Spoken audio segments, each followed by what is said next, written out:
This is another show where I start on mute. But it's not the first time I've done it. Welcome, everybody. Shouts everybody in the chat. Welcome to the Boys in the Big Apple podcast once again.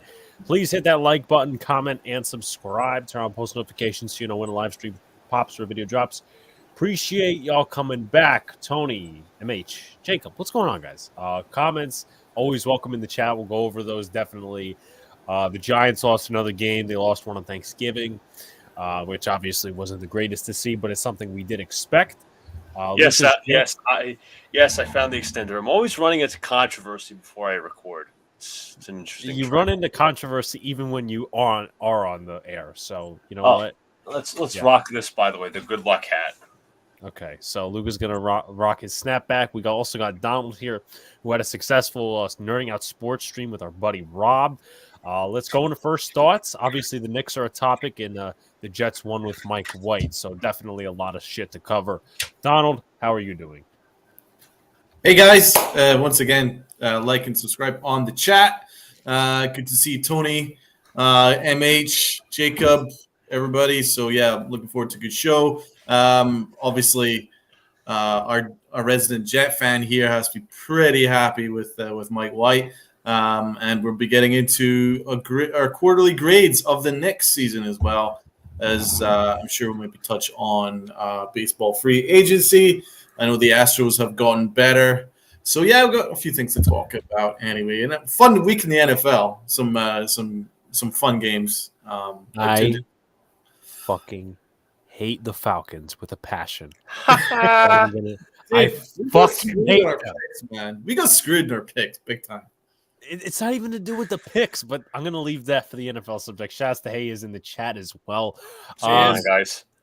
I was thinking we would go over the Giants first just to get it out because it's our. That's fine. I have my comments on the Giants. Old news, too. But Luca, your first thoughts. You were tailgating. You were at the game this weekend, so yeah. I got 2 words for y'all. Here we fucking go again. That is called Mike White. Mike fucking White, baby. I don't care. People are coming on saying, the up there. Is it 2 words or just one name? I don't think Mike and White are words. Okay. White is maybe a word. You know what? What's funny? Because I was talking like when I got into the house yesterday, I went into the room. Alex was sleeping, but I could tell he was kind of awake. I was like, Alex, 2 words, Mike White. I just repeated those. I repeated the name consistently, and he's like, all right, I get it. But anyways, Mike freaking White, baby. Mike fucking White did the job yesterday against the Bears. We'll get into that. A lot of people doubting him, saying, oh, it was against the Bears defense, this, and this. But those are called the Mike White haters, and those are called the Zach Wilson lifers. We'll get into that. I have some thoughts on the Giants. We'll get to the Knicks as well. So it's going to be an exciting show. I'm really happy. And when we get to the Jets, I will talk about my experience at the stadium. Right, definitely. And I would just like today, even though that they haven't been doing good the last 2 games, today was the anniversary of my first ever New York Giants regular season game where we won against the Philadelphia Eagles. We beat them, and that was the last one of the season last year. Oh, by the way, yeah, I hope you enjoyed it because it's not likely to happen again this year. Well, I have some contrasting thoughts, but Luca's going to drink to his victory. In other words, since our Giant fans here are not cheering to anything, Jets fans cheer to 7th victory of the season. To every Jet fan out there, 7-4, and Mike fucking White. Yes. I mean, it's not alcohol, but that's one thing. But anyway, I do want to go through some comments real quick. Michael Luca White. That's an interesting one. Luca, so you're saying Alex had Mike White in his head while he was sleeping. I was like half asleep, and then I saw him come home. I mean, Mike White was on my sleeper fantasy team, so thank you, Jets. Jets are built to win now, so they had to go White. Yes, they had to go White. Michael Francis White, Mike franchise quarterback. Alex and Donald, although a Washington loss would have been preferred, a Seattle loss was still huge. I don't think it was. I think it's a Detroit loss. My personal opinion, at least. I think that was the game we should have won. Please skip the Texans wrap-up this week. Yeah, they wrapped up in the first half, all right. Thank you. Texans, you really could have helped us this week, but you completely mailed it in. I mean, Luca, it's the Texans. They're not going to win a game for the rest of the but season, likely. Just a little hope.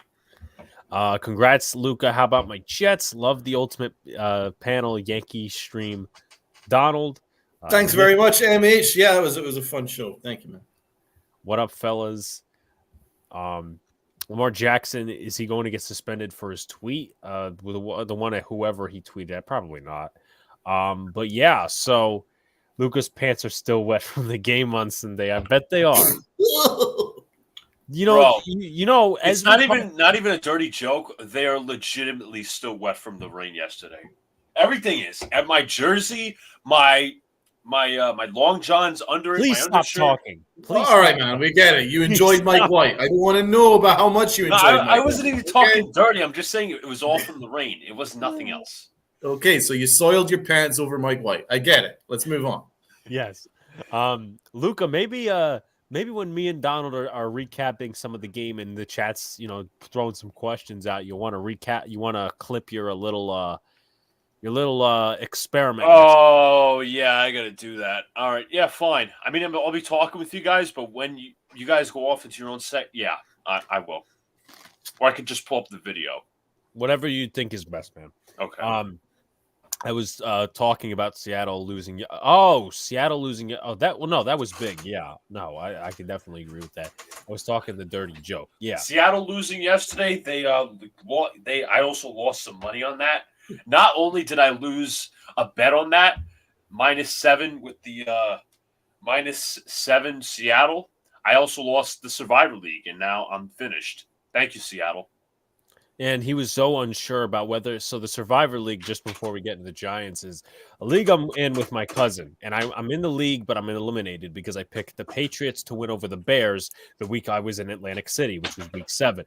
They fucking blew it, so I'm out of that league now. It's kind of like you pick a team every week; it has to be a different team, and they have to win.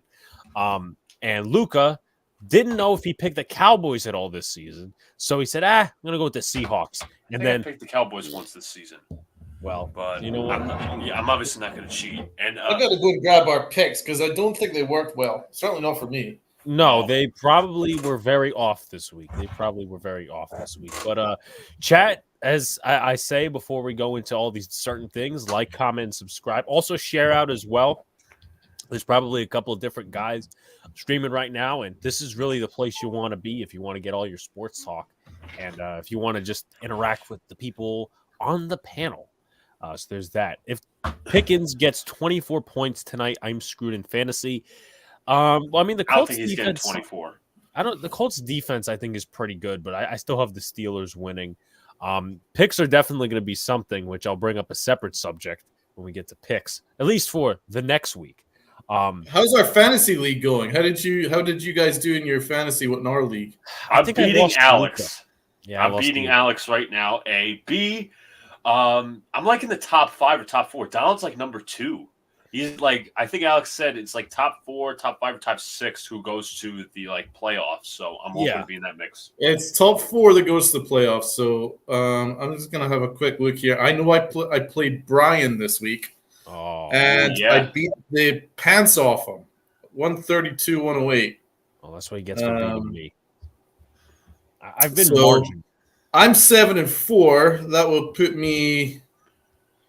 That would put me at the top of the league because the Brooklyn Bastards are 7-4. Are they going to win or are we going to lose? I'm the Brooklyn Bastards, and I'm going to lose this week. Oh, so I'm going number 1. I'm conceding my number 1 spot, just for this week, of course. And the Brooklyn Beavers. That means that you, Alex, will go 7-5. Same as your brother. So it'll be all to play for. Yeah. It's going to be awesome. Down the what was it? The sloppy 973rds are 8-3. That's one of his fantasy teams. It's a good year you're having, man. Yeah, he's got a lot of them. But I do get the question before we go into the Giants. Where is Angry John? Angry John has come down with the vid. So he is doing fine. How did he get it? He started feeling like allergy-ish when I was talking to him a few days back.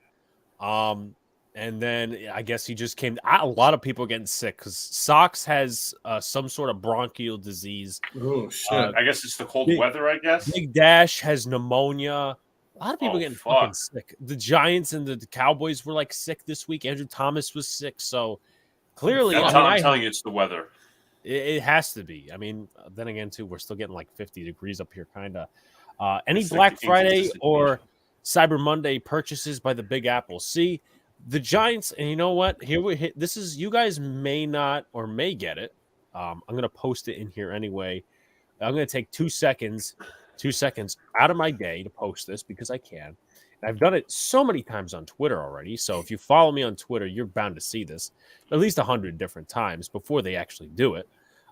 It is this. Hold on. Let's see if it uploads as fast as it says it's going to upload. I'm once again asking that the NFL refills the stock of custom Giants legacy jerseys. I know. So I've been trying, like a few weeks back, I purchased it. Then they said it's out of stock. We're going to refund your money. And then ever since, it's just been like out of stock. There's only XL and then like triple XL. I'm like, I'm not getting triple XL. And then the XL is like, oh, it's out of stock. I'm like, why are you showing it's in stock? But I'm going to have to wear something else, I guess, to Sunday's game. I know, because I laid like as strong a hint as possible to my mom for a Giants jacket. Gave her the website link and stuff, but it ain't our size. It ain't, and it's all smalls. Right. Or super duper large. And the thing is, too, is like it's fucking Legacy Day on Sunday. They're wearing those Legacy jerseys. This is why I wanted to go in the Legacy jersey. Like, I wanted a match for once. Obviously, that didn't happen. What jersey have you got in replacement? Well, I got a couple. I have my Saquon Barkley T-shirt, and it's going to be like 40 degrees when we're tailgating on Sunday, so I'm going to have like a couple different layers. But I have a Saquon Barkley T-shirt that I've been wearing the last few weeks as kind of my lucky charm, and it really hasn't been lucky the last 2 weeks. So there's that. I got my Daniel Jones T-shirt. I got my Landon Collins Color Rush. I got my 2 Eli Manning home jerseys and my Eli Manning away jersey. That's the winner. Get that. Put that one. You can borrow my Sills jersey or my Boss jersey. You know, I'd probably take Kevin Boss in that regard. If you're talking Knicks, I'll hop on any segment that's not NBA. Also, speaking of which, you guys are bringing up a very good point in the chat, and I know I've been delaying this Giant segment a little bit. No call-in show till the 11th next week. I'll be at the Giants game, then I'll be at the Knicks game. Luca will be also as well. So yeah, we're gonna go see Donovan Mitchell torch the Knicks. And that's going to be awesome. It's going to be awesome. Not for the Knicks, but right. It's going to be awesome. No. We'll be seeing a star, and I'm wondering because, like, once again, just something to bring up before we go into the Giants. But the Knicks played the Grizzlies yesterday, and I was looking up tickets just to see, you know, what the tickets were looking like. Because we still haven't purchased our Knicks tickets. Shouts to Jets Fest Mess, by the way. But it was like around game time, and the tickets went to like $20 lowest. I'm like, Wow. So is it a game time thing? Because we could get off the train, purchase our tickets, and then still be relatively cheap. So that's something I'm trying to test. Wednesday, when they play the Bucks, I'm going to look it up. Probably 20 to 10 minutes to game time. I'm like, you know what? I think it'll be sold out for Mitchell. For You Giannis, have a point. Giannis both of as them. well. Maybe go better chance with the Bucks, but I think the whole Donovan Mitchell return to New York thing, that's going to be sold out. We'll definitely see. Hey, fellas, Luca, you let the Jet fans down with the longest shotgun ever. I'm not doing a shotgun until I get my practice reps. I did not practice. I watched the film, but I didn't practice. So It's you know what? His shotgunning skills are like Zach Wilson's footwork. That's not. Ooh, blow, my man. Somebody said that, and I'm like, yeah, that's not exactly. No, I think Kevin said something like that, and I'm like, yeah, that's unfortunately the truth. I mean, we'll get to that. But the thing is with you, and it's debatable, you don't have a pompous ass white boy attitude. That's true. That's true. But Keep these comments going, guys. We'll keep answering it throughout the stream and all that stuff. We're gonna take care. I'm not a Jet hater. I'm not a Jet hater, even though that's my name now. I'm a Jet hater, apparently. We're gonna go quickly into the Giants first, then the Jets. Talk about a lot of different NFL things as well, because I did watch a couple of games this week. Fuck you, Atlanta Falcons, by the way. Just wanted to throw that out there. Fuck you, Atlanta Falcons. I've picked you several times at home, and that's actually not why I'm mad at you. I'm mad at your stupid coach. Do I have the Falcons? I may have. Oh, yes, you are. That's right. Save the best for last. Yeah. Okay. So they were better than the Giants this week. But you can no longer brag that you have more wins than us. Just saying. Well, you have 4 losses, right? Yeah. Okay, I was just making sure, because there are some teams that have one more loss than the Giants, and I think Washington is one of those teams. But anyway, they've yet to be on a bye. So, the New York Giants took the L on Thanksgiving, as sort of we all suspected. I predicted the score to be something like 27-10. That was my prediction of the score. Donald's, I think, was in the 30s. But it was sort of close in the first half. Second half, it really wasn't close. We could take a dive probably right into the 2 top players that are always. You had 24-10. I had 34-17. That was probably around the realm of what I was thinking. Hashtag fuck the Falcons. Yes, fuck the Falcons. Not literally, of course. Since the Jets won, does that mean Luka gets top bunk? I mean, he's kind of had.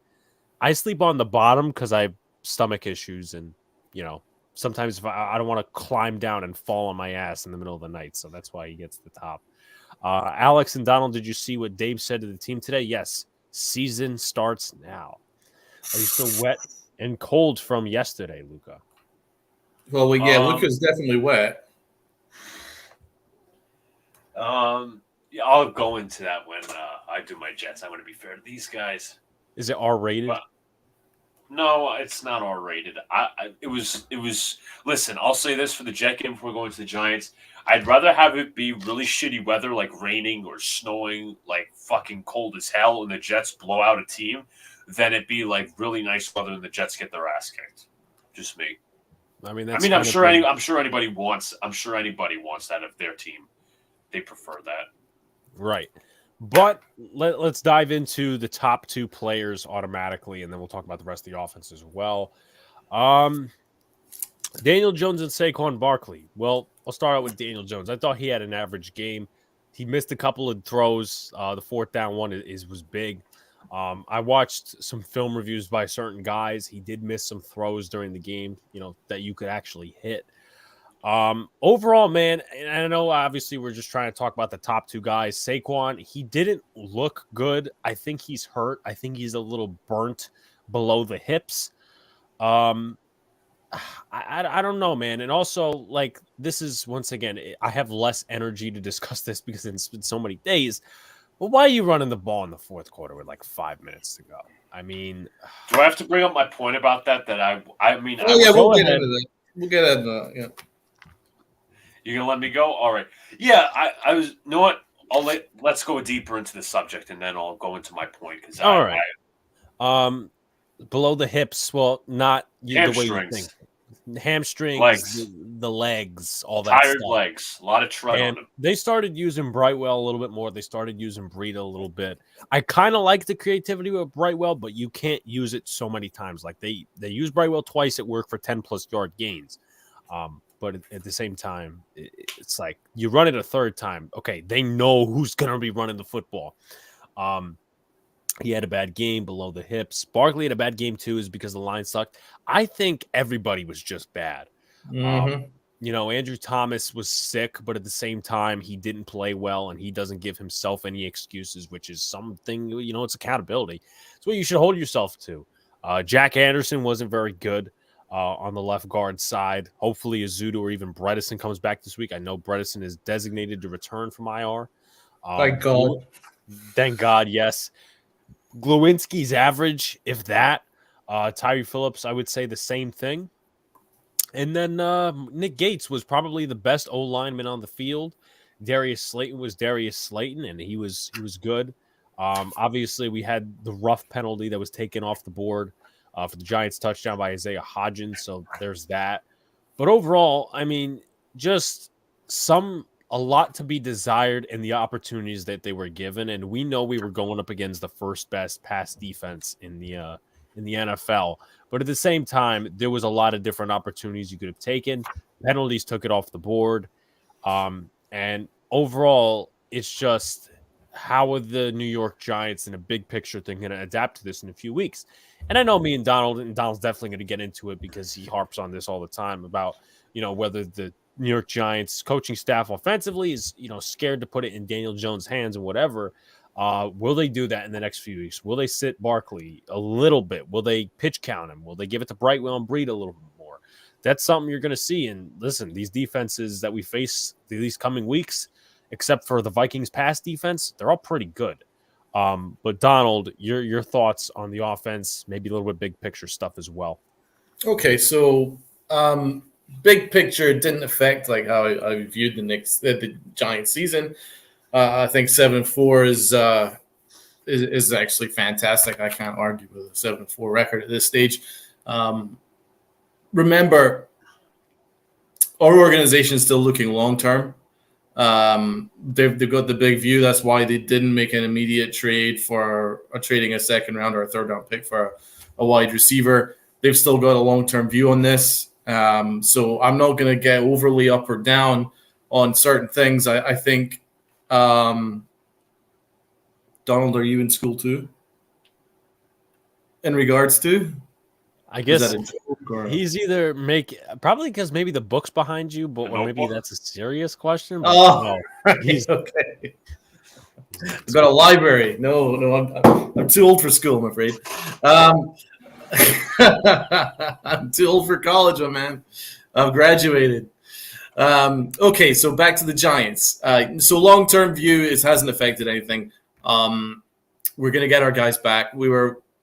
I think the Cowboy game just kind of taught us again that we have so much work to do in the draft and in free agency. And that's going to be what we need to focus on in the offseason. There's a lack of depth throughout the roster, but that was something that precluded Joe Shane.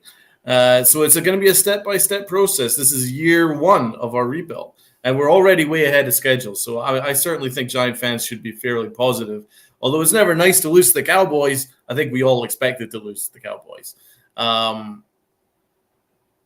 So looking at that game, it's tough to judge because, well, first of all, you can't judge Saquon Barkley because I think they burned him out, as Alex and Luke have attested to. I think that they were so desperate to get that win against the Texans because they knew that was the one that they had to get if they had any chance of making the playoffs, because that was the one easier game on the schedule. They went all in for that win, right? But they kind of sold their soul a little bit because they burned Saquon out. They rode Saquon like Seabiscuit. He had 75% of all the play calls was to Saquon Barkley, and the dude's been exhausted since. Man, it might be an element of injury, but I think that the lack of explosion is just generally his legs are tired. And Alex, to be honest, man, you were right because you had serious questions as to why they weren't passing the ball, and I was like, you know what, it's okay. They won the game, it's fine. But now that I think about it, it kind of hurt us a little bit because it showed that they didn't really trust their passing game. And this is something that's being a major issue here.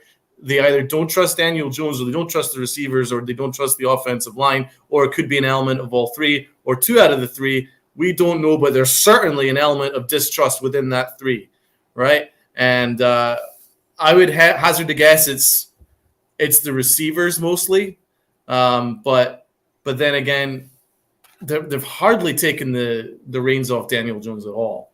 And that was, again, shown in the fourth quarter, down 15 points.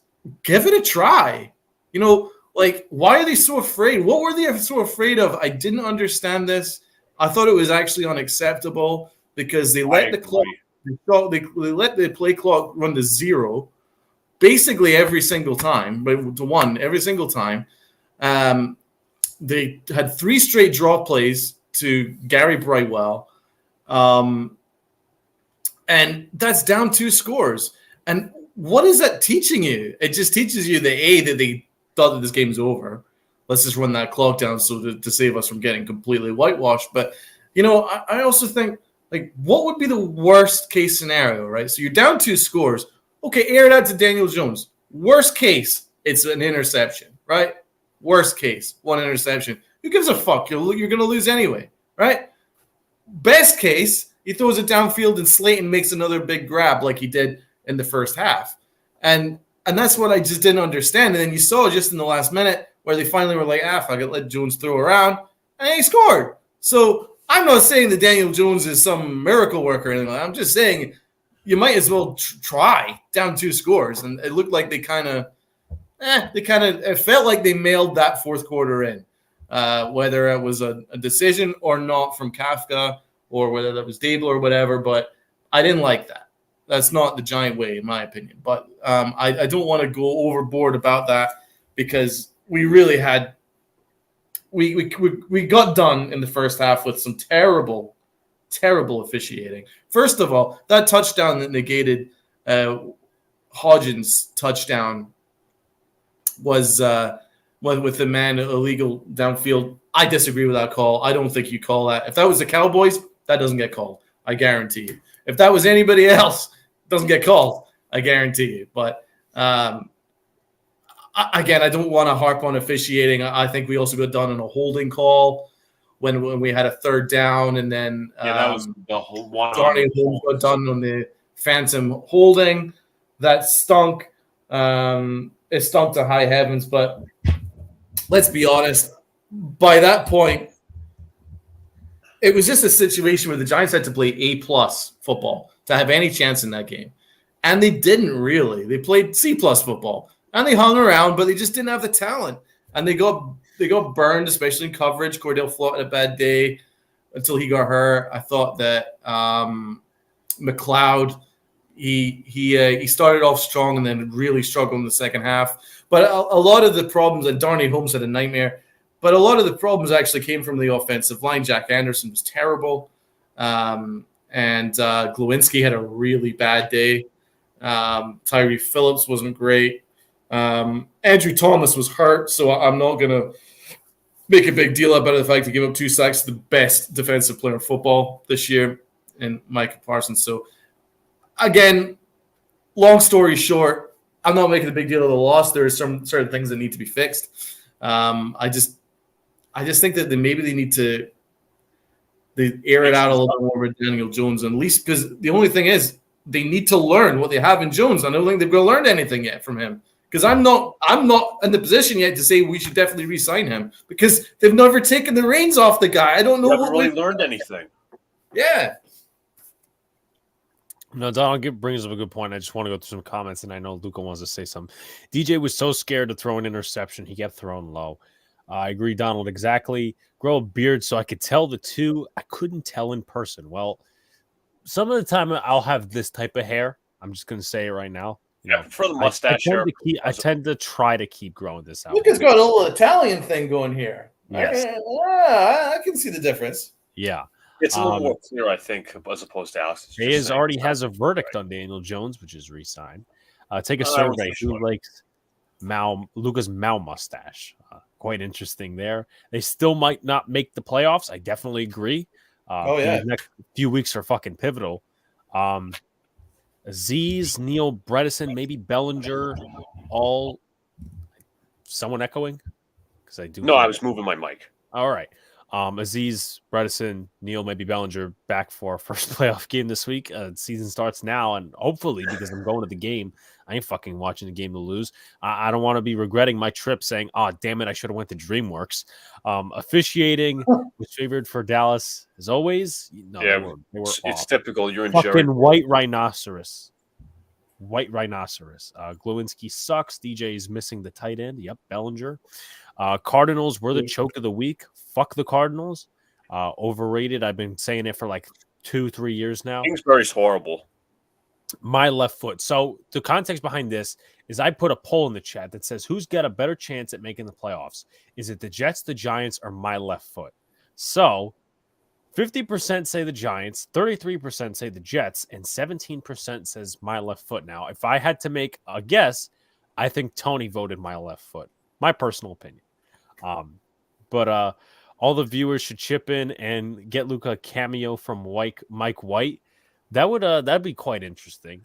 Keep that stash going until the Jets lose. I don't want to shave this though. I like it. Well, if the Jets lose, see, I predicted that. Yeah. So, Luka, you wanted to implement some thoughts on the Giants. I don't want to feel like I've been repeating Donald's points, but his points are my points exactly. Like, I don't want to say, like, I don't want to rant too much on this coaching staff because they've done a very good job this year. But to me, like, towards the end of the fourth quarter, as Donald was highlighting, down 15, it just seems like they kind of mailed it in.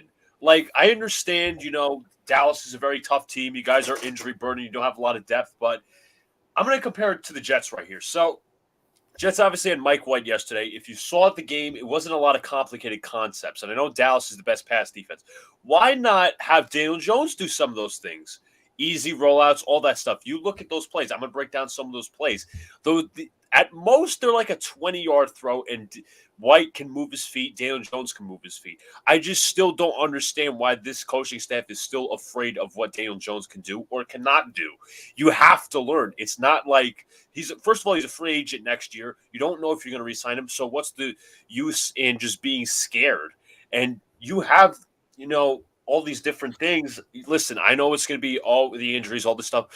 It just comes off as kind of I know they're probably not going to do this like ever again for the rest of the season, but it comes off as like kind of loserish. Like, I know, like as Donald said, maybe there's maybe they want to just get off the field so they don't completely get their ass whooped. But you know what? What do you have to lose? And this also goes with direction too. I obviously mentioned, Daniel Jones and all that, but wouldn't it give a more better feeling if the Giants actually competed and, they, with 5 minutes to go, they actually played with more urgency. They started passing the ball. They get a touchdown there. They potentially stop Dallas on the next possession. Again, that's imaginary thinking. And then the Giants, if they fall short on offense, you could have a more confident feeling going into the next week, which it just gives yourself a better feeling. It's just, I wasn't a complete, I joked with Alex and I said this, they mailed it in. They mailed it in, and it's something I was surprised in with what Brian Dable and Mike Kafka did. I think Mike Kafka is kind of questionable with the play calling a little bit. I think he's still trying to find his way. Since the bye week, for sure. I understand, he has a little talent, but even I'm going to say it again.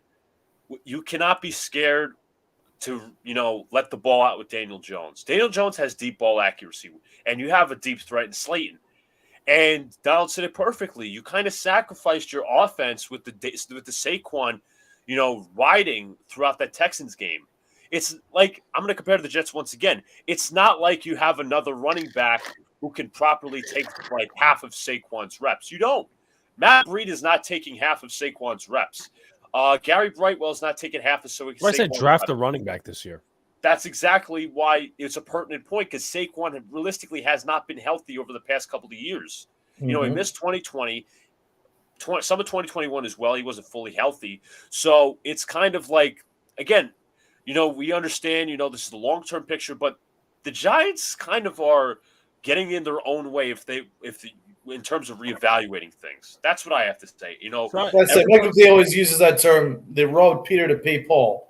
And that's kind of what the Giants did against the Texans. They robbed Peter to pay Paul. That was, they just sacrificed possibly the next couple of weeks just to get that win against the Texans because of the riding Saquon till his legs fell off. I would personally, it sounds crazy, but against the Eagles, where, I'm not expecting the Giants to win, especially on the road, I would sit Saquon, give him a week off, because the Commanders are going to ride him tough. And that's more of a playoff game than the Eagles game, in my opinion. And I'd ride it with Daniel Jones. See what you got in Jones. If it works out, great. If not, then that you have to look at possibly a quarterback as well in the offseason. I just want to learn, and that's something that we're not doing right now. We're not learning. Sorry, Alex. Yeah, no, I just want to get some points in the chat. Luke, I'll let you finish in a second, but Donald brings up a couple of points I need to write off of you two as well. Yes, definitely sub to Jeffrey's channel. I don't know if I'll be streaming Thursday because Sox is feeling under the weather, and I'll definitely update you guys on that. Commanders have been the best team in the NFL last 7 weeks. Giants are in big trouble this week. I personally think that statement is a little overrated. Maybe it's my fandom and my confidence. Maybe it's the fact that we're getting healthy. I'm going to leave that, and I'm going to actually talk about what's currently going on, and then we'll leave that for picks. But my thing is this, and you bring up some good points there, Donald. I was going to add one more. Okay, all right, go ahead. Yeah, I was going to say, like, with the listen, I'm drawing another comparison to the Jets offense. The Jets offense, basically, this year so far, but outside of the Mike White game, was run to set up the pass because we didn't know what Zach Wilson is, and he's not been that great, honestly. And he's been as best game manager. For this game, this pass set up the run. And I have a feeling if the Giants really let Daniel Jones throw it, the pass could set up the run where Barkley gets more opportunities, free opportunities where the offensive line can actually block. And it doesn't have to be just Barkley either. It could be, Matt Breida, all these different things, but they got to change something up, man. You can't just, ride this scheme all the way because you're going to, first of all, you're going to taint Saquon Barkley's market. Well, that's really concerned for other teams, not even the Giants. It depends if they want to keep him or not. But again, you just don't know much right now, and it's under your control for the Giants to find out. The Giants have Daniel Jones and Saquon Barkley in their own hands. They got to start using Daniel Jones correctly, moving rollouts, all these different things, intermediate passes, screens, all these different things. I think you have. With Galladay and like Slayton, you can do that stuff. Hodgins too. I know he's not like a great receiver, but Giants have to find this stuff out before the end. And the weird thing is, Kafka in the opening drive for the Giants did actually start doing that. Exactly. They did some rollouts, and they got that touchdown that was taken off the board. But then instead of saying, "Oh, this is working," then they just completely deviated from that plan and never went back to that again. That same rollout and pass that got Hodgins that touchdown, they never went back to the same play again. It was very strange. Very, very strange. Again, as I said, the pass could set up the run, but you guys are run to set up the pass, and it seems like you're kind of stubborn with that. And I don't think it's a question if Daniel Jones is limited or not. I don't think he's that limited where you can't throw a fucking deep pass or two, or intermediate passes or stuff like that. I don't agree with this opinion that Daniel Jones is limited. That's why the offense is what it is. No, it's not. Listen, we know the offensive line isn't great for the Giants, but I still think some things could be had.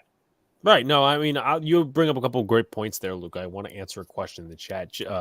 Tony says Zach Wilson bangs Mike White's mom. Ultimate revenge, if that's the case. Try to, superiority and all that. But anyway, Jeffrey's asking, am I going to stream the Buffalo Bills Patriots Thursday nighter? If we got no baseball news, I'll definitely consider that because I know we streamed the Texans game for Tony.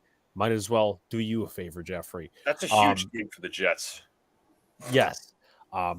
But with that being said, you're talking about limited, you're talking about all these different things, right? I am severely concerned of one area of the offense, and this doesn't even have to go in terms of concepts and all that. I am now whoever is doing this or limiting themselves or another person in this situation, I'm not going to be happy once I find out. And I don't think we'll ever find out. I think Donald asked this a few days ago. Is Daniel Jones actually able to keep the ball on some of these run plays that they go to Saquon? How many holes were open against the Cowboys? The Cowboys are one of the worst teams against running quarterbacks, whether it's a guy that can make people miss or whatever. Daniel Jones also, he plays well against the Commanders. Now, obviously, that's just it's not fan fiction, but it's a fan story.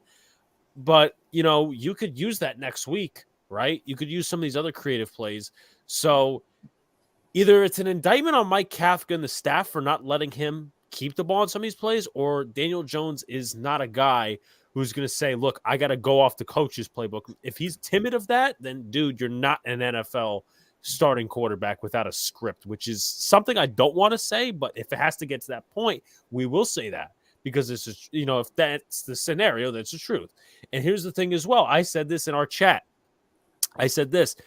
If they don't want to take the training wheels off Daniel Jones, what was the point of starting him this whole year?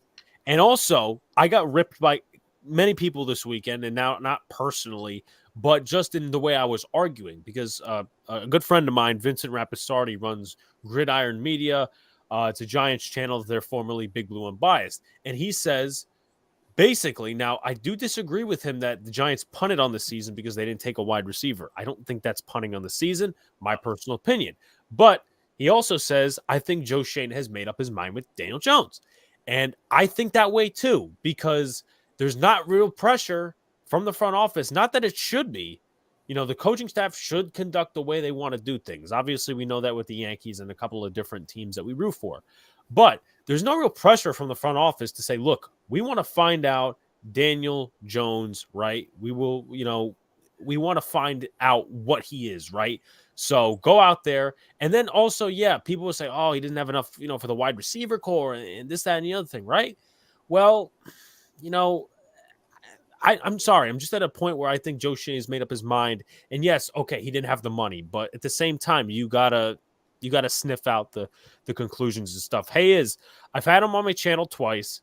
One was back when I first started in 2020, and then the Bucks Giants game in 2020. I had him on for my preview. I definitely have him back on again. I just don't know if he's doing stuff in the YouTube realm, of course. But Vince is a nice guy. I've talked to him personally a couple of times. No issues there. He's a smart, intelligent guy, and he uses a ton of analytics that are useful. But Donald, okay, so just to further on your point, he actually thinks that we're moving on from Daniel Jones next year. I don't know that he specifically said that, but I think that's what Vincent thinks.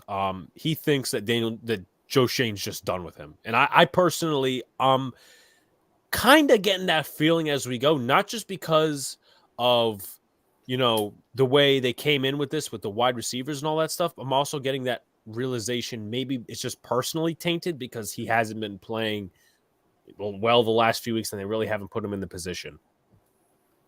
Yeah, that's right. But I'm not. What I'll say is because I was completely done with Daniel Jones going into this year. Now I'm kind of indifferent, which I guess is actually a compliment to him. That I'm actually at the stage where I'm sort of indifferent. I'm still kind of on the train where, I'm definitely on the train that he's not a long-term quarterback, but I can sort of see the benefit and maybe signing him to a 2-year deal with a 1-year opt-out, something like that, where it gives us a little bit of flexibility. I can see that. That's the most I would go with Daniel Jones. I certainly wouldn't give him a long-term extension because I haven't seen anything at all which would justify that. What I will say is he's been fairly accurate with the long ball this year. The short ball accuracy is it's okay. He's missed some easy ones, like the one against Saquon there on 4th down, which was very easy. Should never miss that. But in general, it's been okay. He overthrows him sometimes, the short ball, but it's been generally okay. His decision making has been so much better this year, though, and especially in the fourth quarter, his decision making is really pretty strong. And obviously, the big focus this year with Jones was to cut out the turnovers. It's been cut out, but I think it's almost to the point where they're afraid to even have him do anything that would even risk a turnover at this point. And, the funny thing was, even though he had the 2 turnovers against the Lions, he didn't actually play badly at all. He actually played fairly well. And so, I'm not too obsessed about the odd interception. If he can get the ball down the field and he can make things happen. They need to use his legs, man. Like, that is his strength. Like, why would you just turn him into like a Walmart Jimmy Garoppolo where he's just going to stand there in the pocket and very safe throws when you got someone that has the legs of that Jones has where he could potentially make things happen? That's what I'm not totally understanding with Kafka. If this is what they want for a quarterback, just a game manager, then I'd let Jones go and get a better game manager. Garoppolo is a much better game manager than Daniel Jones is. But if you want someone with Jones' skill set, then you need to use them. You need to utilize Jones' skill set. So That's where I'm at. They really need to kind of let the leash off him over the next couple of weeks. He's got Slayton. It's not like he can't find receivers. Hodgins is getting open. It's not like guys aren't getting open. They're getting open. So give it a shot. Why not? And Bellinger, yes, I agree with Tony. Bellinger being back would be so much better for Daniel Jones. He's a safety net. I can't wait for Bellinger to come back whenever that is. Hopefully it's this week, but I'm not gonna harp too much on it. Hey, it says I'll take DJ over any QB in the NFC East. That's a what? All right, come on. Take off the giant glasses. Alex, come on. I'm not listen, I don't think he's the best quarterback in the NFC East. I don't. Obviously, people have differing opinions. Maybe they let their fandom get in the way. I'm not saying Hayes will, but I'm just saying. You seen the year that Hurts is having right now? Hurts is having a really good year. He's having a great year. And Dak Prescott, since coming back to the Cowboys, I'm not a big Dak fan, but at this stage, he is better than Daniel Jones. Yeah. And then obviously, I don't think Taylor Heineke is better. I don't. He could. I think they're kind of the same level. I think Heineke's they're like the same vegetable. Really good. Yeah. Well, not vegetable in terms of the bad-minded vegetable. I'm just saying the same type of fruit. Yeah. Yes. Hurts is Hurts you have to admit now, obviously it's kind of talking semantics, and maybe we're talking to a wall here, maybe you're talking to a wall, but Hurts has had a really good year. I'm not gonna he had like 140 some odd rushing yards against the Packers yesterday. Because Hurts runs, does he read defenses? I'm pretty sure he's had a fair amount of touchdowns this year. And if you want to make the argument, he's had weapons around him. Not something Daniel Jones has. But and he has 2,500 passing yards, 17 touchdowns, just 3 interceptions, and a QBR of 114. I'd say he's doing pretty well. DJ, and that doesn't even account for his running stats. They have Packers' run defense should be a fucking shame to themselves. By the way, I just want to put. I mean, let me ask you this: Would you guys consider Jalen Hurts to be like an above average kind of game manager, like above average quarterback? No, I think he's very, very good. The way they're positioning him, he's. I'm not sure if he's worth $50 million, like the Eagles might discuss extending him for. I would say top 15 quarterback. That's fair. Maybe even top 10. Because I know, we have a buddy of ours who's very anti-running quarterback, and I'm not sure why. But if you can run, you can pass as well. There's no problem with that. Dual quarterbacks are still effective in this league. They just have so many outlets, though. He had 86 rushing yards against the Colts defense, which the Colts defense is strong, man. And then 157 against Green Bay's. I mean, to be fair, listen, I'm not saying that Jalen Hurts isn't talented. Listen, I'm making that argument right now. And I hate the Eagles, but I could have ran for 137 off that Packer defense. I mean, that was a total joke, but traditionally Green Bay's running defense has been very, very strong. But now 17 touchdowns, 2,500 yards, and 3 interceptions. And dude, that's like Madden numbers. Miles Sanders also had 100 rushing yards plus. I think the Philly mascot had. I mean, just as a source of comparison, Jones has 10 touchdowns, 4 interceptions. 400, yes. 400 yards less in the air. Well, I mean, yeah, any quarterback that we're talking about, Luka, is better than Zach Wilson. DJ will go to Carolina if they release him, and he will torch the Giants. I think Carolina will learn, but maybe they already draft a quarterback. You can't seriously be picking up stopgap after stopgap after stopgap. Philly has the number 1 O-line in the league. Watch his production. If he gets 30 mil, they will not be able to afford anyone else. The United States football team is surprising a lot of people. They played better than Wales, and against Wales and against England, I see a bright future for American football and the MLS. Soccer, yeah.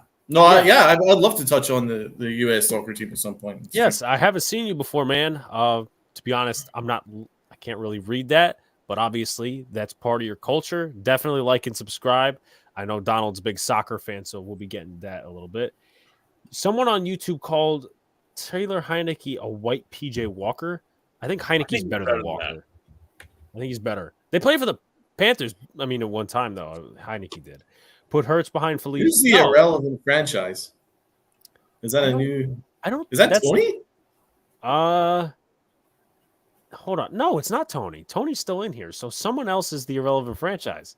Oh, Yeah, I haven't seen you before in the chat as well. Definitely hit that thumbs up. Subscribe. We talk football. We talk baseball. Talk basketball. Talk a bunch of shit. So definitely love the attention. no disrespect, Tony. You don't root for any irrelevant franchises.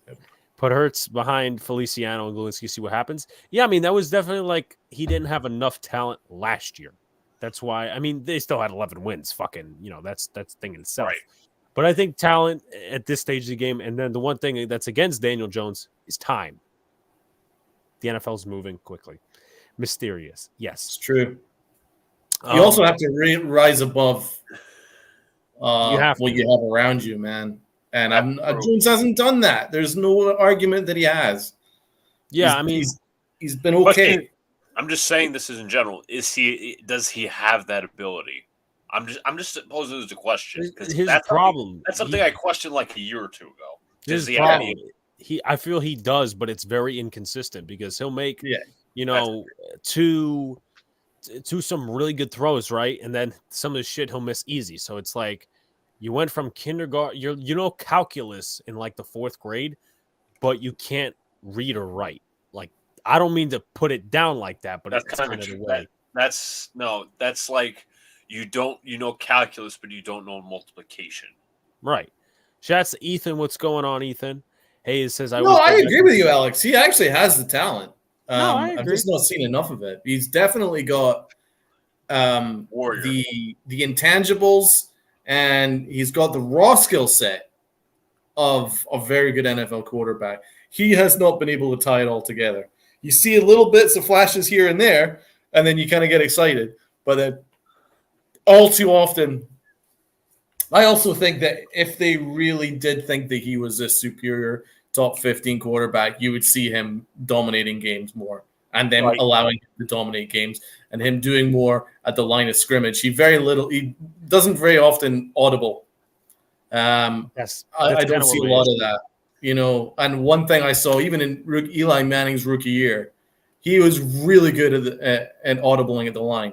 He was fantastic at diagnosing defenses like that. And Daniel Jones is not like that at all. And even at whatever year he's at right now, he's not at that level. Year 4, he's not at that level yet.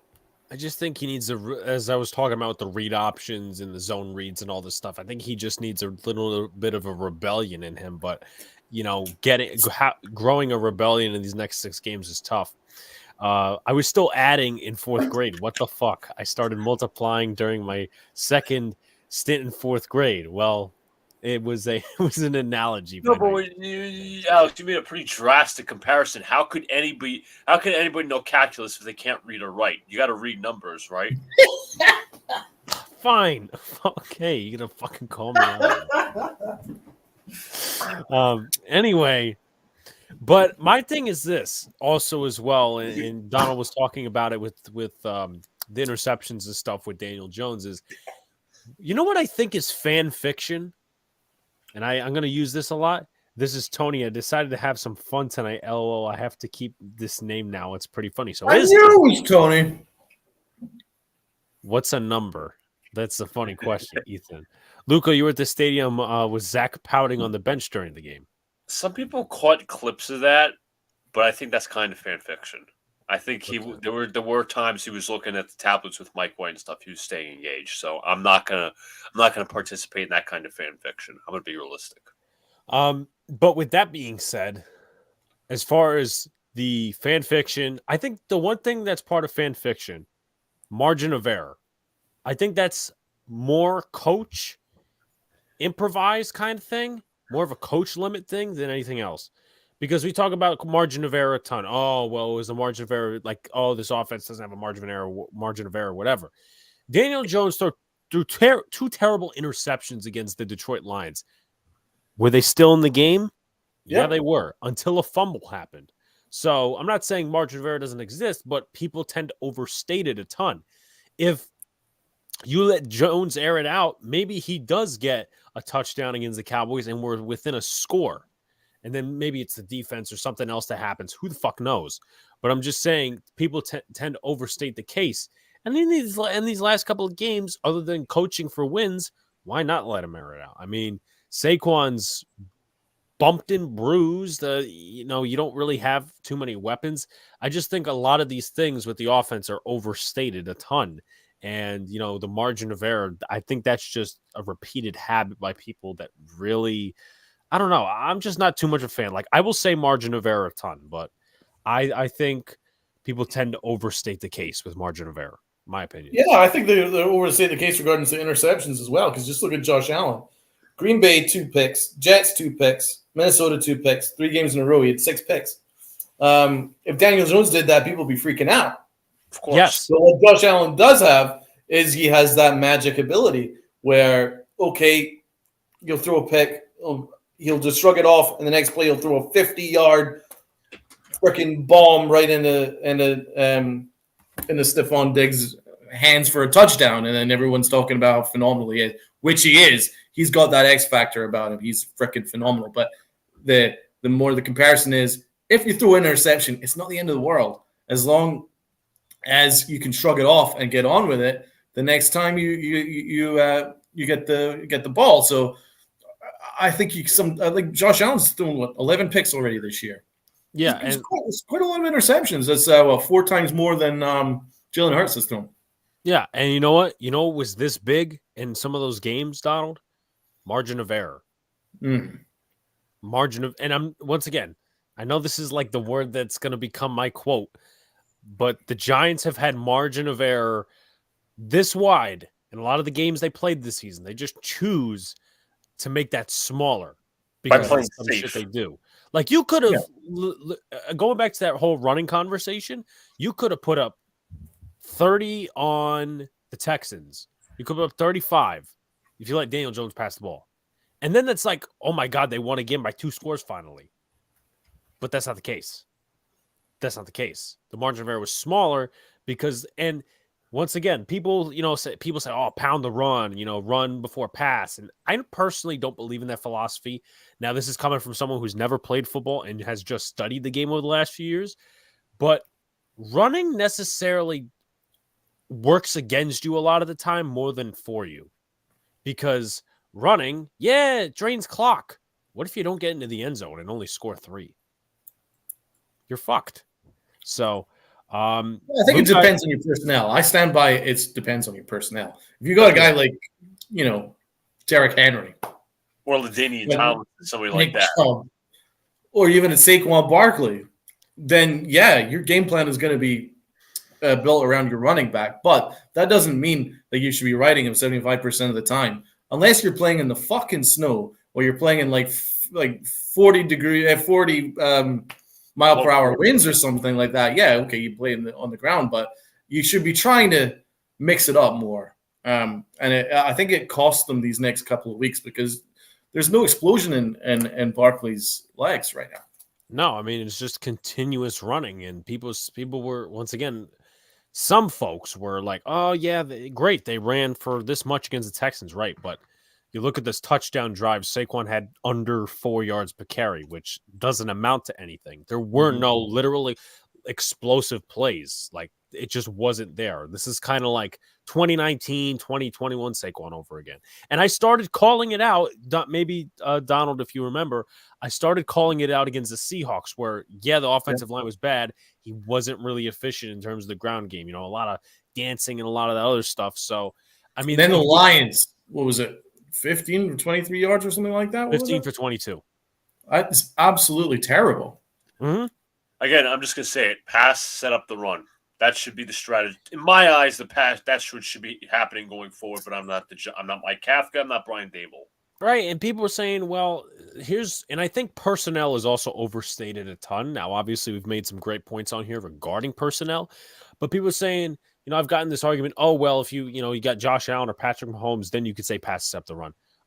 Mike White, that's pass to set up the run. Exactly. There's fucking bots. Daniel Jones still can be incredibly efficient if you give him the throws that Mike White had. Just saying. If you give him short and then run on like 2nd and 5, it sets you up for at least a first down or maybe 3rd and short. I mean, so to close out the Giants segment before we get into Mike White, let's touch on Odell Beckham. So he's going for a meeting with the Giants first on Thursday. Is that for a reason? Is there a chance that the Giants can ensure that he doesn't go to Buffalo the day after or Dallas after that? His visit is with the Giants first. Is that by design? And where are you on Odell Beckham after the Dallas game? So, here's I'm personally, now obviously this is going to be understated because if we do get him, I will be kind of excited. But as far as he goes, like, I don't know what drastic change he represents for this team. I don't know the drastic change he represents for Dallas. Personally, I think a lot of what happened yesterday with him in the plane is a little overblown. And I usually don't say stuff like that about Odell because I was highly critical during his Giants tenure, but I thought a lot of stuff was overblown. Anyway, he's obviously, we've stated before, he's playing mind games, as Hayes puts. Who gives a fuck? He's trolling everyone. I'm not, again, nonplussed, not perplexed, but just like, I don't have a feeling. You're indifferent. Indifferent. That's the word I was looking for. Indifferent. So if he does sign, great. If he doesn't, oh well, he goes to help another team. And I think it will never happen because there's always going to be some people. But I think you got to put put all the cement on this OBJ back to New York crap. After all of this, let's put it in the grave. Let's just put the thing on put the rose on the casket and put it into the ground. Draft a wide receiver and sign another wide receiver. It will be cheaper. Yeah, no, definitely. Keep Slayton. I get what you're saying, Alex. Jacob also has an interesting question. I get what you're saying, Alex, but you can't use the last touchdown as an example. Dallas didn't give two shits about us scoring another touchdown. That's why it was easy for him to throw a touchdown. I mean, yeah, it was garbage. Let me be honest. Let me say that too. The game plan you guys represent doesn't make a defense's fear Daniel Jones. Again, if you open it up for Daniel Jones to throw it more, then Dallas will definitely, again, you guys would be in that game by at least 2-minute warning. You guys would probably have the possession, and it would be down to one possession where you guys could possibly tie the game or win the game. Again, that's a matter of a game plan. What is before I read Jacob's question and go to two more comments, and we could shift this a little bit. What is the Monday Night Football and Celtics score? Also, 13-0 Steelers, 118-82 Celtics over the Hornets. The Hornets are getting shit. Crap. The Hornets are terrible, but we'll get into that in NBA. He wants $20 million a year. Get the fuck out of here. I think he wants a long term. I don't think it's going to be anything near $20 million. My personal opinion. Oh my God. Alex, interesting question. If the game gets flexed, which one would you go to, the Giants or the Knicks?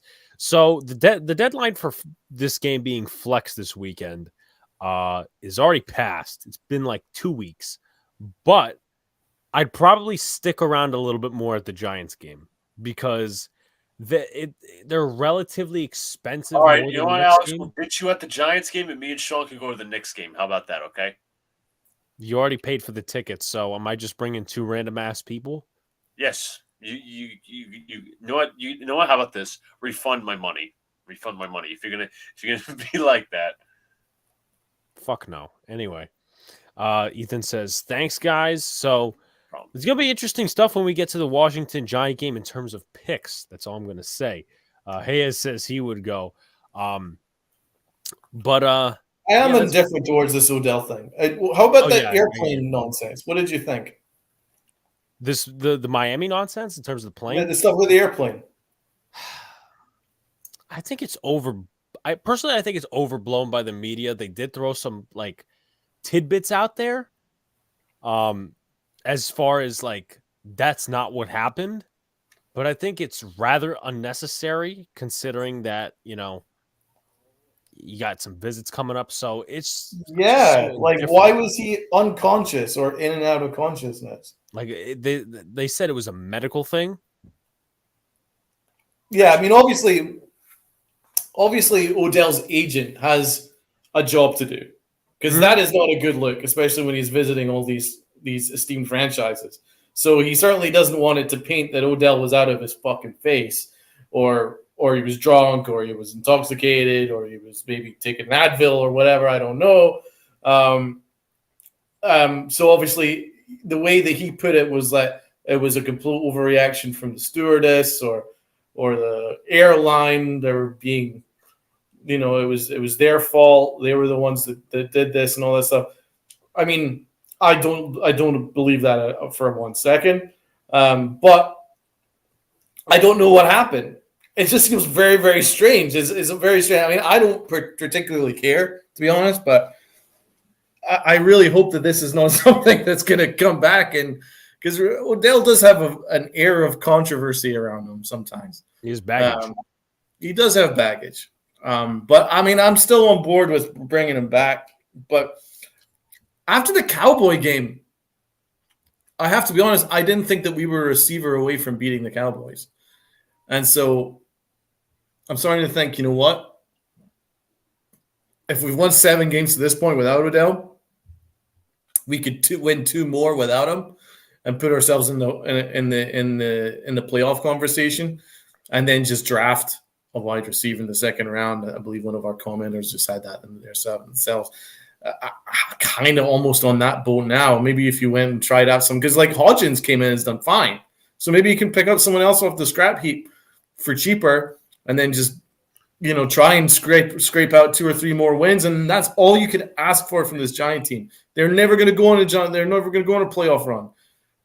How much is Odell really going to change anything?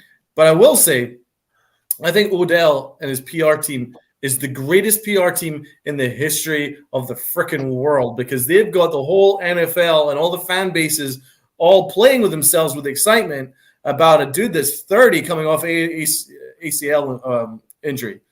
I love Odell Beckham as a player. I'm not saying that he's not a great player or whatever, but we don't know what he's like now. And he's 30, and he's not been practicing, or we don't know what stage he's at. So the fact that we've got 3 or 4 teams that are just throwing themselves for him, I mean, it's an amazing job by the PR team. Art Stapleton actually had that very similar tweet, and I agreed with him. It's quite amazing. But if there's a chance, then I would certainly love to bring him back, because it gives Daniel Jones an option, and maybe then you finally see the fucking training wheels taken off him. Donald, if healthy, he is a number 1. You know about that now? I don't know about that. I think he'd be number 2. Number 3. No, he'd definitely be a number 1 in our offense, but yeah, healthy, he's probably about 50% of himself, maybe. I mean, once again, I'm just throwing numbers out there. Odell's a tease. I think we could beat the Cowboys if we had our guys, but if we have yet to play with 100% of our team. Band-Aids, yeah. Most people, I'll be honest, most teams sometimes don't even play with 100% of the team, so you can't really say, if we had that's not a realistic possibility, which whatever. I'm arguing semantics. Getting wet for an injury-prone drama maker? Yeah, I mean, lots of people would. We're definitely that's the receivers out there that are probably on like practice squads you could just sign. I'm not saying Odell's not going to have any impact, but I don't think wide receiver is like the entire issue of what the Giants are missing. They're not one piece away. That's what Donald said. They're not going for a championship. Exactly. Yeah, I mean, they worked out Adam Humphries today, who was a slot receiver for the Bucks a long time ago. Well, Bucks, Titans, maybe there's another team I'm missing. Exactly. Donald is the number 1, so that's a comment right there. He loves you now for that. But I think what happened to Will Fuller? Injury, legal issues. Did Will Fuller officially retire? I don't know, but even if you do sign him, he the Dolphins I think tried to sign him last year, and he was like. He'd hurt his finger signing the contract, so I'm going to stay away from Mr. Will Fuller. Pickens is at 6.4 fantasy. Please don't do this to me.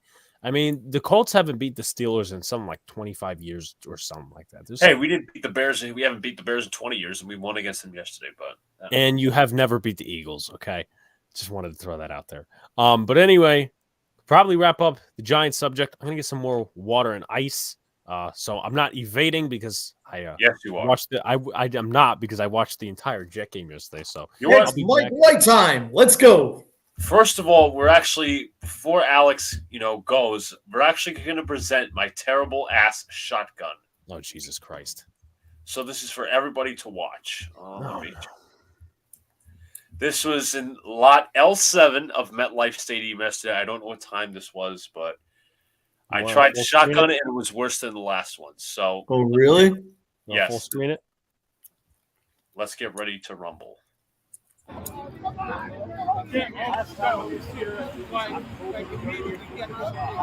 My sister was videotaping, so I believe her. Badly is underselling it, but go ahead.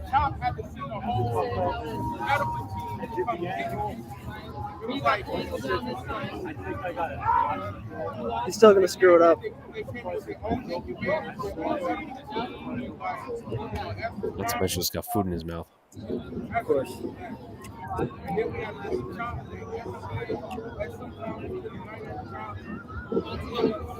He's gonna spray it everywhere. You can't even get it open. He's gonna spray it all over my grill. Why is he tapping it? Why is he tapping it? What is he doing?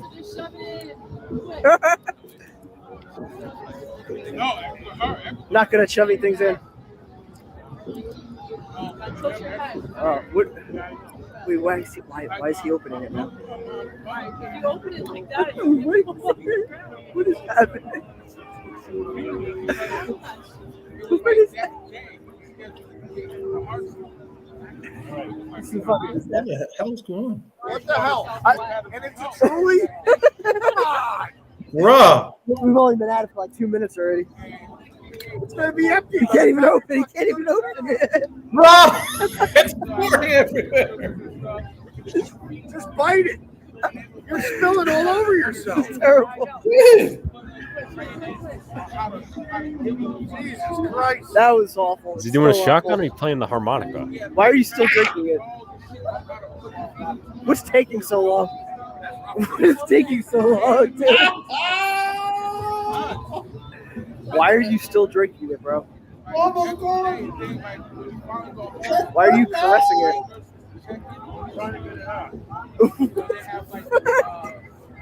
Dude, it's supposed to take 3 seconds, dude. Okay. I am never, ever going to hear the end of it. Yes, as Jets was Mess puts here. He is I guess he would. Okay, so that is a That was freaking genius. it's a blue thing emoji. I looked on the YouTube chat because obviously it doesn't show up on here. A man is thirsty. What a rookie stick with Ovaltine.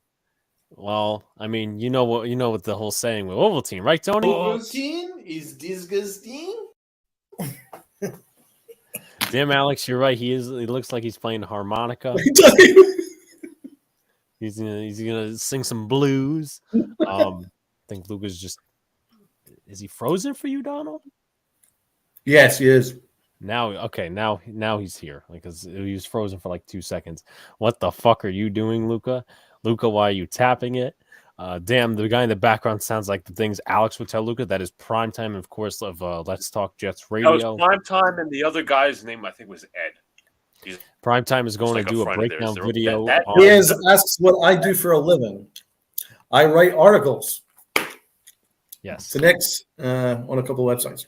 That L7 is a section for like season ticket holders. So a So lot of them. what I will say before I get my water and before I let Luca dive into his Jets, next Sunday, I'm not gonna challenge Luca, but what I will do is I'll try to do a better shotgun than him. That's not hard to accomplish. Well, maybe it is, maybe it isn't. But Dude, the last shotgun you did was like decent.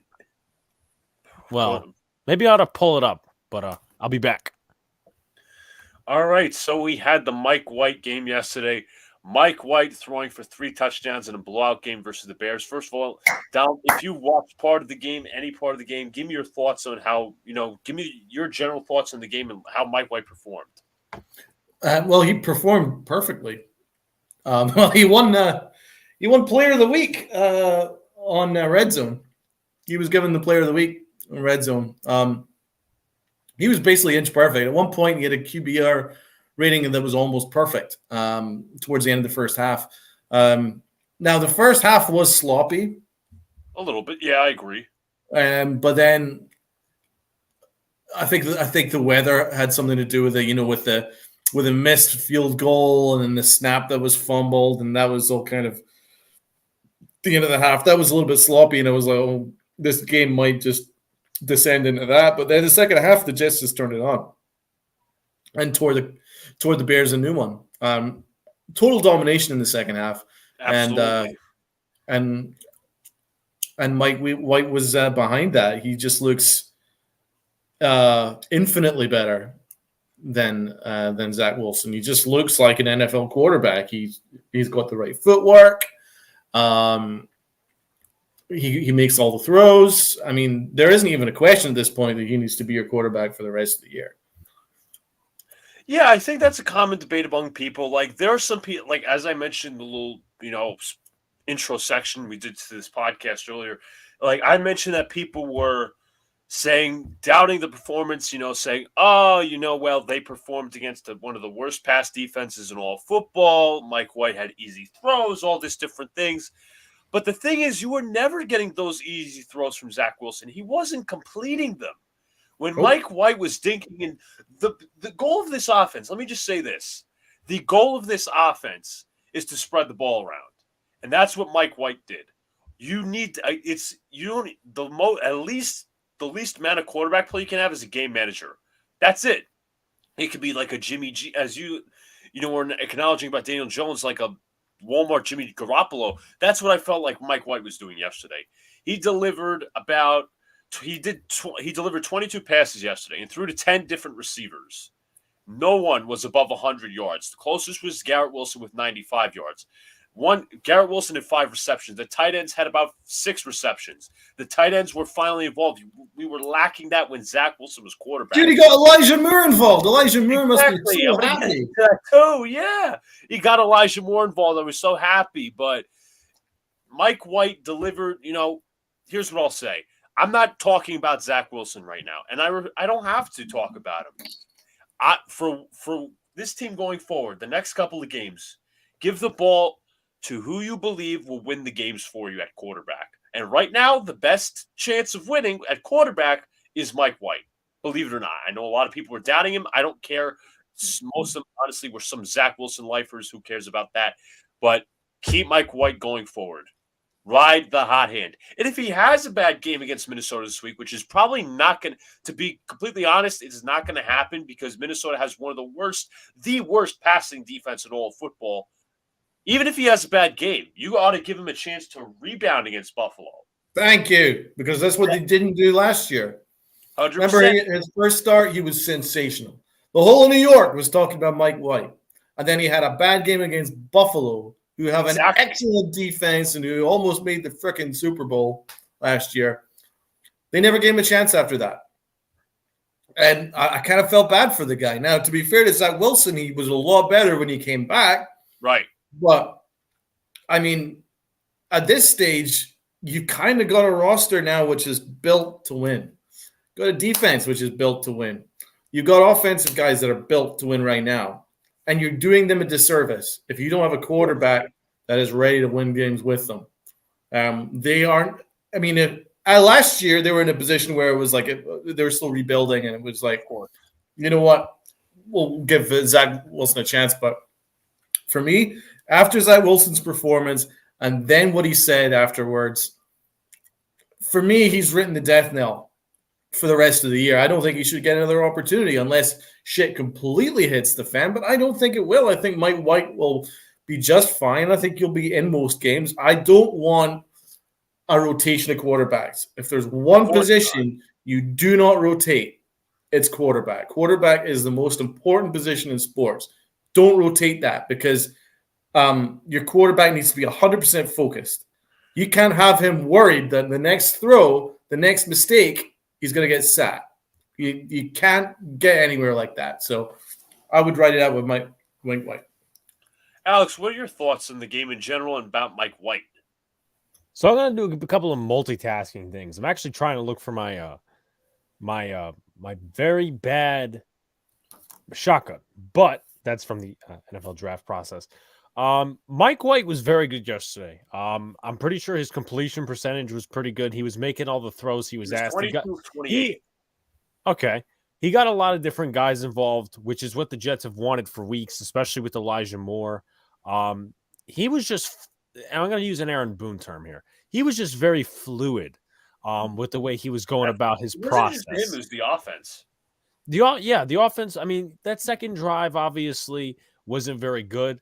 But he hit everybody in stride. He made the throws, and I hate to be very basic about this, but what fucking happened? He made the proper throws. The receivers made the plays on the back end. There was no turnovers. There wasn't, any funny business with the footwork and everything. And they're excited. And I know, yes, I'm being very basic about this. I did watch the game though. But shout out to Mike White. Let me ask you this, Luca. Okay. And I know obviously you're probably talking about the mental aspects for Mike White as well. I just want to say real quick, Dude can process. Because one of the throws that I was watching yesterday, obviously had really good seats. I just want to say that. I'll get to the stadium stuff afterwards. That's not important right now.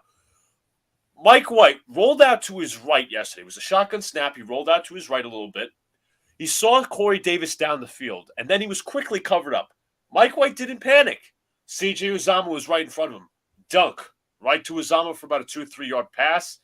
And that was that. He took what Mike White does importantly is he takes what the defense gives him. He doesn't get bored by throwing it away. No, not at all. And he barely had to throw it away yesterday because guys were open. Yeah, I mean, run to set up the pass. You guys had to way too much overly rely on that running game. I just like the way the Jets team played yesterday overall. I mean, I know we're obviously talking about Mike White here. I love the running by Zonovan Knight. I didn't even know Michael Carter was injured probably till the second half, but I didn't even know till like the end of the game. And it just shows you like the Jets offensive line, you could probably agree with me, is average, right? I'd say above average with the guys they have it now. That's not supposed to be their offensive line, but they've mixed some guys in, yeah. Right, so you go above that, and I think Mike White's done a heck of a job doing that. Zonovan Knight was, once again, very tough runner yesterday, very good runner, and the offense just flowed because you had both sides working against the Bears. Again, I highlighted this Giants segment. I said this was opposite of weeks prior. The passing game set up the running game. Mike White passed for over 300 yards, and that allowed the running game to run for at least 100-plus yards. That's what offense is about. One game setting up the other facet of the game. And I think that's what the Giants should do. I already highlighted that. So here's his percentages. First of all, let me say Mike White, he said his presence in the pocket and his presence in the huddle, he says his goal is to be calming, especially when things go bad. And I like that. I know Zach Wilson, everybody wants him to be the dog and all this leader stuff, but Mike White's that presence calming leader where he's going to settle everybody down and put everybody in their spot. So his stats yesterday, 22 of 28. Now let me look up the numbers on that. That's a 78.5% completion percentage. Wow. 315 yards, 3 touchdowns. First of all, he's the last 300-yard passer for the Jets, I think, was last year. I think it was like Josh Johnson in the Colts game. It was a blowout, but regardless of the point, 3 touchdowns, a passer rating of 149.3. That is the highest since Geno Smith threw for that high of a rating in 2014 against the Miami Dolphins.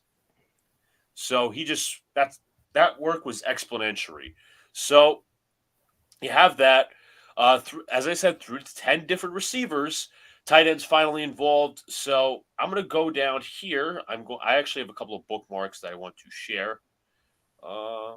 First of all, let me just say this. Mike White has the highest passing yards against the Bears defense this year. Just got to throw it out there. So here's one play from Mike White. I actually have another video file to share after this, so here we go. This is to Elijah Moore. Elijah Moore got some yak after this. This is, I think, 1st and 10, or it was a second down long play. I remember this play. It was, here we go. We got Garrett Wilson over here. I think Conklin's over here. Elijah Moore and Corey Davis as Twitter decides to fuck me. Boy. This is just going to go right in on the exact I exactly did that, Alex. So this is from Mike White to Elijah Moore. Now they actually went to the same high school, I believe, in Florida. Ty Johnson in the backfield. Here we go. Rushing 4, White. Waits for Elijah Moore to get open. White what a play. down the sideline. And that's like I don't know if that was like a 40-yard gain. We'll watch here again. They're going to send 4 off the edge. I know their presence is not dominating, but he does not panic whatsoever. Waits for his receiver, throws right on the dime. Window throw too. Exactly. Gets open. Great throw. See that one more time. I'm finally seeing an NFL offense. Exactly. I mean, see, everybody like says, again, with the 5-yard passes and all these different things, he's letting the receivers do their work, and he's setting up in position he's putting them in positions to succeed, and that's all I ask for. So I'm actually going to show a video clip real quick. This is from Jackson Kruger Sports. He's going to break down 2 throws from Garrett Wilson. This first, I think they're both touchdown. Well, not throws. This play, which is it was somebody outgoing. I think it was 2 touchdown passes, but we'll see. So, first one right here, we have Garrett Wilson. He's just discussing the routes. I'll have Jackson break this down. off of this play, which is a really good play by Garrett Wilson, in fact. You see it's going to end up being a one-on-one matchup, but Wilson is going to really show off his route running here, I think. Watch as this play begins. Wilson kind of fakes as though he's going to the inside, and you see the corner who's covering him totally bit on that fake to the point where he's just trying to grab on to Wilson at this point, take the penalty, which on a third down would be a guaranteed first down. First down and goal inside the 5 would not be ideal, but it's better than giving up a touchdown. So the hold is what he's trying to pull off here. However, he doesn't even get a great grip on Garrett Wilson. Wilson moves to the outside down route. Nice. I said some, and this partly really suggests I don't find it surprising at all that the 2 top rookie receivers are from Ohio State. So I'm actually going to break down this concept because I don't need Jackson to do this. So you got Corey Davis and Garrett Wilson over here. Garrett Wilson's going to run an out route to the left. Corey Davis is going to run a route down the field, and you got Zonovan Knight here in the backfield. Watch White's one high safety. I'm pretty sure they were playing single high. I think it might be cover 2 down the field. Here we go. Obviously got your tight end over here. I think that's CJ Uzama. White takes the snap. White looks downfield. Then he waits. He sees the check down is open. As you see, he's circling Zonovan Knight. Going through his progressions. Exactly. Going through the progressions. The processing is good. Just wait one more second. Got it down here. And he finally hits Zonovan Knight. First down and more. It's just simple processing. Mm-hmm. So I'm going to remove that real quick. I'm going to get into some other stuff. As I said, got everybody involved.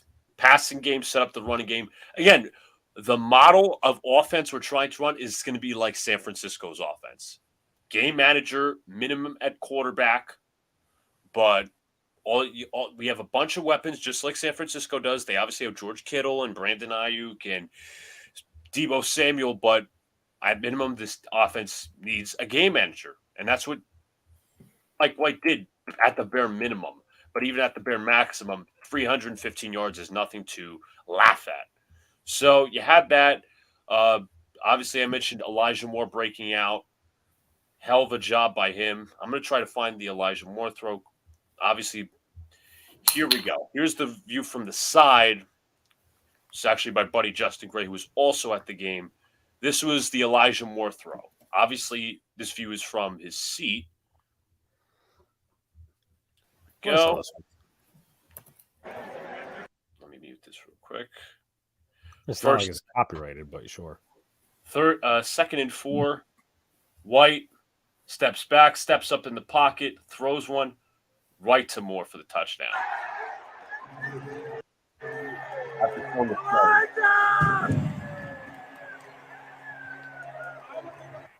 He looked so happy after that touchdown grab. And I don't blame him. So we're going to watch the throw again. Garrett, I think this is Denzel Mims or Garrett Wilson to the left, Moore in the slot. Here we go. White steps up in the pocket, quick processing, touchdown. Is that where you were sitting? No, there was actually a buddy of mine. I was actually in the second deck, so I was still on that side of the field where I could see that touchdown. Did you get any videos? Honestly, I didn't. I was Donald. So engrossed in the game. I was so wet. Oh, okay. Well, I got a stat for you, right? Because you were talking about the bare minimum and at worst he's bare minimum. I think we can do a little better than that. The only quarterbacks in NFL history with multiple games of 300 passing yards, 3 passing touchdowns, and 75% completion percentage in his first 4 starts, Kurt Warner and Mike White. 100%. So Alex talked about. Yeah, go ahead. It's right there, man. It's right there.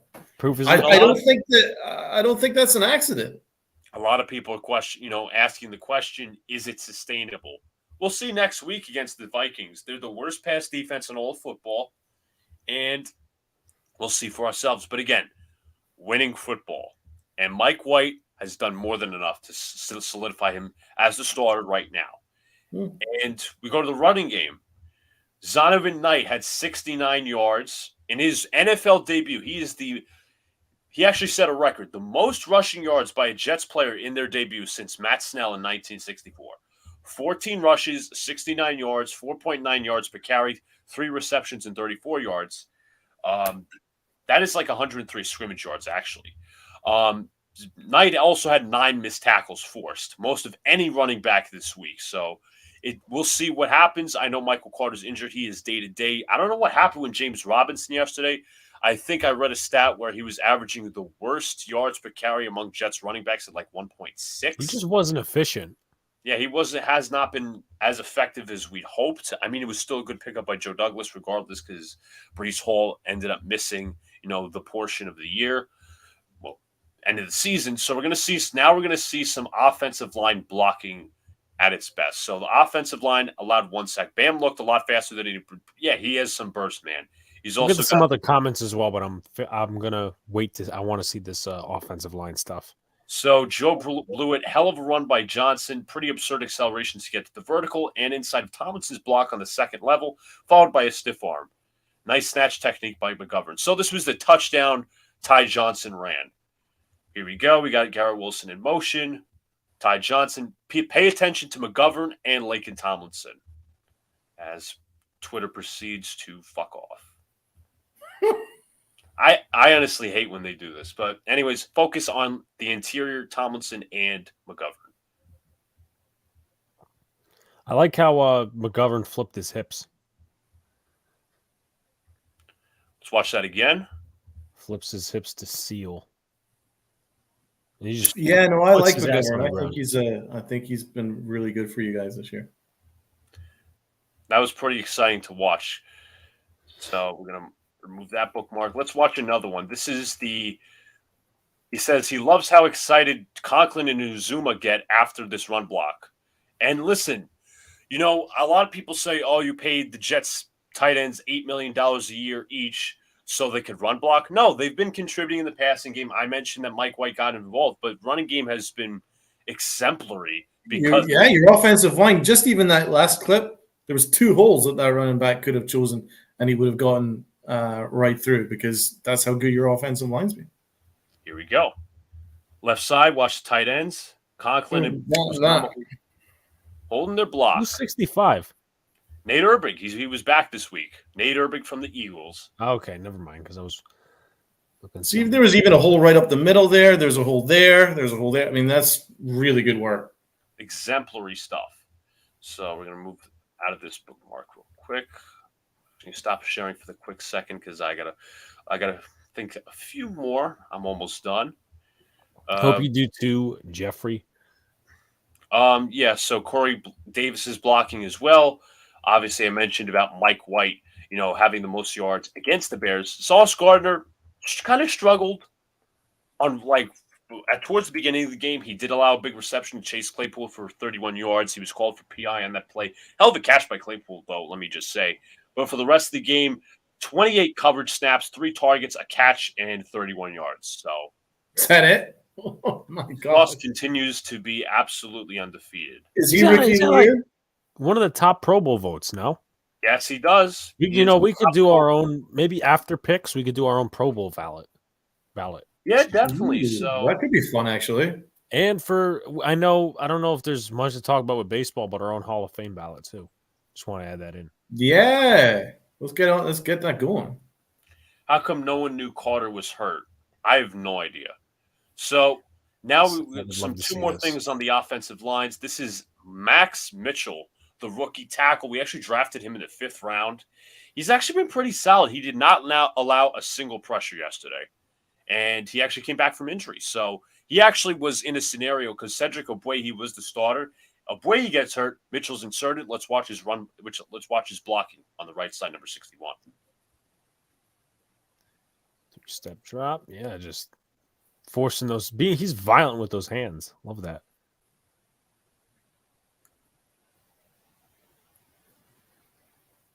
That was a great spin move.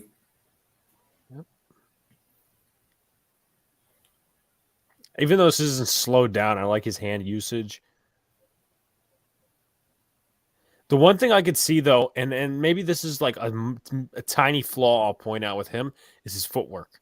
I think his feet are sometimes way too close together. Okay. Just some stuff I'm pointing out. Here we go. Right side. A little bit more balanced, but overall not losing any reps. Yeah, 0 pressures and 24 pass blocking snaps.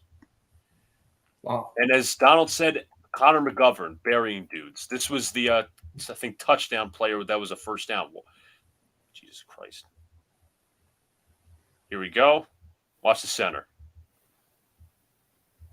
Oh, puts his ass that's into the ground. Good. That's like textbook. That's Nick Gates shit right there. Listen, outside of the 1 sack I think he allowed, but I think wish Nick Gates was as good as Conor McGovern. I honestly think he's better than Connor McGovern. Honestly, I don't think I disagree entirely. I disagree. I have my complaints about Connor McGovern, but he had a majority good game yesterday. So we've highlighted the offensive line. We've highlighted the pretty much the offense. I've one qualm about yesterday's game, and I think that was the play calling to start. I think they forced the run a little too much because they did a lot of trick plays. Like they had a lot of jet sweeps, which was a little unnecessary. They were trying to force the issue and trying to get too cute. And I also I know we won, but I just want to get this out there. I didn't like how the Jets were basically playing for a field goal on one of the possessions, which eventually led to Brady Mann fumbling the snap. Not predicting that was going to happen, but I thought the Jets should have been a little more aggressive with the passing game because on 3rd and 11, they decided to go with the screen pass up the middle, which I wasn't a big fan of. I thought that was like playing not to lose football. Obviously, the Greg Zuerlein 57-yarder he hit yesterday, I thought they could have went for it on 4th and 2, eventually got him a better distance field goal, but he makes it anyway. Greg Zuerlein's been nothing but, excellent. When he needed to, he hit his checkdowns and did not force anything. Exactly. Luca, do you think they changed the offensive philosophy, or do you think the offensive philosophy changed with White versus Wilson? Were they more aggressive than they would be with Wilson? Yes, because like some people mention, does Zach Wilson have ADHD? And I'm not sure if that's completely true or false, but it doesn't seem like Zach Wilson has full grasp on the playbook, and I think that's kind of a problem, or he just doesn't process downfield. So I think you have that. Luca, I have one question. How wet were you? Oh, no. The problem with McGovern is he is compared to Mangold and Mawai. Yeah, the Jets have had some legendary centers, and it's hard to follow up on that. Listen, Connor McGovern's good for most of the year. I'm not sure how big I'd be on resigning him, but he's done a very good job this year. So just a little preview. The Jets are very lucky, let me just say, with the pass defenses coming up. This week, they face the Vikings 32nd in pass defense. The Bills, 18th in pass defense. The Lions, 29th. The Jaguars, 25th. The Seahawks, 23rd. And 22nd, the Miami Dolphins. They obviously take a grain of salt with that, but yeah. Right, they could. But if Mike LaFleur and Mike White's, get their shit together, which they did this week, we could win at least 3 or 4 games, in my opinion, in my humbled opinion. Now, to get into some things, as I said, White did his job. And the Vikings have also allowed the second most yards per game. in defense. I didn't know they were that bad, honestly. I didn't know either. Greg Giannotti mentioned it this morning. Like, you could throw over the middle of the field and they just won't tackle.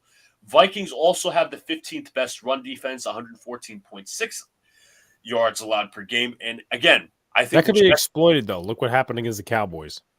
Exactly. I think the Jets can do the same formula like they did last week. Pass to set up the run, or run to set up the pass, because their pass defense, as I said, is not that good. So you have that. The test of the week, the matchup of the week is Justin Jefferson versus Sauce Gardner. I think that's the most important matchup than anything the Jets have on offense, if I have to be honest. Let me just look at this one. Big question. When Giants and Jets make the playoffs, who will be wetter, Alex, Donald, or Luka? And then Jacob actually says the same question again. He might have, I don't know. Look, I got Donald, and the question is when both teams make the playoffs, who'll be where, Alex, Donald, or Luka? So good, he had to ask it twice. That's an interesting one. But anyways, Peace, Jeffrey. Alex, how big of a matchup do you think Justin Jefferson versus Sauce Gardner is? This is the rest of the panel, too. I think it's his biggest test of the season. No, it's most definitely his biggest test of the season. I think this is probably going to be the most he struggles with, but I don't think he's going to be completely like mossed. I don't think he's going to be completely shoved out of the way. I think he'll be all right versus Justin Jefferson. I mean, we'll see. I think that personally, your fronts. First of all, let's just point out here, as a part of the defensive side for the Jets, I don't think Christian Darrisaw is healthy at left tackle. Their offensive line isn't good without him. So if you could attack that front, now they might go with a quick game a little bit more. Just listen, I haven't watched any Vikings football except for that Bills game, but they were still getting destroyed. So if you can, and it's not, and like, I'm going to sit here and come out with this. I don't think Trayvon Diggs is as good as a guy like Sauce Gardner. Like, let's take a look at Justin Jefferson's stats that one day that, you know, the Vikings got the piss taken out of them. Let's take a look. Got it here. So when they lost 40-3, let's take a look at Justin Jefferson's stats. 3 receptions, 33 yards. That could very easily be what happens on Sunday. Now, I'm not going to say that the Jets are going to win, but I'm saying I think they have one of the fiercest defensive fronts in the league, and you put Sauce back there against Justin Jefferson, you lock him down, you take that side of the field away. I mean, Adam Thielen hasn't been too much of a factor this year. He's been solid. Same but as you also TJ need. Hawkins. I don't know how your coverage of tight ends has been. TJ Hawkinson is going to be. That is a very good pickup, TJ Hawkinson. Good trade there. I think let's not forget that Sauce is a rookie. So, Right. I mean, this is an opportunity now for him to match up against the best. And Right. this year, Jefferson is the best. Absolutely. He's got insane speed, insane hands. He's got the possibility of being a generational receiver. And it's going to be a great test. But Sauce so far has had no problems against anybody. So I think there's a good chance that it'll be the similar numbers, 333, and I think that would be a win for Sauce Gardner.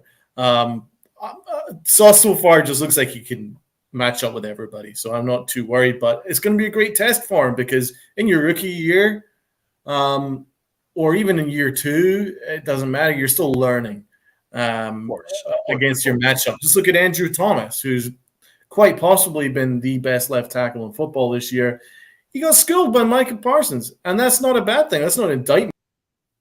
Oh, well, he just got knocked. That wasn't me, by the way. I think he just got He might have kicked. pressed the wrong button. But I just want to address is Sauce defensive rookie of the year? I want to say yes. I'll say yes. Yeah.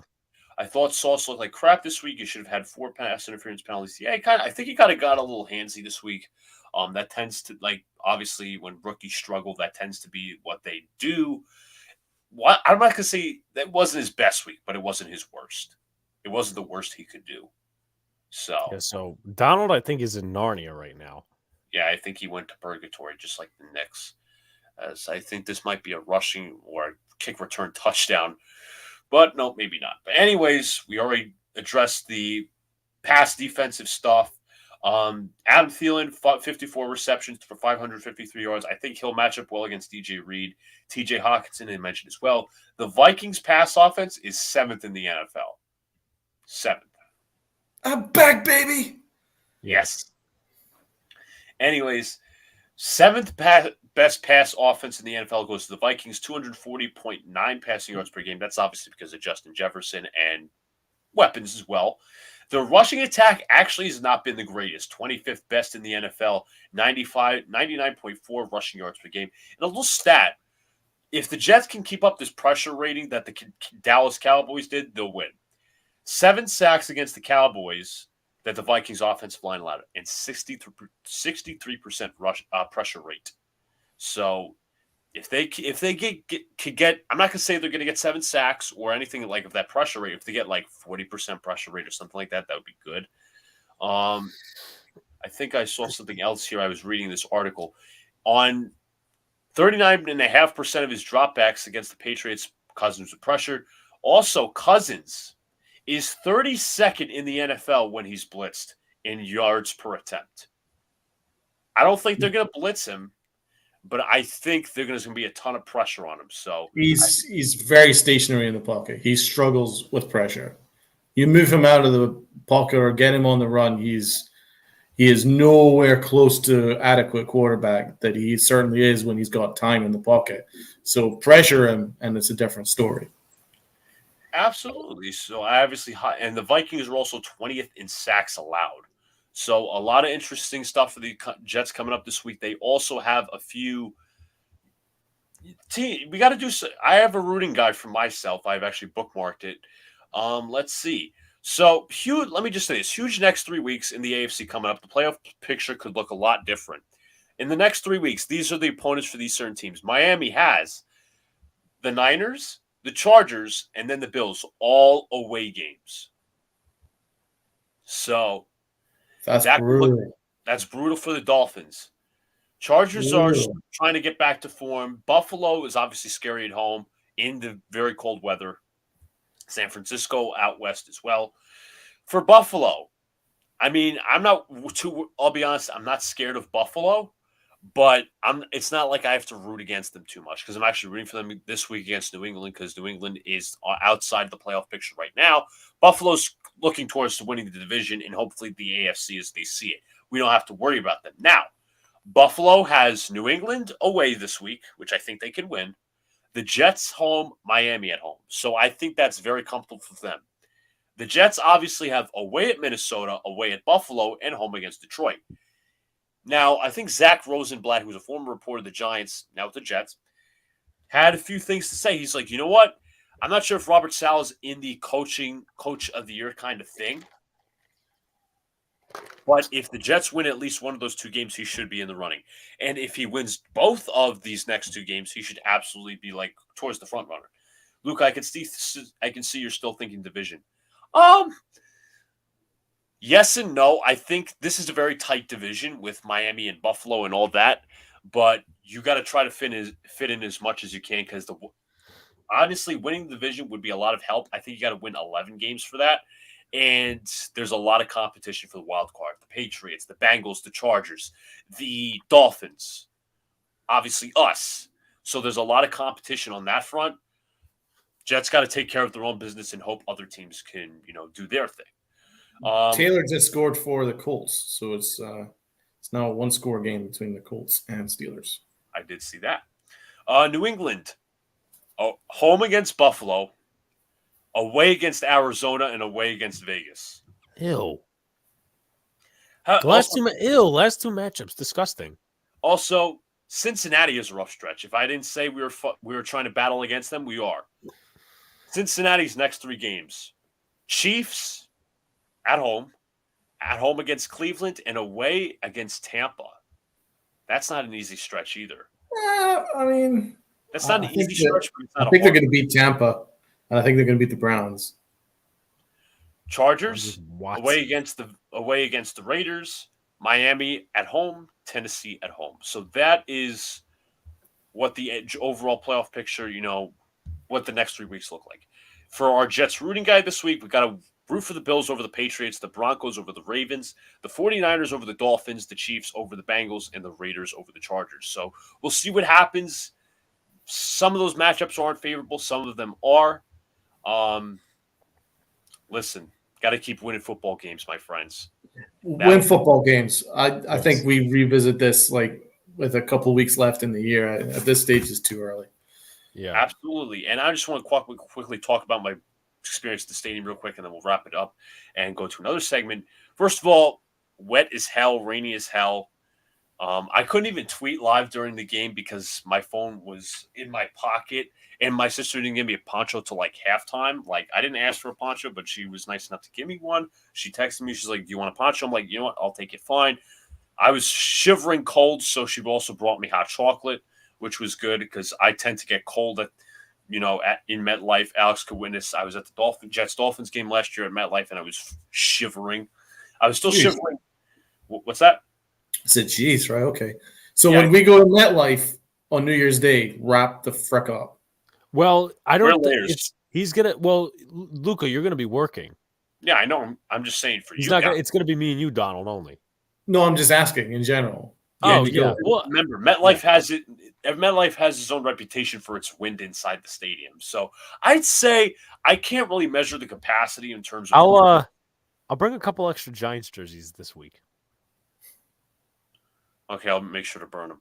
Anyway, what I was saying was you really couldn't measure the capacity of like what percentage of the stadium was filled because it was in and out. A lot of fans were going under cover, and a lot of some fans were obviously staying out, but a majority was Jet fans, I will say, and a lot of Jet fans after the game, even in Penn Station, were chanting Mike White, even in Secaucus, even leaving the stadium, even on the train. So.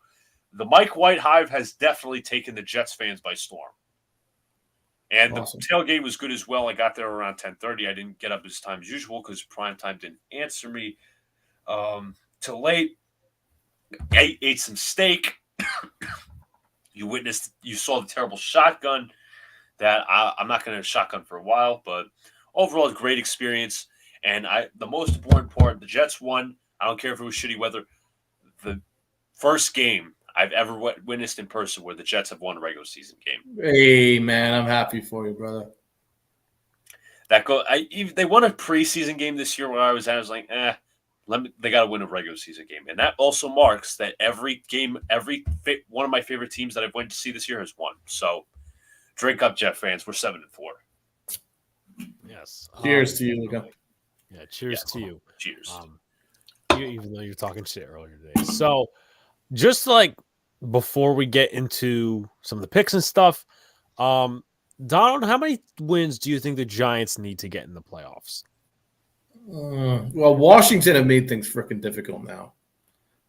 Prior to Washington's going on this run with Tyler Heineke, I actually thought 9, but now 10, I think. Okay. Who's chasing your ass for the wild card? There's a couple of teams. So I'm going to go in. I'm not going to go too depth into it, but I'm going to go like Luca did a little bit into the wild card. So right now, the current standings are the Giants, the 6th seed. They have it over Washington because Washington has one more loss than us.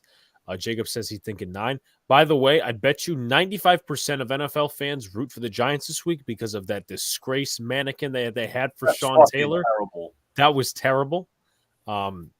I don't know what you call that disgusting franchise, but so far obviously the 49ers, they lead their division. But outside division leaders, you have the Cowboys at 5, 8-3, and then 7-4 Giants, and then 7-5 Commanders. So that's the full seeds right there. Obviously, some other teams in the running.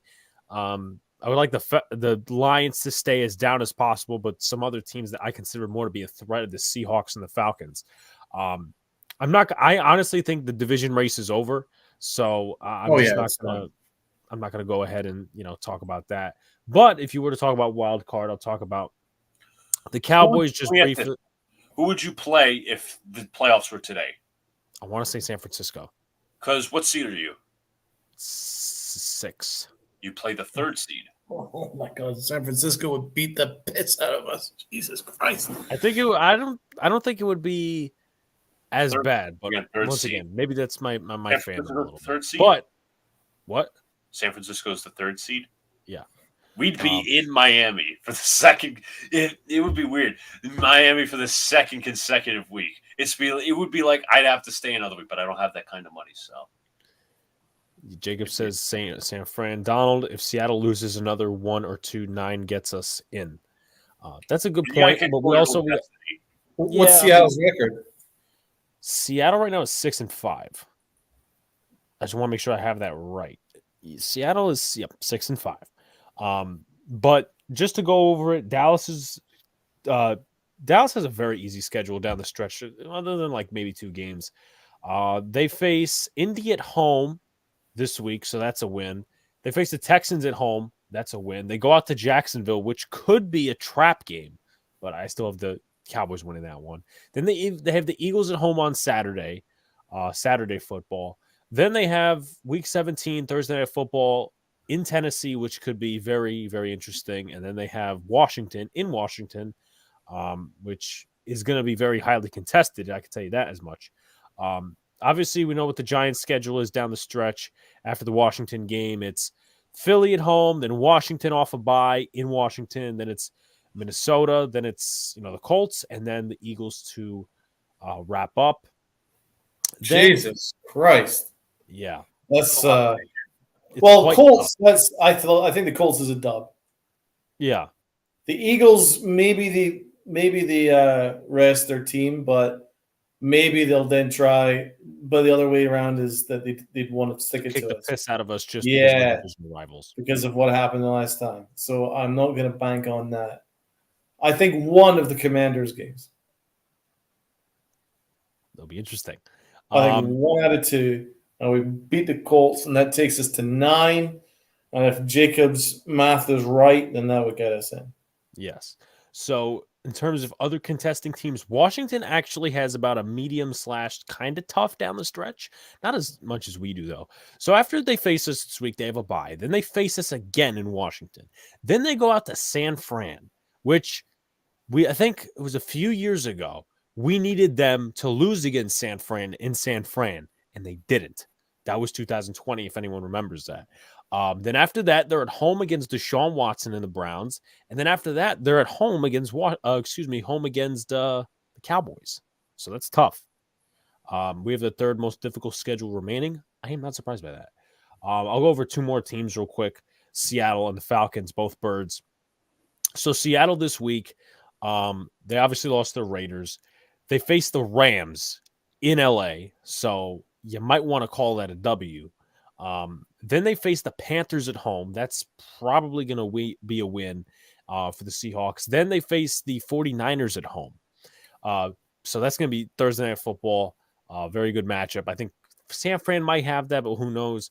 The next week is Saturday football in Kansas City, so that's tough. Should be a loss. They face the Jets at home, and then they face the Rams at home again. Wow. Well, I wouldn't count out Geno. He's been balling out this year. But that was a shock loss at the weekend. I did not see that coming. It's because of the defense. Let me just say this. Who says I to Week 14 Jets-Bills being flexed if the Jets win this week? I say I. Because you guys don't want to watch the Broncos again on primetime on Sunday Night Football. I don't want to either.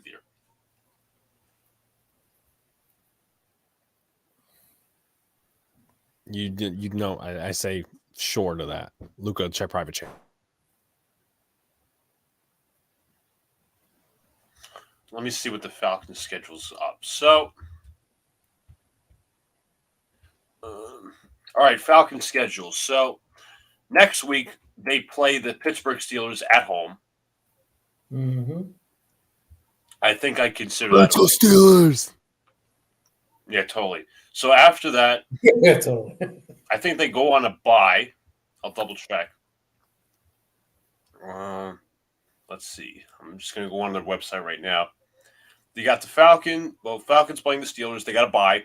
Then they got the Saints away, so that could be contested. After that, you have them playing in Baltimore. I think that's a loss.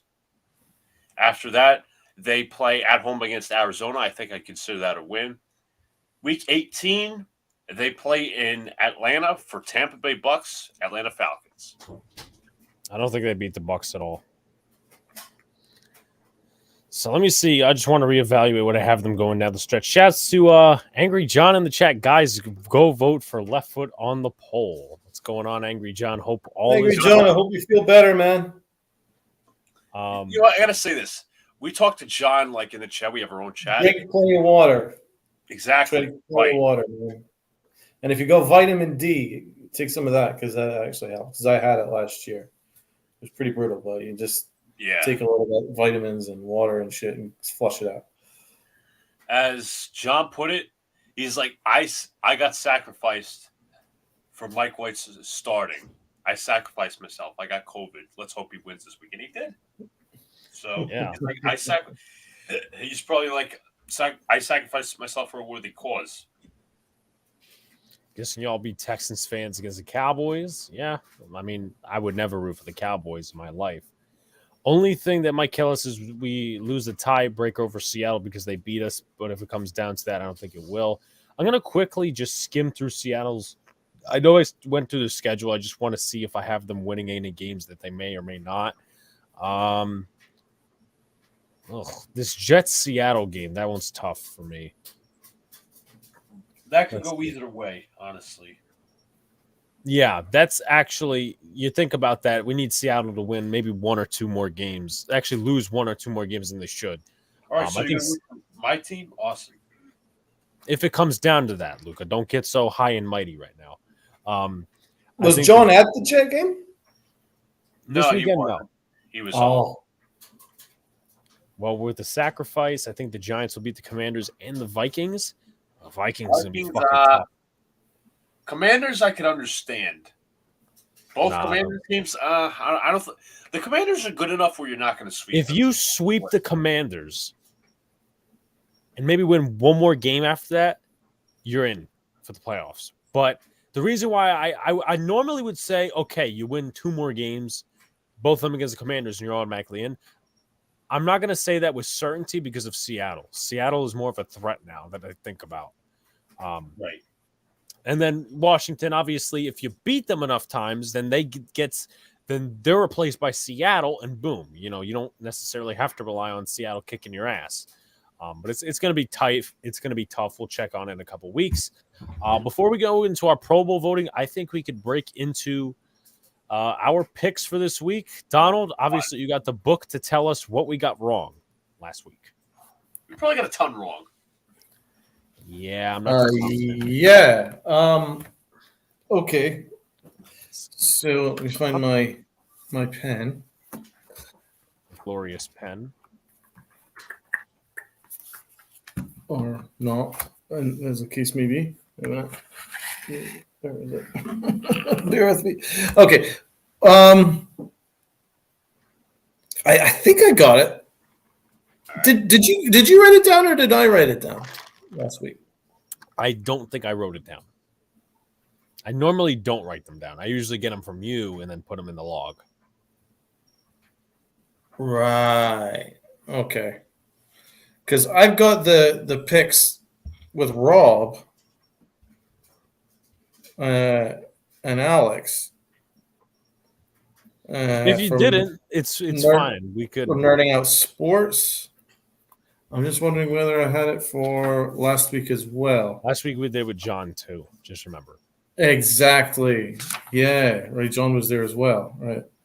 Let's circle back to that because I don't want to only find the one for Nerding Out Sports, but maybe we'll want to do picks for next week and then. Yes. But as I said, for like after the stream, I could go back, record the records, and we'll see what our record is. But to be fair, coming into last week, coming into week 11, me and Donald were tied and Luca led by 2 games. We wrote down the picks. I'm sure I did. Yeah. You sure I did. They're somewhere amongst the books. Do you think the Giants game will be flexed to Saturday night and Bills Jets to Sunday night? Obviously, that's week. Hold on, I think I'm screwing up weeks in my head. What week do you play the Bills, Luca? That's 2 weeks from now, right? 14. That's hold on. Okay, then that I was fucking around in my mind. But anyway, let's go right into these picks. So I have a debacle. What's this debacle, you ask? Tony is prying me for another bet. Oh, Uh-oh. I've only won one this year, and I'm not necessarily leaning towards taking another bet because I've done so terrible with bets this year. A. B. This isn't necessarily a game that's a given. So in the chat, I'll get my guys' response here on the panel. Do I take this bet? And I'm going to be fucking fair and honest with you guys. I'm taking the Giants to win this week with heart and with honesty because I think they will win this week. That's A. In the chat, should I make a bet with Tony for the Giants winning? Yes or no? no. Nah. That's not a given. Okay, let's see what the chat says. Alex fears the Commanders. Yes, I do. Well, actually, Well, you Do I don't fear feel- them. You just might lose to them. well, I would love to get Alex's reaction if they lose. I'm not gonna be happy if they lose. So I was spending $200 some odd on second deck tickets and in It'll be freezing fun. weather, and then watching the Knicks possibly get their ass pounded by Donovan Mitchell. So we got one vote for no.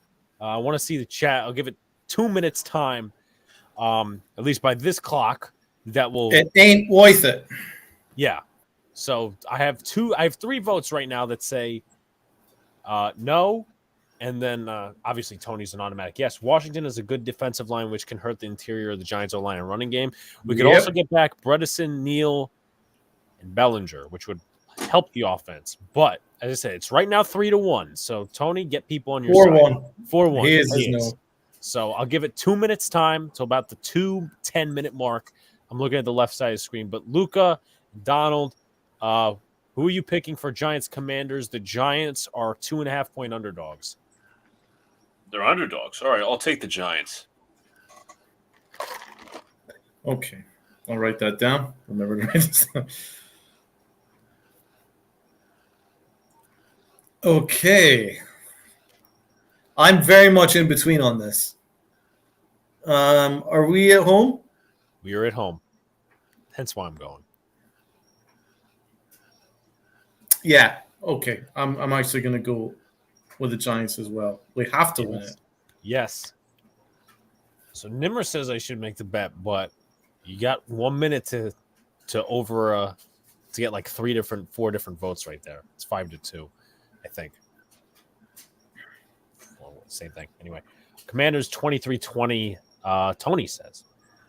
So next game, and then at the end of this, we'll reveal how many votes we have, if I should make that bet or not. Seahawks Rams. Seattle's favored by 8. Give me Seattle. Seattle. That Rams team is so out of sorts. It really is. Did they play their backup quarterback on Sunday? And Nice Cooper Kupp's hurt. They just looked broken. But they still kind of kept it reasonably close. Aaron But Donald yeah, was hurt. I think we're all in on the Seahawks. We're all agreed on that. Yeah, I was going to say Aaron Donald has a high ankle sprain, so he's going to be out for a few weeks. Oh, jeez. There you go. Allen Robinson is also out for the year. Yeah. I wonder what our guy Jake is already talking about the future is in next year with the Rams. So we already know what I think he's already cut out on the season. The Rams have no future. They gave away all their draft capital Fucking to win the Lakers. Super Bowl last year. They are the Lakers. But with that being said, I actually gave Tony some more time. I have an entire poll up. But to recap the other poll, who's got a better shot at the NFL playoffs? Giants at 46%, the Jets at 38%, and my left foot at 15%. So the Giants, obviously we have a lot of Giant fans in chat, so that makes that. But anyway, with that being said, let's go to The next game, which I'm going to be a Steelers fan for, we don't have a spread on this game because there's a game currently going on. Steelers Falcons. I'm going Falcons. I'm sorry, I have to go the Falcons. They're better. They're very good at home. I'm sorry. I'm really sorry. Fuck you, Atlanta. Yeah, I mean, I'd like to differ from you guys at something, but I just can't see it. Like, I just don't trust Pickett. So, we're all going Falcons. Y'all better change them results on that poll because it's right now leaning towards Tony. Anyway, Green Bay in Chicago. Green Bay's 3-point favorites. I'm going to take Chicago here. Aaron Rodgers is hurt. You could run on them for days. Chicago. I haven't picked. So it's Love in next week. I'm not sure on that, but the fact that you can run with me, you, and Luca as the running backs against the Green Bay defense, give me Chicago. Okay, so Alex is Chicago. Is Fields back? That's a good question. I'm going to say, Luca, I don't know. Are you Green Bay or Chicago? I am Chicago. Chicago. I am Green Bay. All right. Listen, me and Luca take the different side for once. Well, we're all different in some ways. Next game, 4-7 teams. Jaguars, Lions. This was tough. Detroit's a 1-point favorite. Jaguars. I think they're riding on a high. Shouts to Evan in the chat, by the way. Come on, Evan. Evan, yo. Let's see. Fuck, man. What did Detroit lost to Buffalo? And then Jacksonville's riding in a high. Give me the Lions. I'm not so faithful in that either.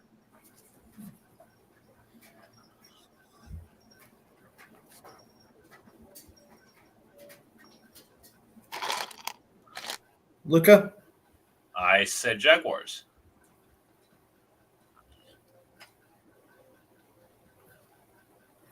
You know, I almost forgot. Sorry, Alex. Before I let Donald finish, I almost forgot. I got to add automatically 2 to the poll because Donald and Luca are not voting in the poll, but they are voting. They haven't pressed the vote button, obviously, yet. So 2, add to the no, and I'll do the math from there. But Donald? I loved what the Lions did against the Bills, and I thought they were incredibly unlucky to lose. In fact, I think they outplayed them. The only difference was Josh Allen just went beast mode. So with that in mind, I'm going to ride with Campbell, Amon St. Brown, Goff, and the Lions. Okay. You don't think that Jacksonville's kind of riding on a comeback spirit since they won over the Ravens? I'm just curious. You can stay with your pick. But they're very inconsistent, and I don't know. Right, I don't know about ETN as well because he was right hurt. there without ETN. They don't have James Roberts anymore either. So Yeah. So I want to see if ETN is going to be okay. Is he okay? I'll look. Because he was hurt and he only played a couple of snaps, and then he did his knee, and then they were going with a Hasty. Apparently, he was cleared to. It's just a foot sprain. Okay. Seems like he'll be okay. I don't know. They said that the Jaguars didn't want to risk his injury, so they just kept him out for the sake of keeping him out. Yeah, fuck my fantasy team in the process. So yeah, go Lions. Have the Jets gave up on Zach Wilson? No. We're having some hockey fights in the chat. Some people are Devils fans and John's a Rangers fan, so it's quite interesting. But keep going in the chat, everybody. Love the process. Yes, interaction too. Minnesota is 3-point favorites against the New York Jets at home. Give me the Vikings.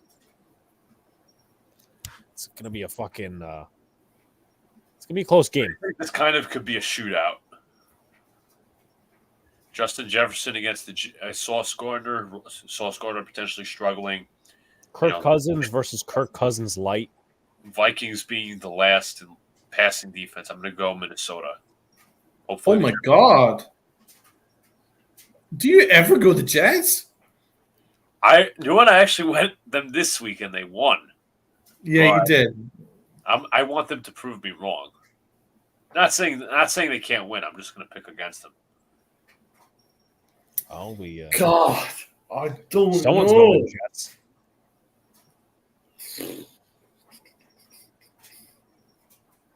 No, With the Jets defense is really freaking good. Dalvin Cook's not been that great this year.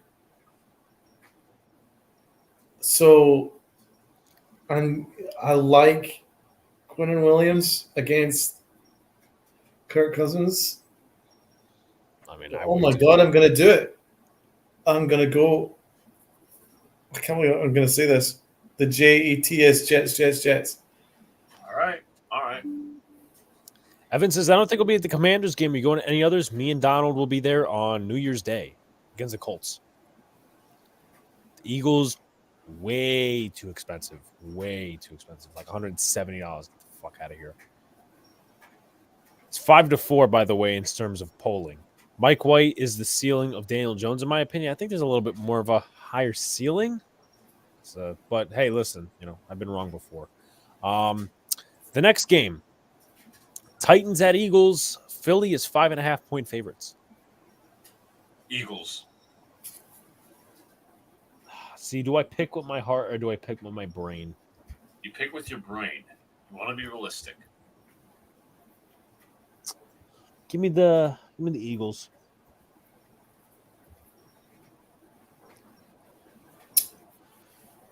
Derrick Henry. Derrick Henry, yep. Give me the Titans. Really? Thank you, Donald, for doing that. Eagles game will almost be a home game for them because they always travel. If you're talking in terms of the Giants game, that's very true. But also at the same time, the Eagles are better than the Giants. Well, I mean, they were last year, but they still won. Remember when Yeah, he's throwing some shade at you. Blue City's throwing some shade at you, John. So next one. Oh, I gotta love this matchup, right? I think the away team is very good here. It's such a challenging matchup. The Broncos at the Ravens. Ugh. I hate the Broncos. I despise. How bad is Wilson? Russell Wilson is so shit. I started him in fantasy this week over Marcus Mariota in a different league, and I fucked myself. Now I'm back to 500. I know. In one of my leagues, I traded for him because I thought, oh, he's going to have a really good year. Here's my bench. Did he fuckeroo? What a nightmare. This is me every time I have to look at the Broncos on the schedule. I know. They just but the worst thing about them is they're on prime time every single fucking week because all the NFL thought, oh, wow, they're going to be amazing this year. And they're unwatchable, the worst brand of football you could watch. It's like watching the Giants under Joe Judge. I will say this. I was going through, and this past weekend, I was going through some clips for our Boys in the Big Apple / live stream best moments, right? And I was stumbling upon the one where Jets Miss Mess pulls out the hit Pink and Fry. But shortly before that, Donald was talking about how the Broncos are playoff worthy. Oof. Listen, we all said the Broncos were playoff worthy. I know. I thought that team, but then Williams got hurt. Remember, he got IR'd, and he's a big part of their offense. And then Jerry Judy's always hurt. They also cut Melvin Gordon. The cap hit for Wilson is over $50 million for him this year. What happened with Melvin Gordon? Because he threw some shade at the team when he got cut. Like, did something happen? Like, was there a reason why? Probably. I would bet on it. Let's see. I would bet on it because the Broncos are. I know they have Latavius Murray starting at running back. Well, Gordon's fumbled a lot in his tenure there. Yeah, you're right. He did. He was so good as a Charger. Very good. Chiefs signed him. Yep, to the practice squad. More than. Oh yeah, they're having a little hockey fight in the chat, which I'm enjoying. Talk about signings. Do you hear that Dallas are going to sign Campbell Walker? Yes, the Mavericks. It's literally Nick South. It's so funny. Next. Well, I like him.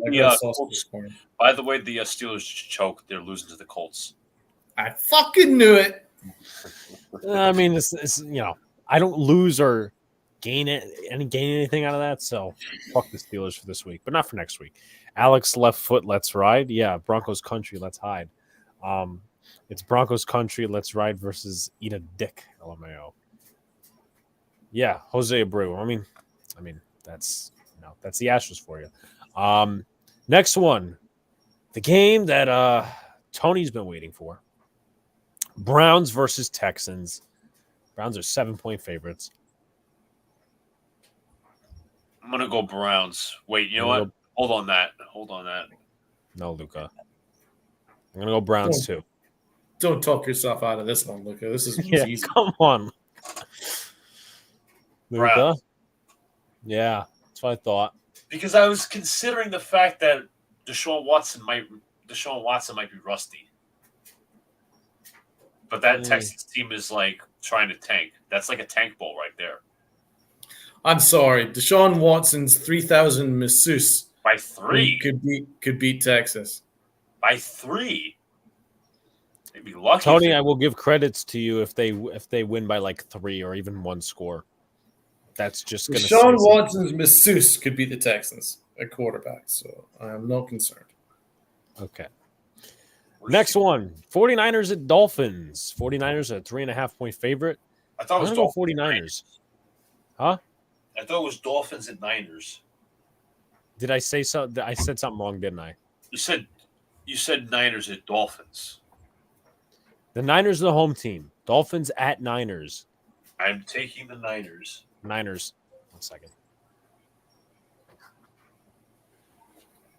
I really like the 49ers this year, but I'm going to go with the Dolphins. All right. They have a very high-powered offense. Niners have very good defense. Just, I think the Dolphins are very mid-tier passing-wise, passing defense. So. Well, I mean, this is probably who's going to win, John, so don't feel any bad. Brad's just upset, Tony. Anyway, Chiefs at Bengals. Chiefs are 2.5. What a great matchup. Can I just say that is an absolute fire matchup. I wish it was Sunday night. Right. But before 4 o'clock I can still live with. Right after the Giant game, I can chill and enjoy that. It's gonna be great. Everyone should watch that game. You said Sunday nighter, right, Alex? The Sunday nighters 4:25. Oh, 4:25. I'm going to go Bengals are riding. I'm going to go Chiefs. I wouldn't be surprised if the Bengals won, but I'm going to go Chiefs. I'm gonna ride Luca's tail and say the Chiefs. I think the road opponent wins. So if this was in Kansas City, I'd say the complete opposite.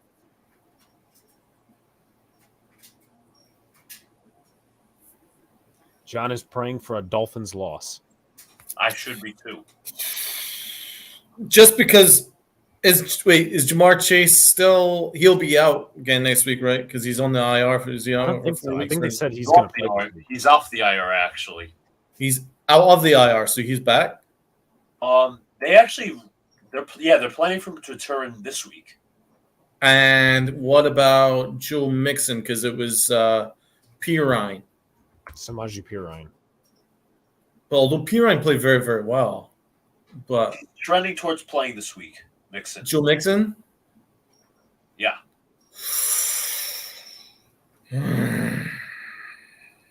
That changes things for me. I am a huge Chiefs stan, and I'm a big Patrick Mahomes stan. but I also love me some Joe Burrow. So you're both are going to go the Chiefs, okay?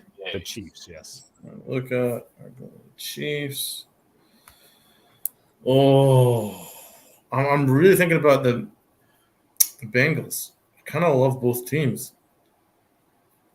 But then I don't love Bengals secondary. And I love the Chiefs passing game. I'm going to go with Patrick Mahomes. He is my baby. He is my boy. He's the best quarterback in the NFL, best player in the NFL. I'm going Chiefs. Thank you for Hayes. Thank you for tuning in. He's going off for the night. No, I don't think they're going to sign OBJ. I don't think that's a move they're going to make. You don't think they will? The Giants? Yeah. I think the reason why he's chosen us first is because I think he wants to go to us. I think he's playing fucking games. That's what I think he's playing. I think he's playing games too, to be fair. But yeah, I think there's a reason why he has us first. That's all I'll say. Well, he better hope everybody gives him a hug or something. I don't know. What up, Jeff? Jeff says, "What up, fellas? Another good podcast. I believe YouTube is showing the Monday Night Game. How much of a fine will this dude get?" I think it's UT usually the game. Who? UT. Well, if he's showing the actual game, then that's copyright. But, some people get in trouble. Some people don't. Colts are up 17-16. Matt Ryan had 44 passing yards in the first half. It's probably a tribute to the running game. And then Evan agrees with us with the Chiefs there. So we got close. two. I think it's going to be a fun game. So we got three more matchups. Only one of them is appetizing. Chargers, Raiders. Raiders are 2-point underdogs. I have to go with the Chargers. It goes with my bet that I've made every single part of the season. Chargers versus the Raiders. Oh, shit. What? Do me a favor, Donald. Go back to my Bears pick and pick the Packers for me. I just realized I have a bet with them that I have to pick them to win every single week of the season because they beat Dallas. Who'd you bet with? I didn't bet with anybody. I just bet on this panel. I said, look, if the Packers win against Dallas, I'm picking them to win the rest of the season. Did you do that against the Eagles? Yeah, I did. I picked the Packers to win. I lost. Chargers, Raiders. Chargers, Raiders. Give me the Chargers very slightly. I think the Raiders might be. Don't do it. I think with Jacobs having a huge win right there, that might change their momentum. But every time I go think that the Raiders are on something, they get completely fucking whitewashed the next week.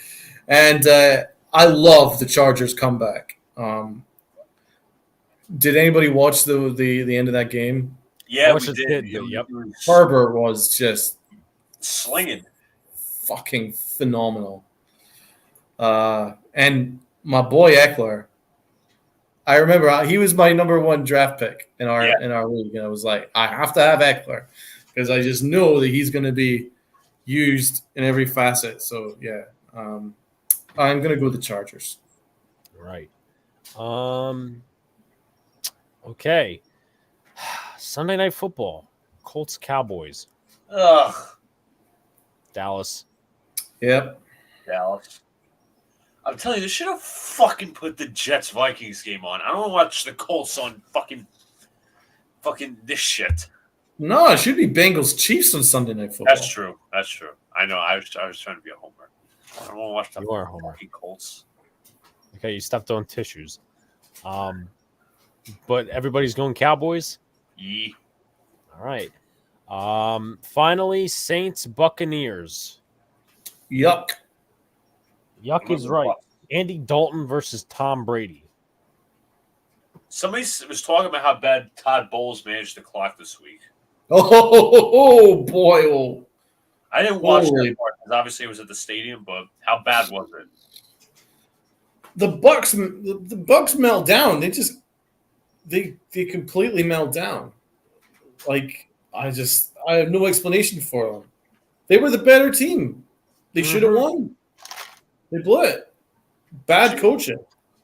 Super bad coaching. Like disturbingly bad coaching. It's not like I said this about Todd Bowles how many eons ago? Yeah. Well, that's why obviously Joe and Evan used to destroy Todd Bowles on the fan on a weekly basis. Damn, I still haven't picked one. I mean, it wouldn't be surprising if the Saints won, but I'm going to take the Bucks.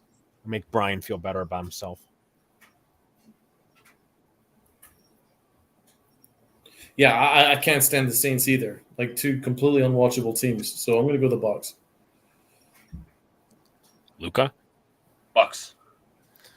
All right, so that wraps it up for picks for the week. And then Cardinals and Panthers are on a bye. Two teams that I wouldn't watch. Did we go for Thursday night game? We didn't go over that, did we? It was a Thursday nighter. Bills Patriots. No. Jesus Christ. Of course, I had to put my Good job, Giants in. Luca. Yes, good job. Give me the fucking Bills. Bills. Oh, Bills no. Tie. against Patriots. Patriots. New England. Alex, you're going New England? I'm going Buffalo. So we're all going Bills then. And Buffalo is a 5-point favorite. I wouldn't be not gonna lie. I wouldn't be surprised if Buffalo gives this up, because I think I mentioned like Buffalo has one of the worst pass defenses, which is actually kind of shocking. But That's true. They do. Yeah, don't make. But New England doesn't really have a passing game.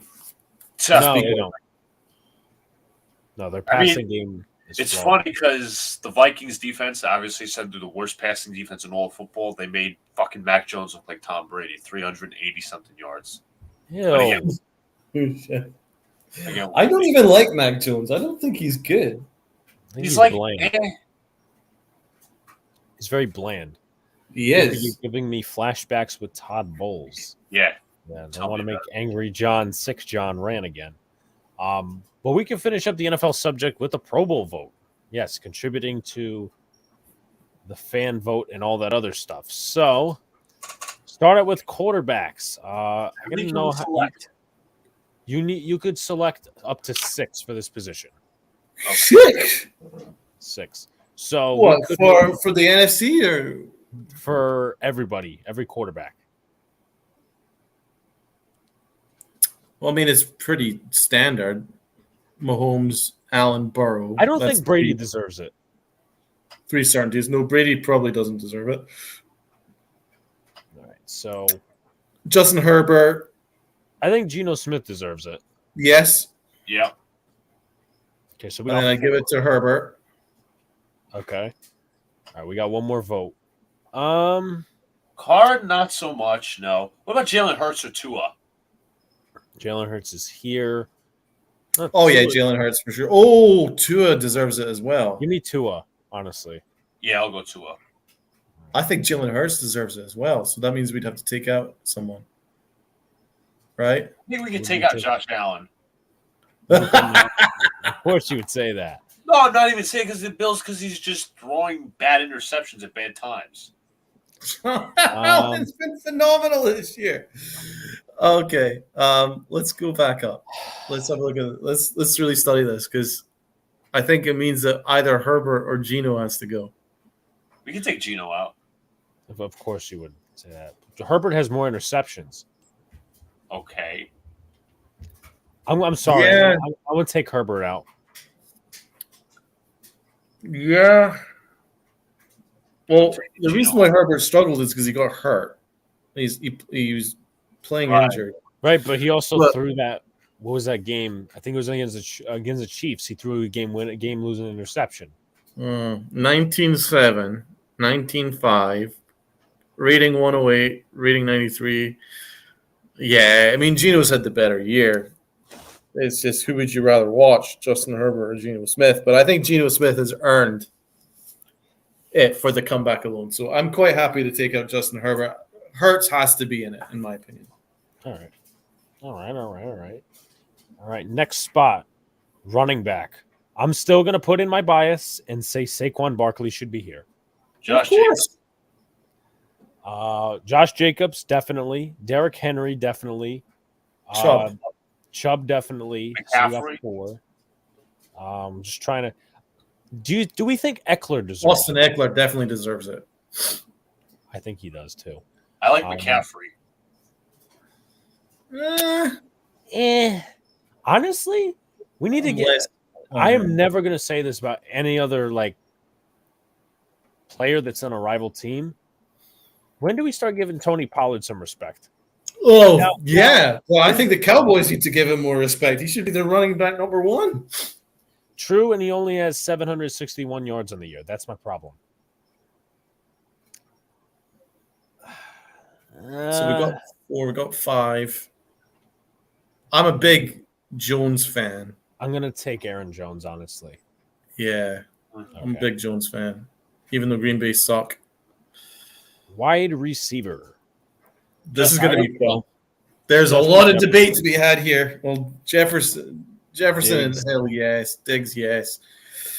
Um, I would say, I would seriously consider. I'm not saying yes, but I would consider Amon St. Brown and I would too. I would honestly and this is not just kissing anyone's ass. I would consider putting in Garrett Wilson. My opinion. Yes. Yeah. It's a consideration. I think AJ Brown's also had a very good year. I think Right. T. Higgins, considering Jamar Chase has been hurt, has played a really important role in the Bengals staying relevant. Cooper's had a very good year. I like Amon St. Brown more. Shall we? I love Amon St. Brown. I think what he's doing with that Lions team is fantastic. So, yeah, I'm happy to give him one. A.J. Brown. How could you say no to that? Yeah. So we got one more. We got Adams, we got Waddle, we got Lamb, we got McLaurin, we got Higgins, we got Olave, Cooper. So good. So, how good are the receivers in the league? It takes a bit of a drop, I'm going to say. How many yards was it? Oh, 822. Devontae Adams, 998 yards and 10 touchdowns. I'm That's not sold. pretty damn good. I mean, he's probably frowned upon because he plays with the Raiders. Did you see the catch he made the weekend? He made a crazy catch, like ridiculous. I gotta relook it up. catch. I did see that. Yeah, it was crazy. I think we'd be crazy not to have him in, but CeeDee Lamb, no. Waddle, no. McLaurin, definitely not. So that means it's between T. Higgins, Olave, and Devontae Adams, in my opinion.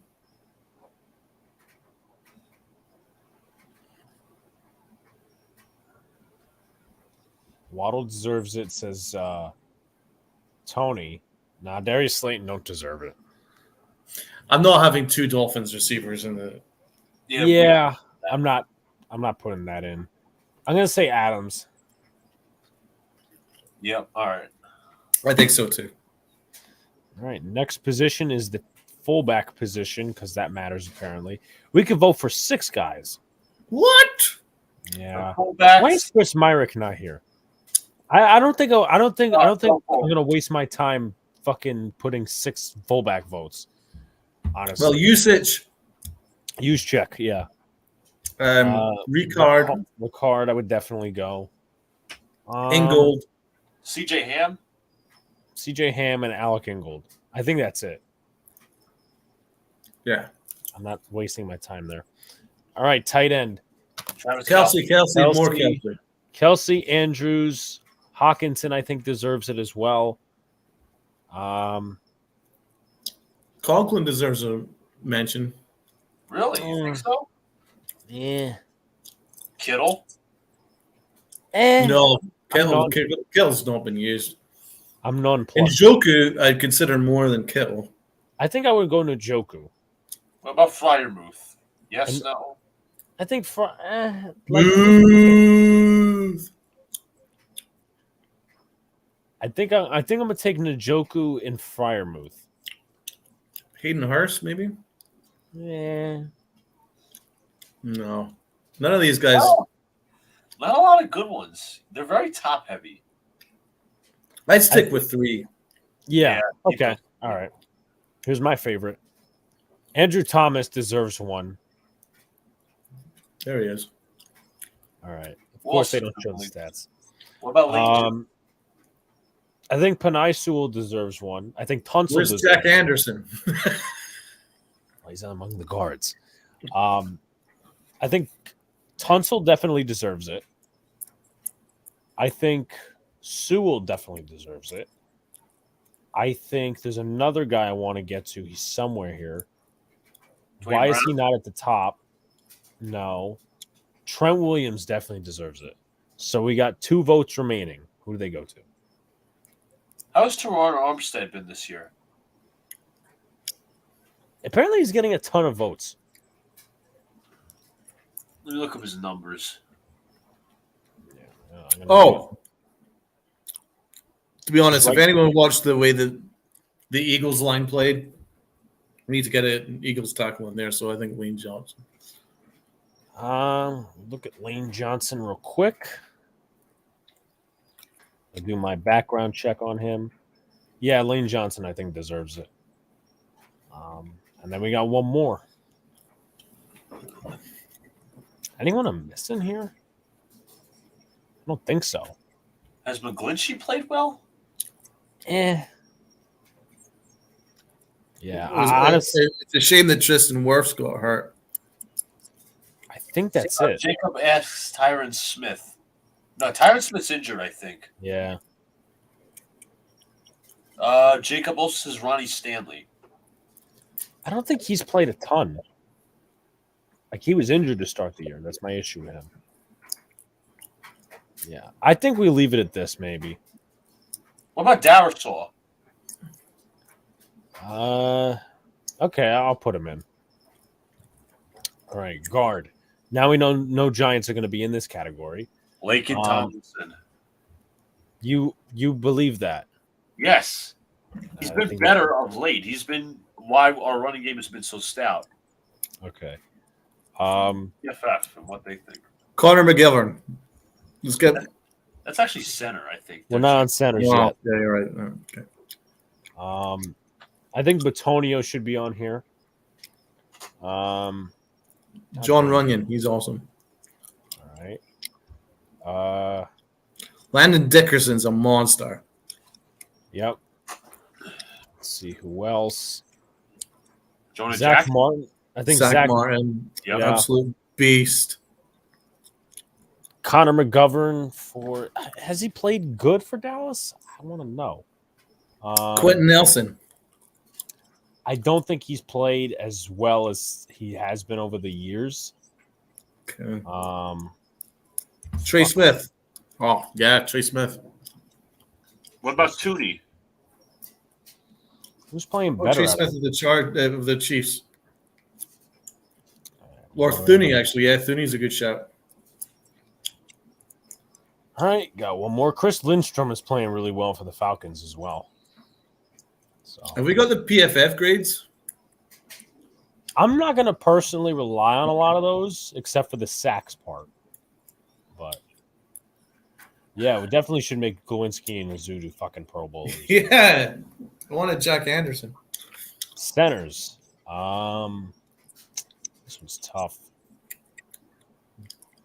Feliciano. That's a joke in itself. I think McGovern deserves it. All right. What about Linderbaum? Leader bomb, like Joe Beningo says it. Oh, Creed Humphrey. Yes. All right. Thoughts on Linderbaum or Kelsey? He's allowed 2 sacks and 714 offensive snaps and 3 penalties. So maybe What not. about Kelsey? Kelsey? Tyler Linderbaum. The Ravens. Definitely picking Kelsey. Donald wants Linderbaum. Well, I'm just not saying I want. I'm just Oh, considering. all right. Frank Ragnow, I think, is the name to consider. Yeah, I think so. All right. And then we got 2 votes left. Let's Let's have a quick.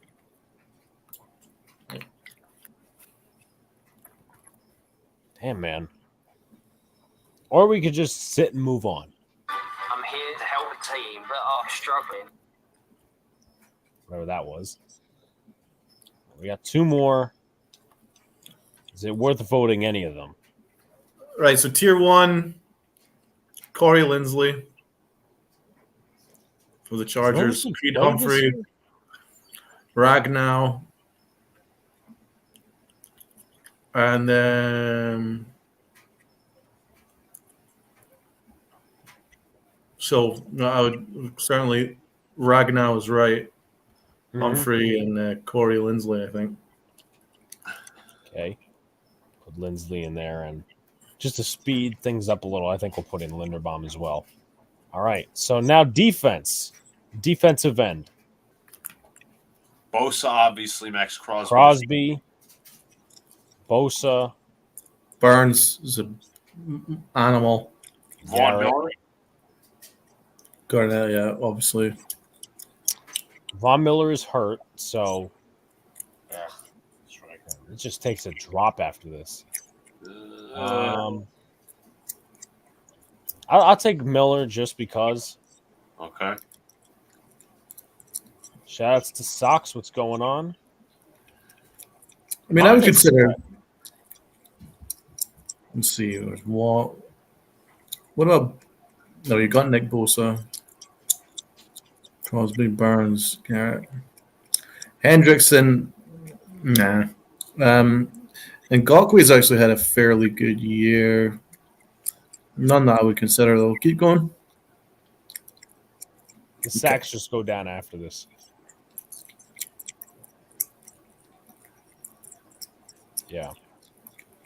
Greg Russo's had a good year. I don't think he's Pro Bowl worthy, though. No. I'm just generally nonplussed by this group. I mean, Oh, Aiden Hutchinson. That's true. Hutchinson. We'll pick Hutchinson. Here we go. D tackle. Will Williams. That's not even a question. Jones, and more Jones, and every Jones in the world Jones. Dexter Lawrence. I already signed up. I think John Jalen Hargrave. Mm-hmm. Aaron Donald. Donald. I don't. Yeah, Even though he's hurt? Yeah, I mean. Yeah, he's fucking Aaron Donald. What about Vita Vey? Oh, Vita Vey's a monster, to be fair. Or Jeffrey Simmons. All right, so we got one. He's another one. None of the Washington guys? I know. How good is Payne? Payne's a monster. I would take Allen over him. Yeah. Jonathan Allen, all right. Yeah. All right. So we got our votes here. No remaining votes. All right. CJ Mosley. Okay. I would have Nick Bolton, 100% Nick Bolton. Jordan Brooks. Roquan Smith. Yeah. Quay Walker's had a good year. What's with these ants? Yeah, everyone's Fred Warner or Trey Non-plus. Greenlaw. Leighton Vander Esch.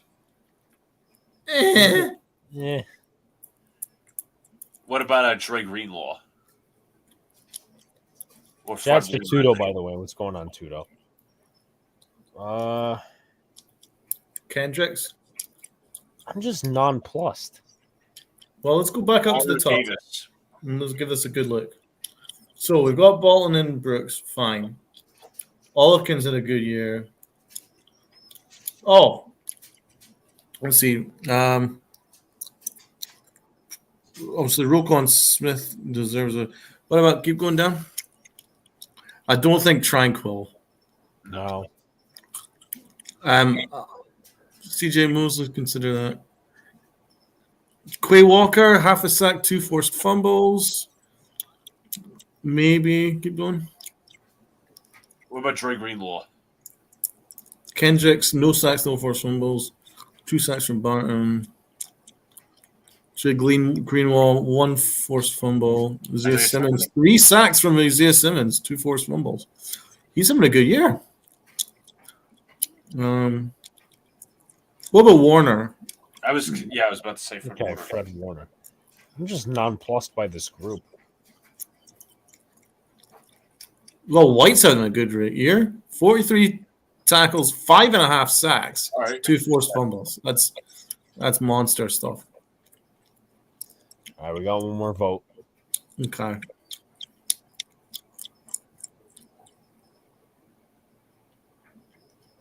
Nobody in this room. Go back up a bit. 6.5 sacks for Demario Davis. Do we consider Demario Davis? I just passed him. Whatever the hell 6.5. he was. Yeah. And why not? All right. Outside linebackers, pass rushers. Matt Judon. Parsons. Parsons, obviously. I think Alex Highsmith Smith. deserves it. Smith. Zaire. Daniel Hunter is a monster. Yes. Zadarius Smith. Hassan Reddick. Uh, 8 sacks, 2 Yes. forced fumbles. You say yes to Hassan Reddick. all right, we got 0 votes remaining.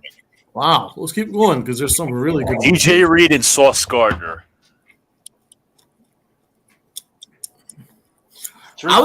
I think of Dory Jackson. I'm down with you, Donald. Dory Reed. Jackson. Where's the Dory? No, that's Darnay Holmes. Fuck out of here. When is the Dory back? I don't know. A few weeks, I'd say. Jack Jones has had a good year.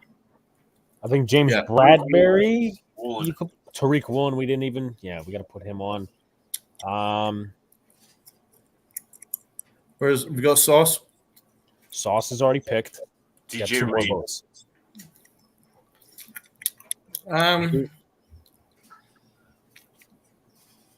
Humphrey's having a really good year. 2 sacks, 3 interceptions. Trayvon Diggs, I mean, you probably have to have him in it anyway. Although Slay's having a good year too, I believe. Yeah. I'm going to be very upset if you guys don't pick DJ Reed. He's had a very awesome season as well. Jameel Dean, I'm a big Jameel Dean fan. Let's have a look at 2 interceptions. What else has he got? 35 tackles. It's pretty good. We can pull up the advanced stats, like passer rating allowed and shit like that. I can do that. Yeah, get that up. All right. What player do you want me to research? Let's look at Jameel Dean. All right, Jamel Dean. 2 interceptions for 24 yards. Tackles in total. Bradbury's had an awesome year at corner. 48 tackles. All right, so his advanced stats: pass coverage, a 66.7 rating. That's very good. 5.3 yards per target, 2 touchdowns allowed, and a completion rating of 55.6%. Peace, John.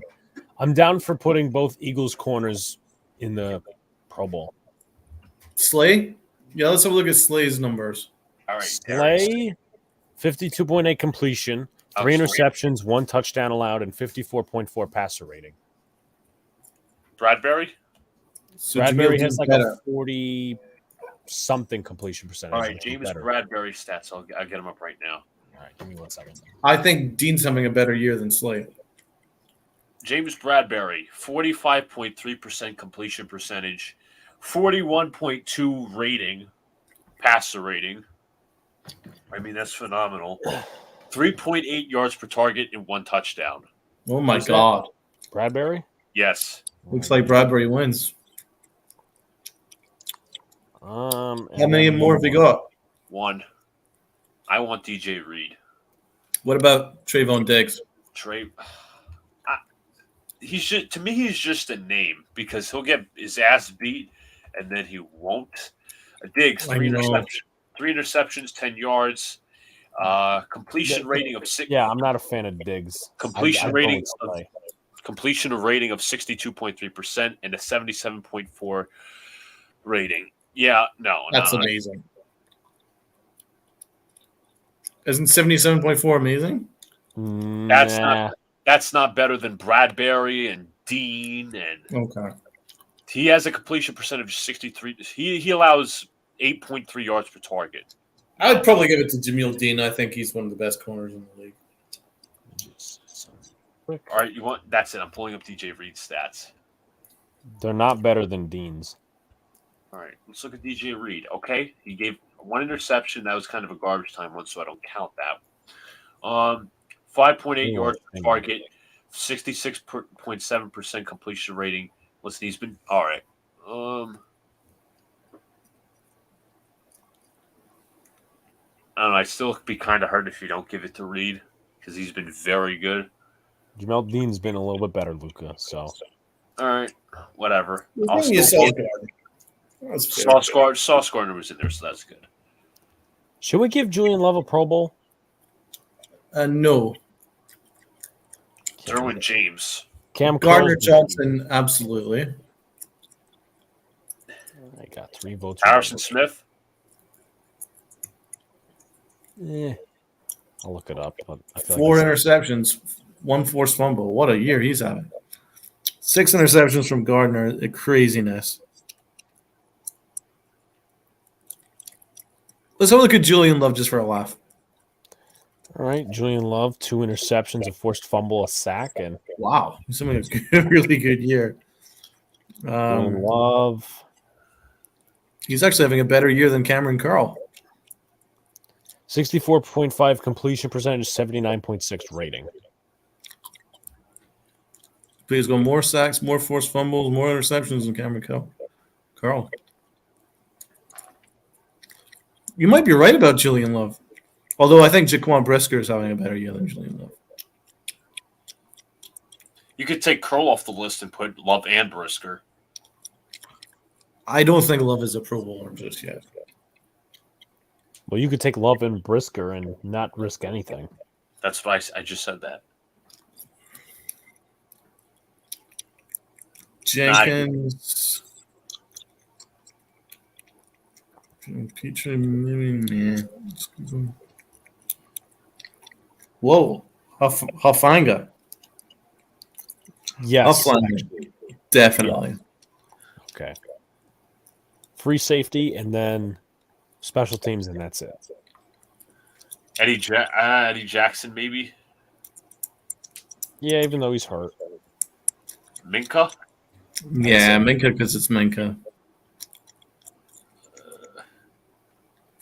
Abid Taron too. Nah, he's not been that great. Quadridex, no. Nazir Adderley, no. No. Justin Simmons, maybe? What an uninspiring list of free safety. Right.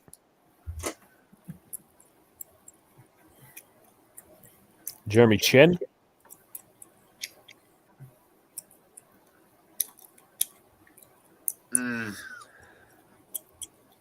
Incredibly uninspiring.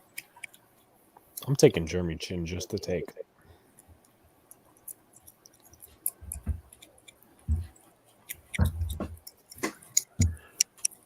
Yeah, I don't think there's not a lot of inspiration here.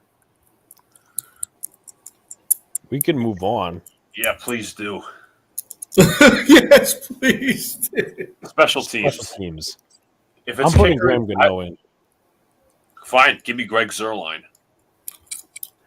Give me Graham Gano. Justin Tucker. Oh my God, obviously.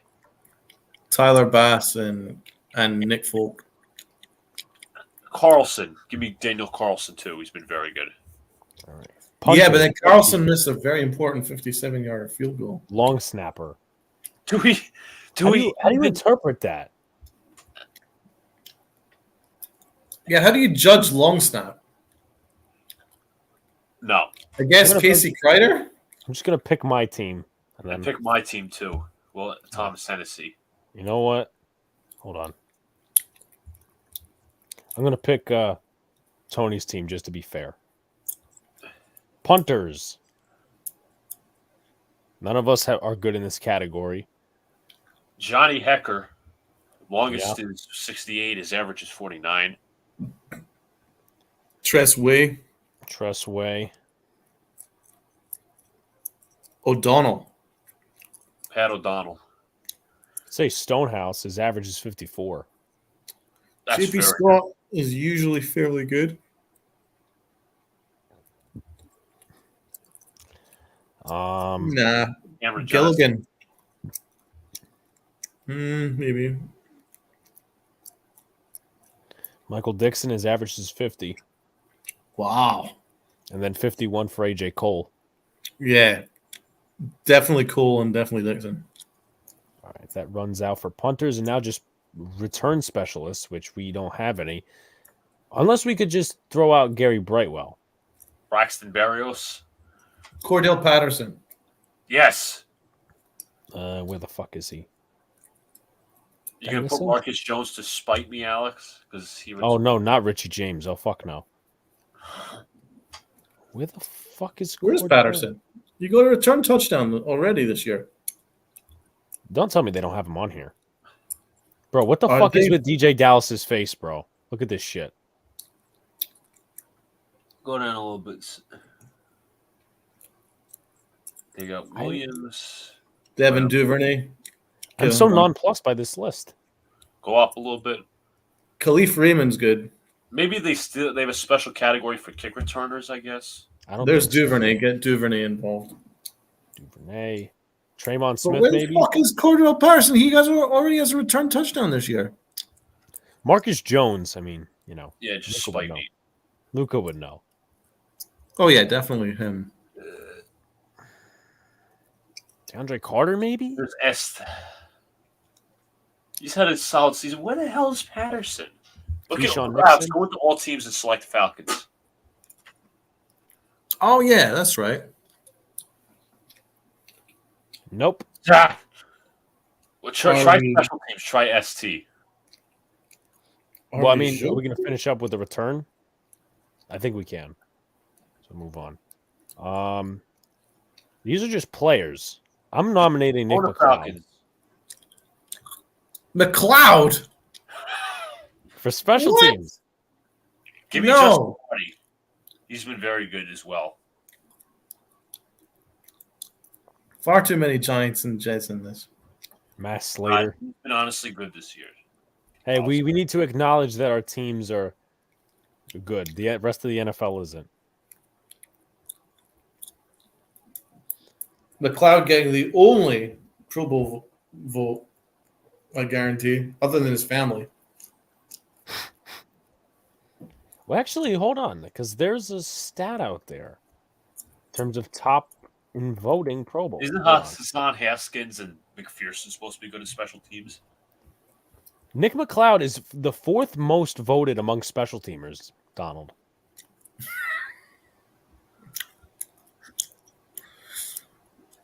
Probably Keon Crossan. Boston. Where is he? Oh, right here. By the way, the Steelers have just beat the Colts. The Steelers beat the Colts? Yeah. Goes on my record as a win. What the fuck? Well, hopefully they could take that and continue. Are we picking any more? No, I don't want it. Fuck them. Uninspiring. Review selections. We know who we picked already. And that's officially the Pro Bowl vote. Why does it bring me to the Panthers page? Anyway, so there's that. I know we're 3 hours in. 3 hours of football. That was interesting. Luca, where do you want to go with this? We're going to grade the Knicks Oh yeah, the your first quarterly- quarter of the season. I got the list of players here down. No worries. First player, Jalen Brunson. Hey, I agree with you 100%. I feel so bad for him because, a lot of people were against him and forcing up shots yesterday, but the Knicks don't have that true superstar where he could just defer. He is the guy. He is an all-star. When the ballot comes out, I'm voting him as an all-star because he's so deserving. he is an all-star this year. 100%. I've just actually done a quarterly Knicks grade. Just done an article. It's going to be published probably tomorrow. So I'll just go refer to my grades from that article. But yeah, I gave Jalen Brunson an A. R.J. Barrett. F. Z. I'm gonna give him a D minus. I'm giving him an F. According to 538's defensive Raptor rating, Jalen Brunson, RJ Barrett is rated as the worst performing player in the NBA. Minus 4.4. His wins above replacement is minus 6. He's been awful. He's shooting 26% from 3. He's shooting 40% from the field, which is a career worst for RJ Barrett. That includes his rookie year, and he struggled in his rookie year. Of course. The problem with him is he's developing tunnel vision. And here's the thing. Other teams are going to give him the mid-range, and they're going to give him the open 3 because they know that he can't shoot from the mid-range at all. He got 0 mid-range game, and he's shooting 26% from 3. So they're going to give him that all day. And then they're just going to collapse the paint whenever he charges into the paint, which he does with abandon. All he's got is a spin, and he tries to finish with his left hand. He doesn't actually have much of a Euro step. He doesn't have any creativity. Look at the difference when Cam Reddish is in RJ Barrett's spots. Cam Reddish can finish. He has different ways of finishing around the rim. RJ Barrett has no way of finishing around the rim. It's a spin, and he tries to just blast it with his left hand. He just doesn't really have a game. His footwork's bad. You're going to see it incrementally improve. His game will incrementally improve because, he's not this bad a player. But that isn't going to change. His lack of athleticism, his handles, his inconsistent shot, that ain't changing. Plus, he's not a good defender. So, the money we're paying him is a gross overpay for what he's giving you. I think they are the Wizards doing better than the Knicks. The Wizards are like a top 5 seed, I believe. And Porzingis actually put up like 29 points in the first half tonight. So, yeah, I guess Kristaps Porzingis is trying to make a statement, trying to rebound. Yeah, he had 41 points tonight against the what do you call them, the Timberwolves. Oh my God, is that a career high for him? I don't know. He's averaging 21 points per game. Oh my God. And we might be seeing the rise of Kristaps Porzingis. Of course, it's on a mid-tier team, so I don't know. I'm not sure if you could really discredit that. 47% from the field, 37.5% from downtown. So I guess Washington was the place for him. Anyway, RJ Barrett's defensive rating is the worst in his career, 118.6. And his offensive rating is actually the highest of his career. I don't like that stat. That doesn't make any sense. Other stats: effective field goal percentage is 44%. That's horrible. Yeah. So we've moved on to RJ Barrett, D minus. Evan Fournier. He's probably not playing, so I'm probably just going to. What do you want to give him? I'm giving him an F. F. There's a stat that I came across. His plus minus is I think his plus minus was 240th in the NBA. Do you want me to look that up? Yeah, check that out. Well, we move on to the next player. Cam Reddish. Cam Reddish, I gave him a B plus. I think I'm going to give him a solid B. As Alex looks that up. Quentin Grimes. He's been limited in recent games, so if you want to say undecided, you can. Which one did you say? Quentin Grimes. Quentin Grimes, I have him as a. I'm just going to get that up. So let's go. First of all, let's go back to Evan Fournier. Looking at the real plus minus, Fournier's minus 3.06 puts him 340th among active players. Oh God! So he's a grade F. I gave Cam Reddish a B plus because his effective field goal percentage is 53%, which is a career high for him. Quentin Grimes, I gave him a C plus. I'm gonna give him a C. Derrick Rose, I'll be honest, I've not really been impressed with his play. Maybe that's short of, maybe he's running out of gas. Maybe he's the limited minutes. All these. Is he getting minutes or? No, he's getting minutes. He's been hurt a little bit, but I'm gonna give him like a C minus. I gave him a C minus as well. And I actually said that he's generally been fine in his limited minutes, but his spot in the rotation is the bigger problem. Like with a vast number of guard options, right? Where can they find enough minutes for him to be any kind of a factor? So, next up, C minus, yeah. Julius Randle. Oh, this could be interesting. Okay, you go first. All right. He's better than last year, but how much is that saying? I'm gonna go C plus. Oh, okay. I have given him a B. Okay. So he's averaging 20.8 points per game and 8.7 rebounds. And he had a very strong West Coast trip with 34 and 11 against Denver and 25 and 11 against OKC. His defense is his problem, though. His defense is terrible. You're on defense. No, he doesn't do anything on defense. But I mean, he's basically been what you could have asked for because he is trying to play as a team and as part of the team format, which he wasn't doing last year. He's certainly trying harder.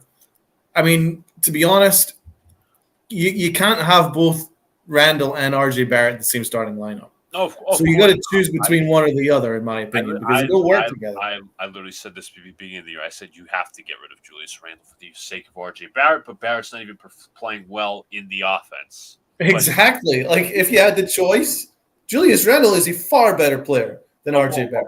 Of course. And it's not even close. So, I mean, I don't know. It's such a mess the way this thing has been constituted. Anyway, I gave him a B. I'm not a big Randall fan, but I have to give him credit for the effort he's put in this year. Jericho Sims. I gave him a B.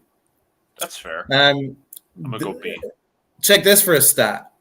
Per 36 minutes, he averages 11 points, 11 boards, and 2.7 blocks for the per 36 minute stat. But he only averages like 14 minutes a game. So, in my opinion, he's been much better than Mitch Robinson and much better than Isaiah Hartenstein. Yeah, I was just gonna say if we're gonna be hasn't Hartenstein like tailed off? Yeah, he has. Oh yeah, it's been bad. If we're being completely transparent, Jericho Sims has been way more disciplined. It just doesn't make sense why he doesn't have a defined role. What's your grade for Sims? I said B. It's because those two are always in fucking foul trouble. Always. Yes. And I get it. I understand, sometimes, a lot of these players are allowing the dribble penetration, but they're just not fucking disciplined. I'm gonna look up the stats, okay? I'm gonna go to basketball. What stat are you looking up? I was gonna look up individually Mitchell Robinson and Isaiah Hartenstein fouls per game. Let me look it up. All right. You could go on Basketball Reference for that. But the thing is, I'm not going to fully blame Hartenstein. Well, defensively, yes, I'll blame Hartenstein. But offensively, I think they need to use his passing more. But problem is it personal fouls per game? Yes, personal fouls per game. Okay, so for Mitchell Robinson is 3.5. Jesus fuck. That's mental. Hartenstein, it is 2.8.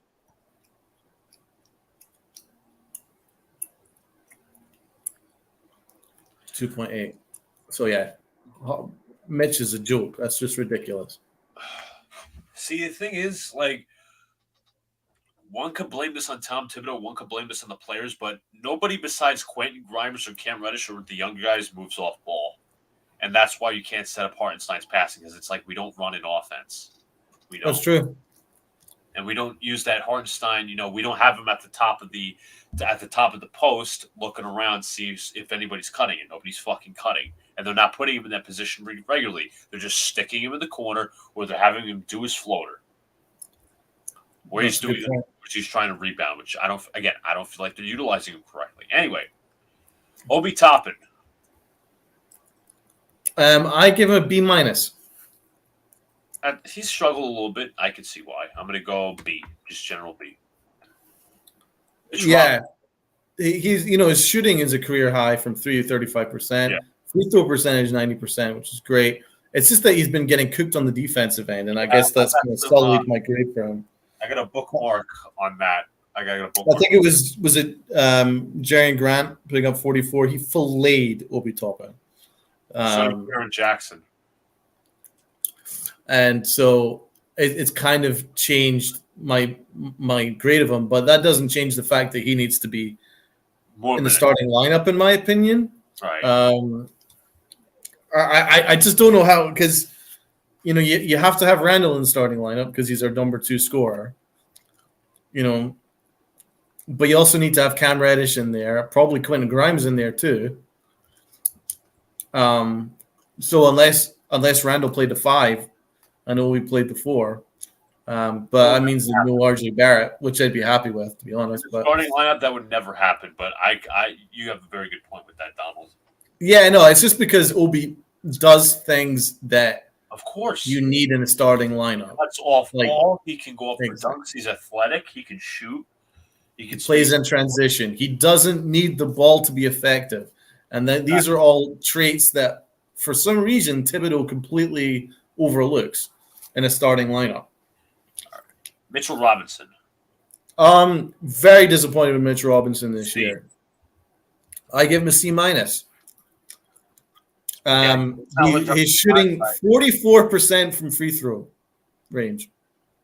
Yeah, that shot's not improved, and he's like, everybody's like free Mitchell Robinson. See, you got to improve at the free throw line. Then you can do your baby hooks and layups.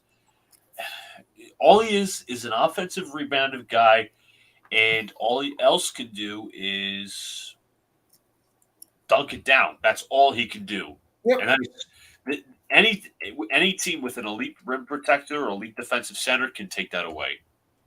I mean, we need him because he's our only guy that has a defensive IQ. He's the only guy that can protect the rim, apart from Jericho Sims, but Jericho Sims doesn't play. Like, his IQ is good. He protects the paint great shot blocker, beast on the offensive boards. It's just he's not once learned how to not get himself in foul trouble. So it's really hard for me to judge Mitch Robinson. And if you look at his numbers, it's basically exactly the same as his rookie year. I mean, the numbers are pretty much right there. They're in line. Same rebounds, same points per game, same blocks. I don't know why we extended him. We could have just brought in Jalen Duran. You know what I mean? Like, just financially, for what he gives you, was it really worth extending him? No. For his very limited ceiling. That ceiling is not going to increase. He's not going to suddenly learn how to hit a jump shot. Of course.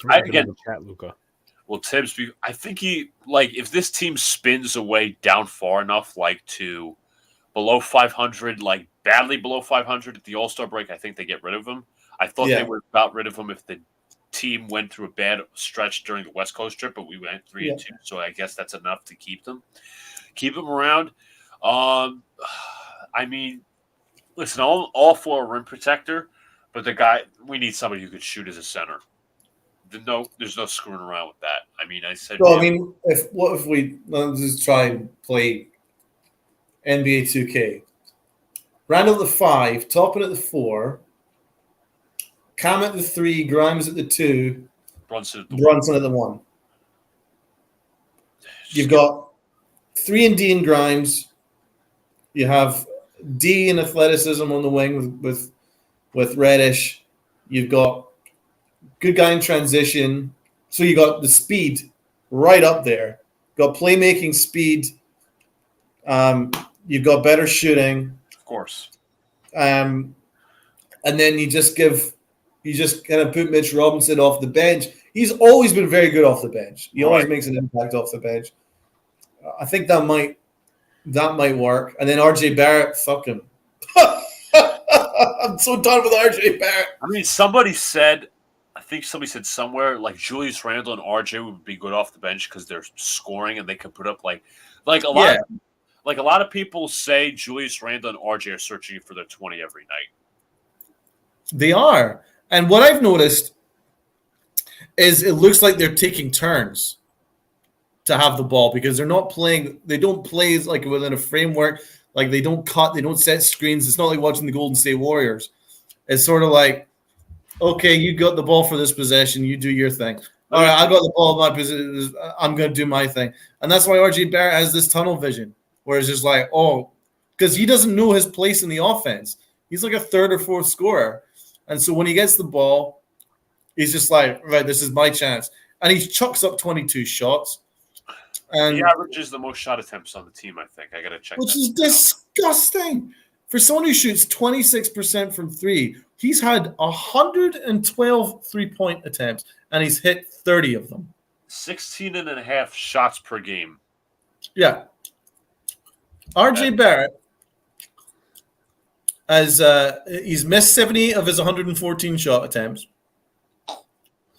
and he's tried 112 three-point attempts, and he's made just 30. He's 30 of 112. Like, I'm fairly sure, Luka, that if you had 112 shot attempts, you would make 30. I think I could. I think I could make more than that. I think realistically, I'll go outside right now and shoot. Anyways. That just tells you everything you need to know. It's not like I hate RJ Barrett. I've got an RJ Barrett jersey in my closet. I was team RJ Barrett, but I mean, you have to call a spade a spade. This is ridiculous. And I don't like, again, I'll say it again, I don't like the people who are saying, Brunson's taken away from RJ, Julius is taken away from RJ. No, he's his own player. When he had arguing with a clown that Brunson's thing was like the worst acquisition for RJ. Yeah, it was like a bad. That guy also said, on like a thread, well, not a thread, a certain clip, somebody clipped about Obi being bad on defense. That same guy was like, "Oh, this is why he gets benched." I'm like, "Are you serious?" He's clearly 50 years old in his basement, fat as fuck. Yeah, his tweet was, the Knicks front office chose purgatory when they signed Jalen Brunson. And I was like, no. Re-signing Mitch Robinson and RJ Barrett with a limited ceiling and then giving $73 million to Evan Fournier and then passing on Donovan Mitchell was purgatory. That is purgatory. Jalen Brunson is the only move that had any upside, and that's the truth. He's probably the only reason we're at this record right now. Dude, he's the only reason I watch. Him and Cam Me Reddish. too. Me too. So we gave Robinson a C. Isaiah Hartenstein. I give him a D. He's C- for me. I thought he was good at the start, and he was like, It's just that he shot 46% from three last year for the Clippers. He's shooting 22% from three this year. Because he's shooting more threes, and they're not utilizing him as a guy who can, do his thing where he's at the top of the post and he's passing to guys who are cutting. Except we don't cut. Yeah. We don't have guys that cut except Cam Reddish and Quentin Grimes. God willing for them. So time to get into my clips portion of the Knicks. Dial, a quick thing. You've not done Emmanuel Quickley yet. Oh, I forgot about him. What do you give Emmanuel Quickley? I gave him a B. That's a solid grade because there are times he's been consistent and inconsistent at the same time. So, what about Tom Thibodeau? I understand. I know that's kind of a weird thing to say, like to add. No, I have his grade as well. I gave him a C-. That's That's fair. I would have done the exact same thing. I'm not going to give him a straight F because I don't like the guy, but I'm going to give him C minus. That's pretty fair. I think the 9 and 11. What would you grade Leon Rose? D. He didn't. That's exactly what I gave him. Fine. D for adding Jalen Brunson. That's cool and all, but he never certified a direction. That starts all the way from the trade deadline. And that's exactly That's it. That's basically what I wrote. So how about this updated net rating by quarter table? The Lakers have the worst third quarter rating. Not far behind are the Knicks at negative 10.2. Magic, obviously, they're bad. The Heat have been surprisingly bad as well.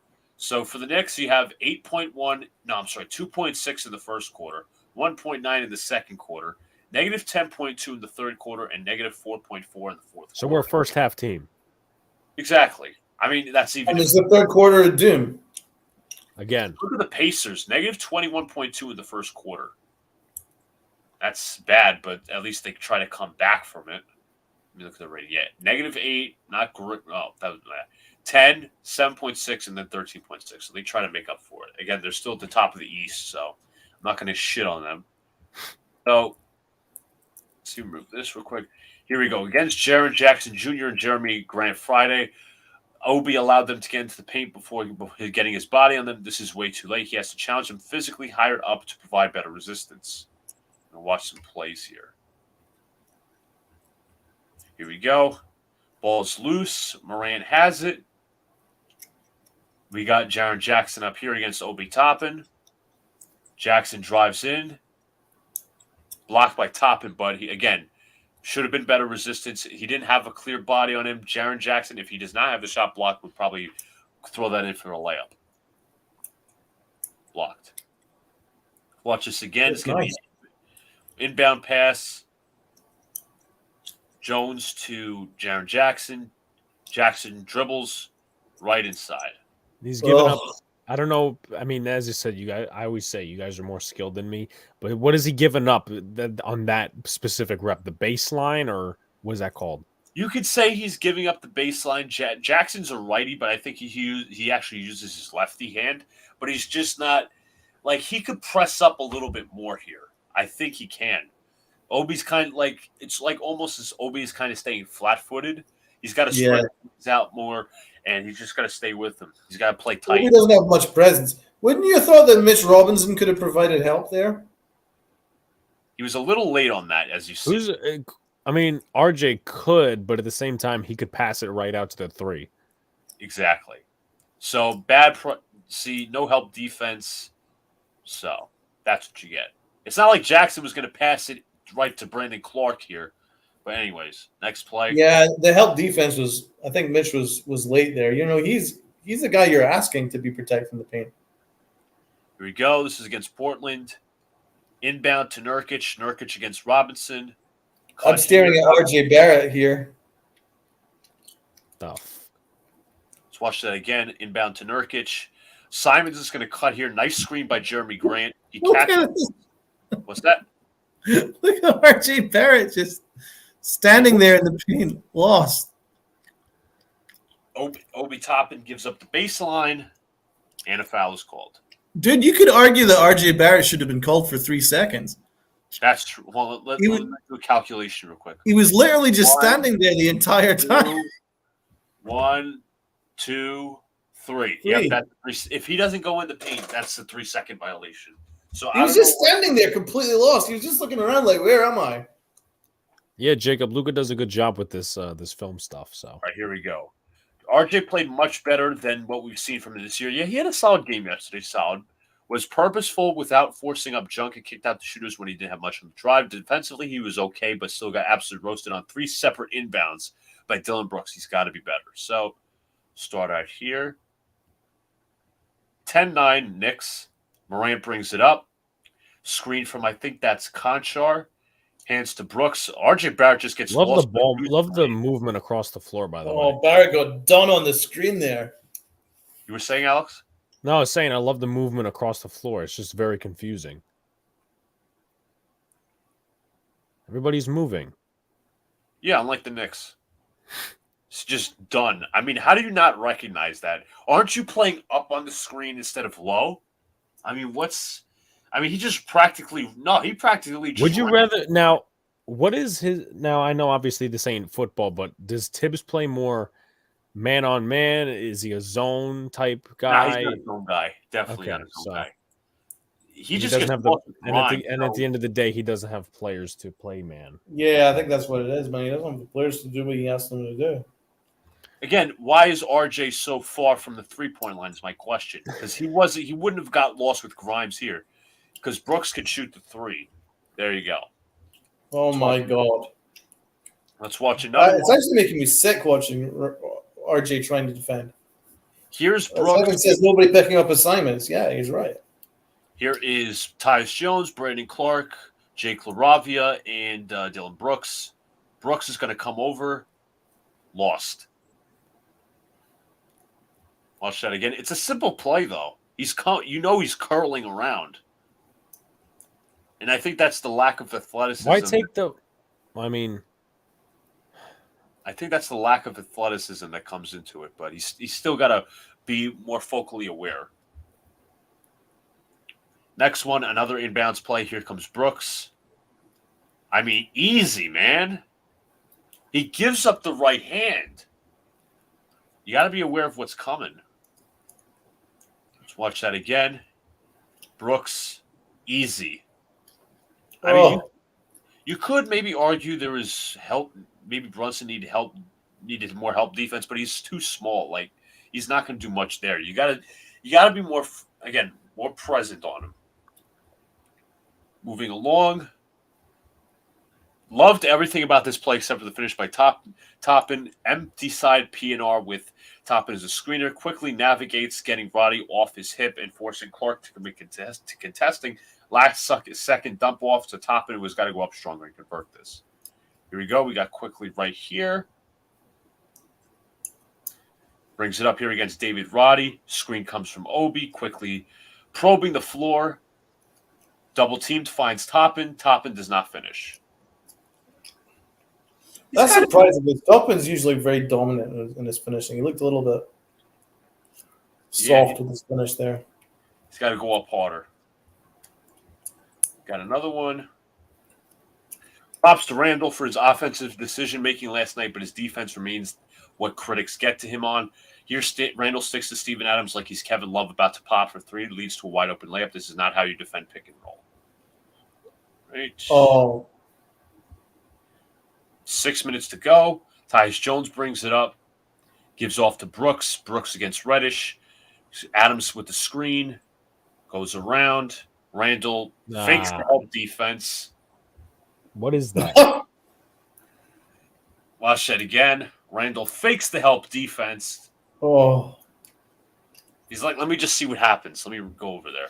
That's just terrible defense. I mean, there was also a number of possessions where Adams actually had assists, where Adams would be standing at the top of the key, and very similar to the way you want Hartenstein to be used, and then he would pass to the backdoor cutter.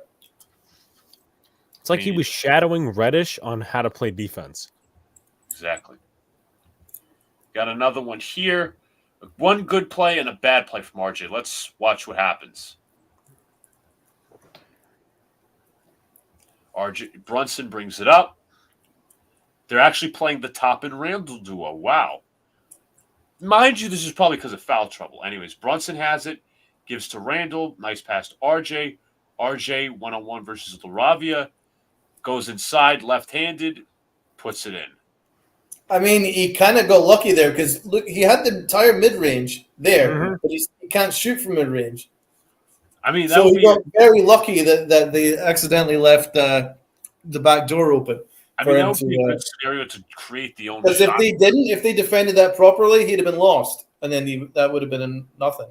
So I hate to say it, I don't even give him credit for that. Here we go. How would you have analyzed that? He could have a good finish by RJ. I mean, that's kind of a layup, but I would like him to shoot mid-range, but he's not good at that either. No. Now these are possessions with offensive rebounds, which killed us last night for Memphis. Here we go. No contest whatsoever. Oh, that's Rebound terrible. from Ruppia out to Brooks. Brooks on the drive. Brooks just does what he wants. I mean, what kind? He's on ice skates. If we're gonna criticize Randall for his effort, what is this from RJ? Like seriously? Ice skates.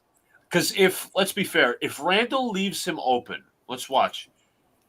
Brooks drives. If Randall leaves him open, tries to contest, Adams could easily move over and get the ball and throw it down. I mean, what is this defense?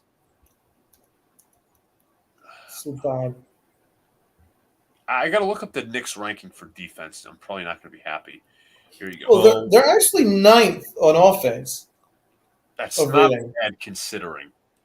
It's Here we their go. defense, which is the problem. I believe it's like 26th or something. Here you go. This is a good play 26th, right here. Brunson gets the inbound. This is a good play from RJ, by the way. RJ is going to screen out Dylan Brooks, leaves it out. Quentin Grimes open 3. Yes. I'd like to see more screens from everybody and off-ball movement. But see, Grimes is actually cutting like a normal human being in basketball. Brunson's double teamed. He finds Randall. RJ with the screen. Perfect job. Grimes. That was really good. See, Randall last year would have taken that shot. No, so he's moving the ball. I mean, it's good because it's an easy opportunity once Barrett screens out Dylan Brooks. So you have But that. Mitchell Robinson, he didn't set a high screen there. He should have set a high screen, in my He's not a opinion. good screen setter whatsoever. He isn't doesn't set screens at all. So you have this. This If he was sets, fine. So this is one of the more frustrating things from RJ. This was the one where he missed Obi Toppin wide open for 3. Alex, watch this. Bruh. He was like quadrupled by red jerseys. Watch that's that. just garbage. I mean, you got to. He's really like being double teamed right here. And the Tunnel vision, man. Look, that's tunnel vision. And the finish is so bad. It's like he's trying to draw the contact. Like he goes up, he goes to his right with his left. Like that's not going to work. To me, that's an easier shot block for the opponent. Why? Like Brunson's open in the corner. Yeah, he could easily went to him, but I think the defender had a more of a presence. But still, Obi Toppin is open. Obi Toppin's open. Oh yeah, Obi Toppin's going nuts. Look at Obi Toppin's reaction. He's just sort of like, what the fuck? So you have that. Those are all the issues from what we've seen about the Knicks. Let me double check. Defensive rating ranks 26th, 114.8. They are 16th in offense, which is better than last year, but still could be better in my opinion. Pace is 10th, by the way. They're 10th in pace, which is a good climb, especially when you have a point guard. They're 9th in points per game. 9th in points per game. So tomorrow they play Detroit. Very young team. I think the Knicks can get the win, but we'll see. Because, Donald, this is a mediocre team, and they can only beat 500 teams. Are they in Detroit? Yes, they are in Detroit. Okay. So you have that.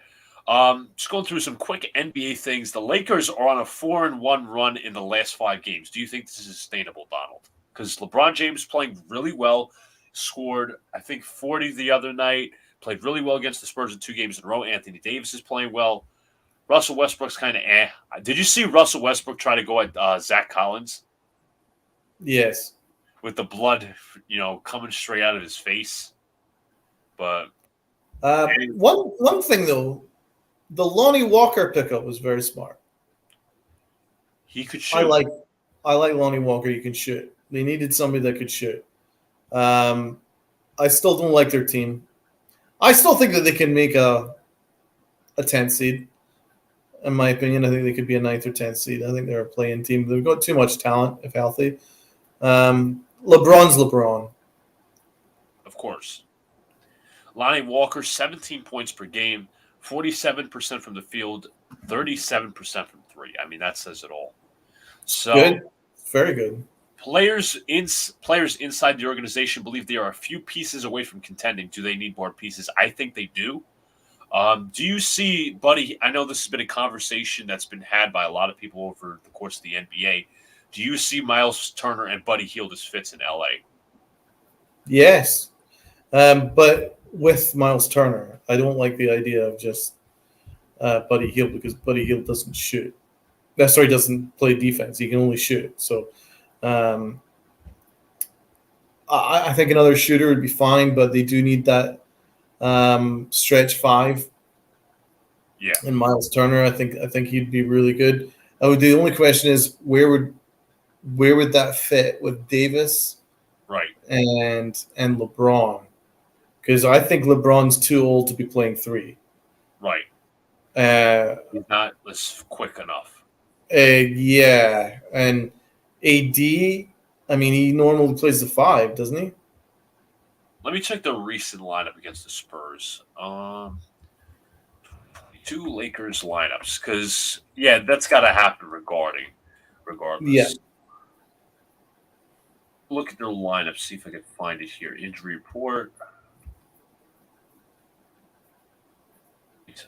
Okay, Anthony Davis is injured. Surprise. He averaged like 38 points and 18 rebounds for 3 straight games or some shit. And he's playing tonight. That's a sigh of relief. He's actually has 18 points on the night, so he was just injured for that one game. I'm trying to find the lineups, like what they've been running, but come on. All right, let me get their recent schedule, and I'll tell you at the moment. They played the Spurs on Saturday. It's actually a back-to-back 2 nights in a row. And Anthony Davis was actually out for that game, so Thomas Bryant played center. Let me see who else. Davis scored 25 in the previous game, and he played. Yeah, he would have to play center because Schroeder was the point guard. Shooting guard was Lonnie Walker. Small forward Troy Brown. Power forward James. Center Davis. So he's been playing. So, I don't see LeBron at the 3 anymore. I think he's a 4. I think Davis is a 5. So now that makes me rethink that. Unless Turner plays off the bench. I don't see him as a bench guy, in my opinion. He's good enough to start. What if they moved on from Russell Westbrook and just brought in another point guard? What idea for a point guard do you have in mind, though, is the question. Well, that's a very good freaking point, but it depends on who's on expiring. What could do the move? I think there's a report out there that the Lakers are considering trading Patrick Beverley. You know who'd be a good fit for Lakers? D Rose. That's true for scoring purposes. Yeah. You think? Well, I don't think he would start. Maybe he would, but I don't see it as a possibility. Rose would be a very good fit. Again, I don't know how much compensation the Knicks would ask for. I mean, it's ridiculous that the Knicks even asked for a first-round pick for Emmanuel Quickly. Yeah, I mean, I would take. I love D Rose. I'm a big D Rose stan, but there's no fit for him. Not here. Jalen Brunson is going to play 38 to 40 minutes. Then you want Emmanuel Quickly to back him up, and then you got Miles McBride as well. There's just no room at the point for D Rose. So, I think he'd be fine at the Lakers. I think get a chance to play with LeBron and stuff. Because D Rose still has the game offensively. Yeah. Defensively, no, but. I mean, question for you, Donald. USA winning tomorrow against Iran. Oh, yeah, that's a great question. We have to beat Iran. A tie, and the US don't qualify. I've got my USA jersey on. Here we go. I'll get my USA jersey on in a second. We have to beat Iran. I think we should beat Iran. There's a lot of stuff going on right now. Like the Iranian journalists have been asking Tyler Adams questions about America's problems with race relations and intolerance and things like that. And Tyler Adams had to classily respond, and then there's an Iranian journalist who is saying that he's not pronouncing Iran properly. It should be Iran or whatever it is, Iran or whatever it is. And so, what I'm saying is it's kind of like a war of words going on right now. Iran hate the United States. and the United States don't like them much either. And apparently, the U.S. Social media team did change the Iranian flag and made it in a women's rights flag. And the Iranians have taken personal insult on that and want the United States chucked out the tournament for it. So yeah, there's a lot of stuff going on between the two sides. Like that's off the field. On the field, the United States have a far better team than Iran do. I think Iran have maybe one striker that plays in Europe. He's pretty good, but in general, the whole United States team is much better. I do have a general question, though. Unfortunately, we need to kiss their ass for oil. Well, I mean, I'm sorry, but you're not wrong on that one. It's true. But with that being said, I generally have a question, and I never I am anti-soccer, not anti-soccer. It's just something I'm not a fan of soccer. Okay, I'm just gonna put it that way. People. This is a World Cup jersey. Yes, we're aware, but I saw some people making some comments about how soccer is better than baseball. Well, whatever, that's this whole separate thing. But my question is this: people considered USA's draw versus England a win. Why is that? This is a general question from a non-soccer fan. And what does it mean? A draw is a tie in significance, because Serbia tied whoever they were facing today. I think it was. Well, it was a great result because, one, England are rated as one of the favorites for the tournament. They were World Cup semi-finalists 4 years ago. They're generally regarded as one of the best teams in the world. Now, obviously, I despise England, so I will absolutely disagree with that. But what I will say is they do have the number one soccer league in the world. The English league is the number one soccer league in the world. That's all the world's best players. All the money is in that. Now, they're the Dodgers, the Red Sox, they all have investments in Arsenal with the Crankies, the Rams. Like, there's a lot of American investment in the English Premier League. The Glazers, they own Manchester United. The Fenway Group own Liverpool.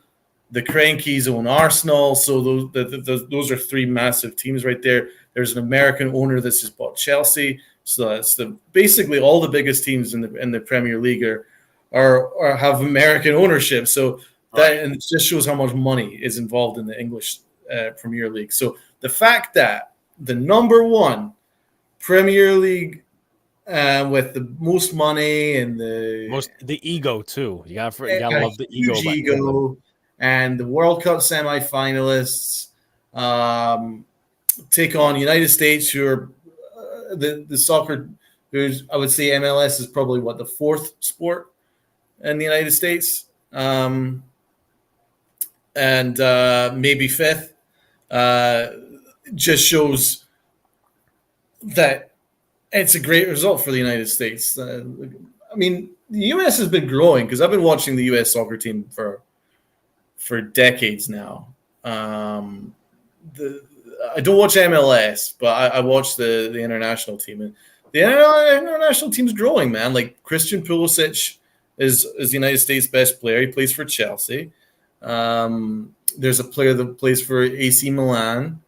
There's a player that plays for Arsenal. The goalkeeper plays for Arsenal.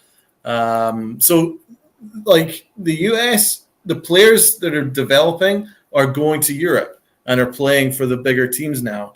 Well, whereas when I was younger, watching the team, the players the US were developing were never getting out of the MLS. What I'm saying now is that they're now starting to get good enough where they're being bought and playing in Europe and things like that. So it's growing. The team's growing. The team's getting better. It's a young team. Anyway, I think it was a good result. Now normally I'm a guy that hates draws. I hate ties. I think for me, a tie is a loss. But I'm American. I always believe a tie is a loss. I hate fucking ties. Why watch a tie? But on this one occasion, I'm really happy with the tie because it just shows how much the United States have grown, and are getting better. But they have to get a win over Iran. Okay, so this is some soccer insight for the first time on this channel. Nice jersey. Serbia tied with Cameroon. Not like I'm watching. I'm just looking at the scores. I'd watch golf before soccer, the NBA. I would take NBA soccer than golf. In that respect, I think now I still feel this way about tennis because I cannot watch tennis. I think tennis is very fun to play. I played it in gym class as a freshman in high school. It was actually pretty fun. It was funny is these group of guys, right? So we had the parking lot. We had the tennis court. All they would do when the teachers weren't looking, they'd pop the tennis balls up and they'd hit them into the parking lot like it was a home run derby. I thought it was funny as hell. And then one of the guys hit somebody's car. It was funny as hell. I used to watch tennis when the United States had really good tennis players, but now we don't create any good tennis players anymore. So I stopped watching tennis. But we used to have Andy Roddick, who is always really good, and then they had Pete Sampras, who won all the tournaments for. But this was going back in time. Now you can even say Andre Agassi. I'm sure you guys have heard of those names. But now the United States don't create any good tennis players. So I've kind of stopped watching tennis because of that. Because, I mean, no disrespect, I can't really be bothered watching Russians play tennis. It's all Russians and stuff. Well, I mean, is Federer Russian? Oh, no, he's Swiss. Okay, all right. So Andy Murray's. What? Andy Murray, he's basically retired, but he was Scottish. He is. We all know probably the most famous. Well, actually, I don't know if he's the most famous, but we all know that's the one that's represents my culture. If anyone could guess that one. No. You should shut your mouth, Luca. Just shut your mouth. Djokovic is such an asshole. I hate Djokovic. He's so bad because he feigns injury whenever he loses. Whenever he's losing, right? He feigns injury. He starts like, my leg, right? And then he goes off the court, right? And then it totally changes the momentum, right? And then the opponent who's got the momentum is having to wait while Djokovic is getting his cramp looked at and his leg, right? And then he hops onto the court on one leg and then boom, boom, boom, boom, boom, beats the living piss out of the other guy. And it's just like, all right, so you were feigning injury, you fucking prick.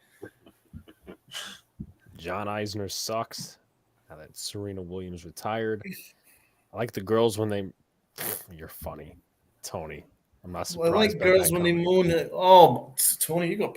What the fuck, man? Late night boys in the Big Apple. Yes. I was going to continue into saying. John Isner sucks. John Isner does suck. Yes, he does. Miles Turner looked to rebound after a poor performance for the Clippers. Ivica Zubac conquered a 30-20 game on Miles Turner. Is he another Serb? Zubac is Croatian. Okay. Zubac had 31 points and 29 rebounds on Miles Turner. That's crazy. I saw that stat and I almost fucking fainted. When did Ivica Zubac turn into a freaking monster? Turned into Vlada Divac. 29 rebounds. Fuck. The Utah Jazz, however, are experiencing a slip in the standings. They've fallen back to earth. Would you agree, Donald? Because they're now 12-11 on the season. I'm not surprised. I really am not. It just shows how great their coaching is, though. They just do everything, all the fundamentals right, and then they've stolen more wins than their ability really shows. Obviously the Knicks took a game off them. That was the first time they were beaten at home. And obviously during that game, I didn't think they were much talent, but what I did see was they played the fundamentals perfect. Yeah. But no, I don't see it. I see the Jazz are going to struggle the rest of the year, in my opinion. Don't forget the Knicks started 5-1 last year. Yeah, that's right. Gordon Hayward is out indefinitely with a shoulder injury for the Hornets. Team continues to compile with injuries. LaMelo Ball, DSJ, and Cody Martin are all injured. The Hornets are last in offense. They used to be a very bad defensive team. They're 10th in defense, 30th in offense. 106.8 offensive rating versus 111.4 defensive rating. Their net rating is 26th in the league. Mitch Kupchak is their head honcho for executives, and Steve Clifford's the coach. I still don't understand why they hired Steve Clifford. I don't understand it either. But when is LaMelo Ball back? I gotta check. Damn it. Because maybe they're going to tank for Wembanyama. Jeez. He exited 2 weeks ago. Because I remember he stepped on a fan's foot. That's how he injured his ankle. Oh, for fuck's sake. I always wondered how that doesn't happen more. That's true. He was out. He's still out today. I don't know how long he's out for, but he's out for. Maybe they tank for Wembanyama. Wembanyama is. I don't think the Jazz would be doing that. They might do that too. He's meant to be the next generational star. Apparently, this draft is absolutely stacked. Yeah, we'll be covering that. We'll be covering that when the time comes around. So just make sure the Knicks draft somebody so your film doesn't go to waste. I read a tweet that we have 3 potential top 20 picks. Well, as Clutch said, what did he say, Alex, in his rant? I keep forgetting. I'm sick and tired of holding these assets and not doing anything with them. I'm tired of holding these assets for the future if you're not going to use them. And who is this star, this imaginary star that the Knicks are going to get, considering we're handed one on the plate in the summer and fucking shot the bed? Jerson Rosas, Leon Rose. I mean, as I think it was Papa Left said, he gaslit us. He did. He completely gaslit us. We were supposed to be a fun team, young players, all this different shit, but no, that's gone to waste. And I hate to say I told you so, man. Like, not you, just in general. Yeah. I was one of the minority, man. I was listening to Knick Fan TV. 70% of the viewers and the listeners of Knick Fan TV voted against trading for Donovan Mitchell. And I was saying the whole way, you got to trade for Donovan Mitchell. You got to do it. You want to win now. I mean, it helps that you sign Brunson, then you get Mitchell, but also, yeah, but at the same time, you say that, Luca, and I know you're not actually thinking of this, but there's no way it's going to be Brunson, Mitchell, RJ, Randall on the court. Like, you got to split that up. No. Exactly. Anything else to add, Luca? I think Tony got bingo. Nobody else wants a bingo card? Yeah, we got to advertise more. That's what we got to do. KD had 45 tonight. Wow, KD's going off. Dude, he only had 24 shots to do that. He was like 19 to 24. Oh, he's just terrifyingly good, really. And it was against the Magic, but still, that's terrifying. Was Kyrie playing? Probably. I mean, I saw this tweet on Twitter where Kyrie, I think he was facing the Trailblazers yesterday, the day before. Kyrie was going to do some sort of ISO bullshit, and Jacques Vaughn called timeout, and then they came out of the timeout with the Kyrie ISO. No. The play that was what Kyrie wanted originally was for Ben Simmons to screen him out so he could get like an open shot or drive to the lane. Vaughn calls timeout. Kyrie gets an ISO. So how would you assess that? I don't think Vaughn wanted an ISO play, but I think Kyrie decided to just let me do my own thing. Yeah. Like, I think Vaughn's a good voice, but I think, unfortunately, Kyrie's in his own world. That's it. If I were in the Nets, I'd move on from Kyrie personally. But I like Jacques Vaughn. I think that was a good hire for the Nets. I've always liked him. I think he's been a good assistant for a long time. Yeah, Kyrie had – how about Bobo playing good in his recent weeks? Who? Bol. Oh, Ball. I call it Ball. Yeah, Ball's been balling out, man. Balls are balling out. 13 points per game, 8 rebounds per game, so he's averaging nearly a double-double. And for the regular season, he's shooting 40% from 3 and 59% from the field. So he's been awesome. Kyrie Irving had 20 points tonight. I mean, Mo Wagner's also been good. And so is Paolo Banchero. But again, that's a young man. Yeah, I mean, just to pick up on Evan's last message there, man. Like, as soon as Vaughn came in, the Nets started to play like an NBA franchise. Like, they started to actually have the fundamentals down. And it didn't take long at all. Like, it just a couple of practices with Vaughn, and you could just see it's night and day. It's night and day. And I think that's why KD's happier, because KD was calling for tougher practices. And he was really upset at the standard of practice that Nash was running. Now Vaughn has actually got them like running hard and stuff in practice and things like that. And you can just see in the net games they're playing good fundamentals. They play actual defense now. Even Ben Simmons is now back to playing a little bit more defense. He's chasing back. And I mean, they obliterated the Knicks. Obliterated them. So I think the Nets are certainly kind of going to be a better team now with a competent coach. Of course. We'll see how far they go.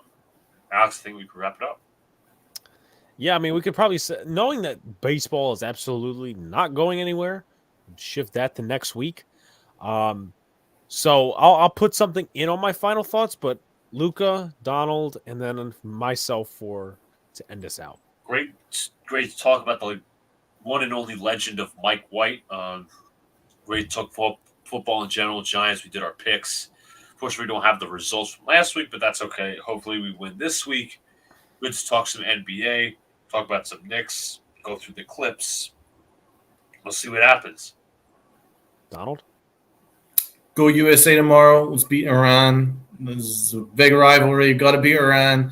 And then we in the United States are qualified for the latter stages of the World Cup, which would be a good achievement, I think. Apart from that, I mean, I'm not surprised that the Knicks lost to the Grizzlies, but Jalen Brunson's what's kind of concerned. I guess it's a positive and a negative. Jalen Brunson's playing like an all-star, but the Knicks are 9-11, and that's what scares me. Like, if Jalen Brunson even kind of drops his level a touch, where are the Knicks going to be? Because they're 9-11 with Jalen Brunson playing absolutely out of his mind. 4 straight 30-point games. He's doing crazy stuff. That's what scares me. This Knicks team is extremely limited, and I don't know. It's as I expected. When you passed on Donovan Mitchell, I said, "Oh, we're chosen purgatory," and we are in purgatory, and we just have to deal with it. It's not a fun team to watch.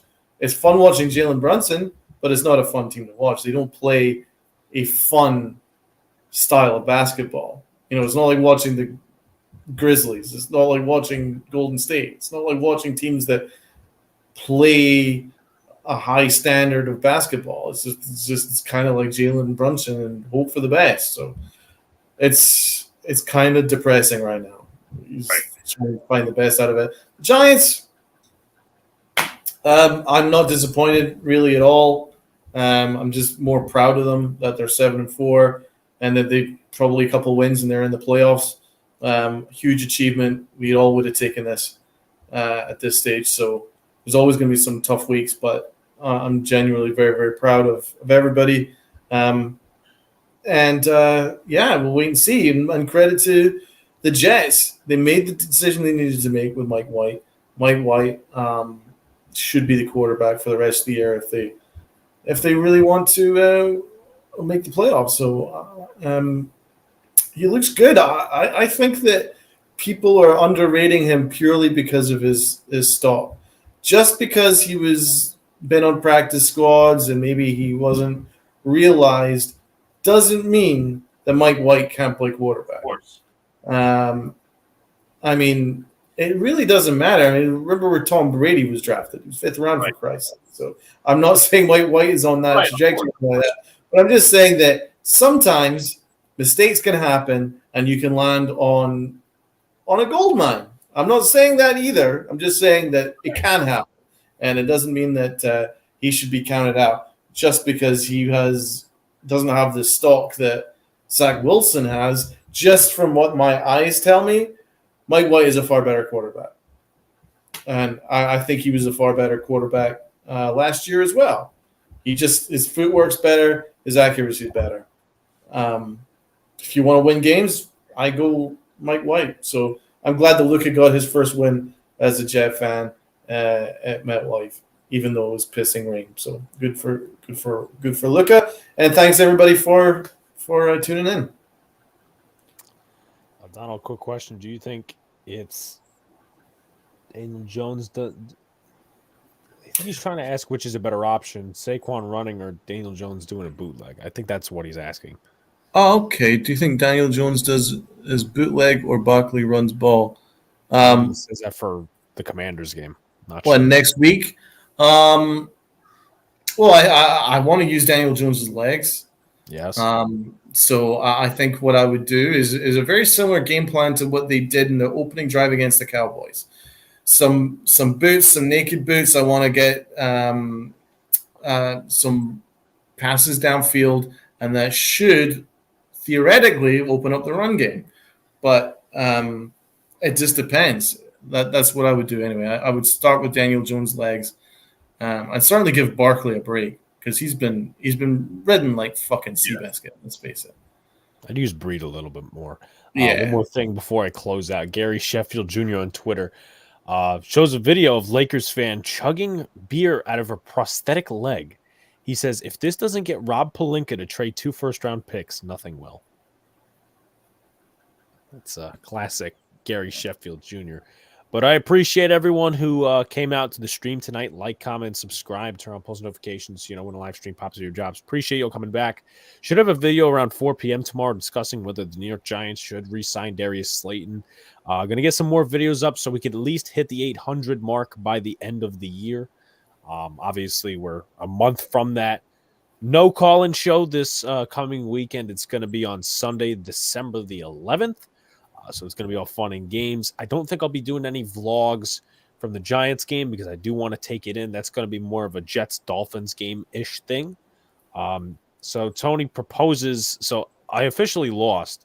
The poll has outvoted me and said that I have to make a bet. If Washington wins, you have to pick them the rest of the year. If the Giants win, I have to switch my logo back. You know what?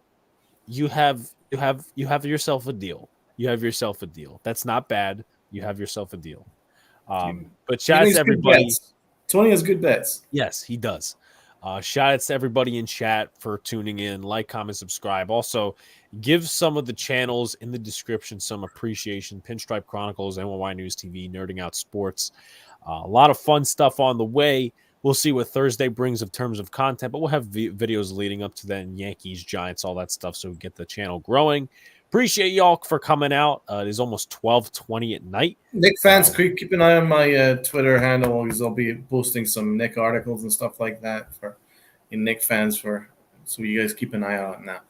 Yes, and sharing out all these different things that we do, articles, videos, retweets, streams, helps the channel tremendously and gets it to other folks in other communities.